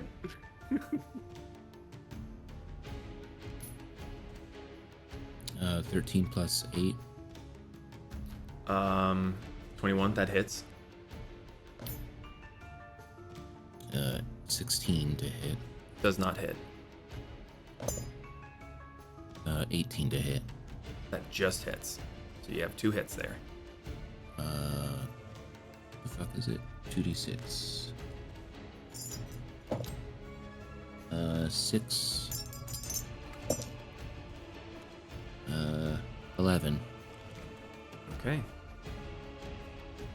Doing some Never work. forgetting your 3d6 piercing Hmm? on each of those. Oh, on each. Oh. Yeah. Yep. 13 for the first. 8 for the second. Ooh, so close. Okay. Is that it for your turn? So close to greatness. Mm-hmm. Okay. It is going to be its turn. And it is going to use Ground Shatter. So, Zaan, I need you to make a dexterity saving throw. Oh, okay.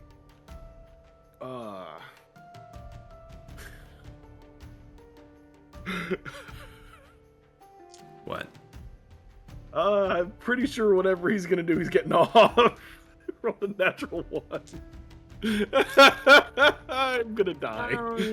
Oh, Oh no. Oh wait, I haven't. used my Okay, reaction. I'm a doctor. I haven't used my reaction yet. Oh, I can't. I can't No, use that the doesn't arms work on that this. way. Fuck. So we're Could've starting hurt. off at 80. Oh. Okay.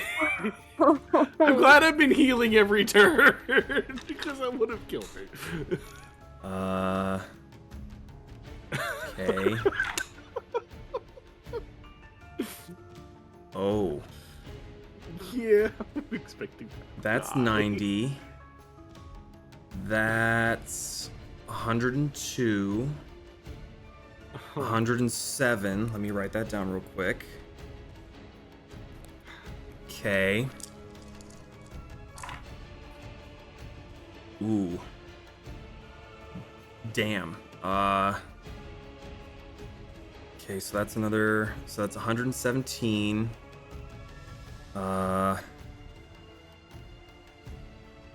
So 124. So that's 131 points of bludgeoning damage. Oh, thank God. And you are knocked prone. Listen, I am okay with this. That is the most amount of damage I've done ever, period. Uh-huh. Is that all for his turn?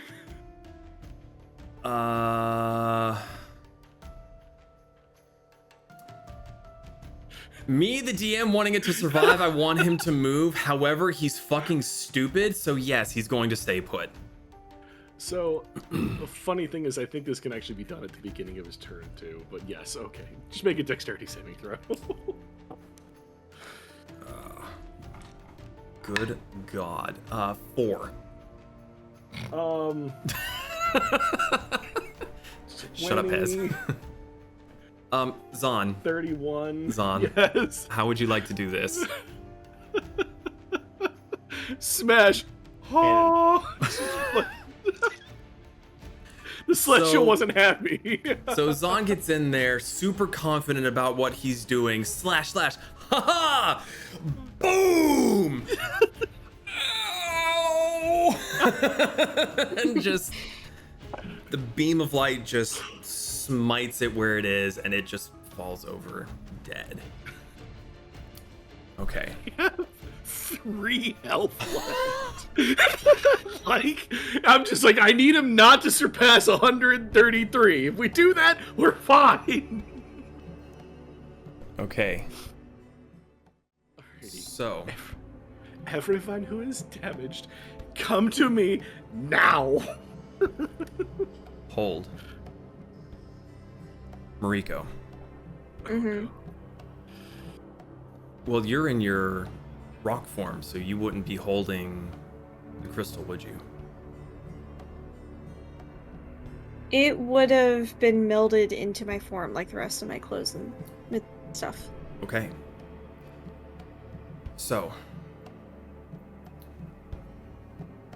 you all, as the combat comes to a close, you feel the air around you changing, as if there's pressure building in your ears. And you feel it before you see it. There's a slight tremor beneath your feet. The heartbeat of the city that was once distant now thunders through the ground and the walls of the flesh-covered buildings. Then comes the sound, an ear-splitting crack as stone is fractured and split apart as if the world's spine is just snapping. In a fraction of a second, where you're fighting in this street, a thunderous crack of sound precedes a 10-foot wide split in the ground right past you, as it just goes the entire length of this marketplace. Buildings start crumbling and falling into this hole. A building a couple blocks away falls down, and another in the distance implodes, and a big plume of smoke goes flying up from where it fell in. The flesh-infested structures a few blocks away begin to crack open, gushing with sprays of stone and ichor. And then you see it rising. A creature almost too vast to comprehend stretches up out of the ground, a mass of chitin and bleeding muscle as if perpetually rotting. Its maw opens and unfolding rows upon rows of teeth that seem to reach out from its maw, just wet and unending. The scream it lets loose rocks the cavern, shaking free stones from the ceiling that come crashing down around you all. I do need everyone to make dexterity saving throws here, as it just roars out this cry of hatred, and it's just hammering against your minds as well as your ears. Oops. I'm going to flash of genius myself for my last time. Okay. I'm using evasion. What's everyone's saving throw? 21. 2. Natural Lakin, 20. Success. Lakin fail. Pez. 20, not nat. Success. Kasumi. 16. 16 is a success. So Lakin, you take 16 points of bludgeoning damage as a rock from the ceiling comes crashing down on your head. Gangster. Everyone else is a success. I'm on his head. The other side of the head, the other shoulder. Okay. The other head. Big head. Big head. Moriko, though you are not holding it, you can feel the crystal vibrating somewhere within your stony form. As the scream subsides, this massive creature can be seen turning its eyeless head in a slow circle. It doesn't seem to know where you are yet, and the head dips down and it begins to move perpendicular to where you currently are. It knows you're here somewhere, and it's searching. And that's where we're going to end for tonight. No. Let's fight it. Christ. Please, God, no. I will post a picture here in just a second once I find where the fuck it is. Made a note that I am still in Earth Elemental form for next time.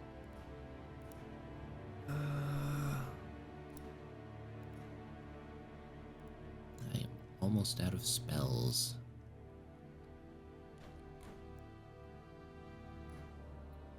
But you got gun.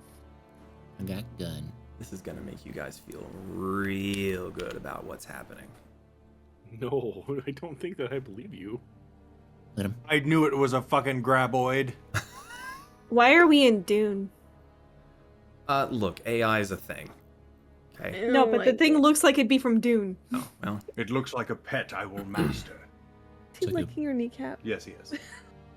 Graboid, sandworm mix. All right. Well, thank you all so much for joining us on this, one of our longer sessions that we've had, I think. Mm-hmm. Any questions, comments, concerns before we close out for tonight? No. More combat like Discord. this. Fuck you. More. Yeah, this is really good. Okay. Well, again, thank you all for joining us, listening, watching, however you are enjoying our campaign. We will be back in 2 weeks to see how they handle this creature that emerged.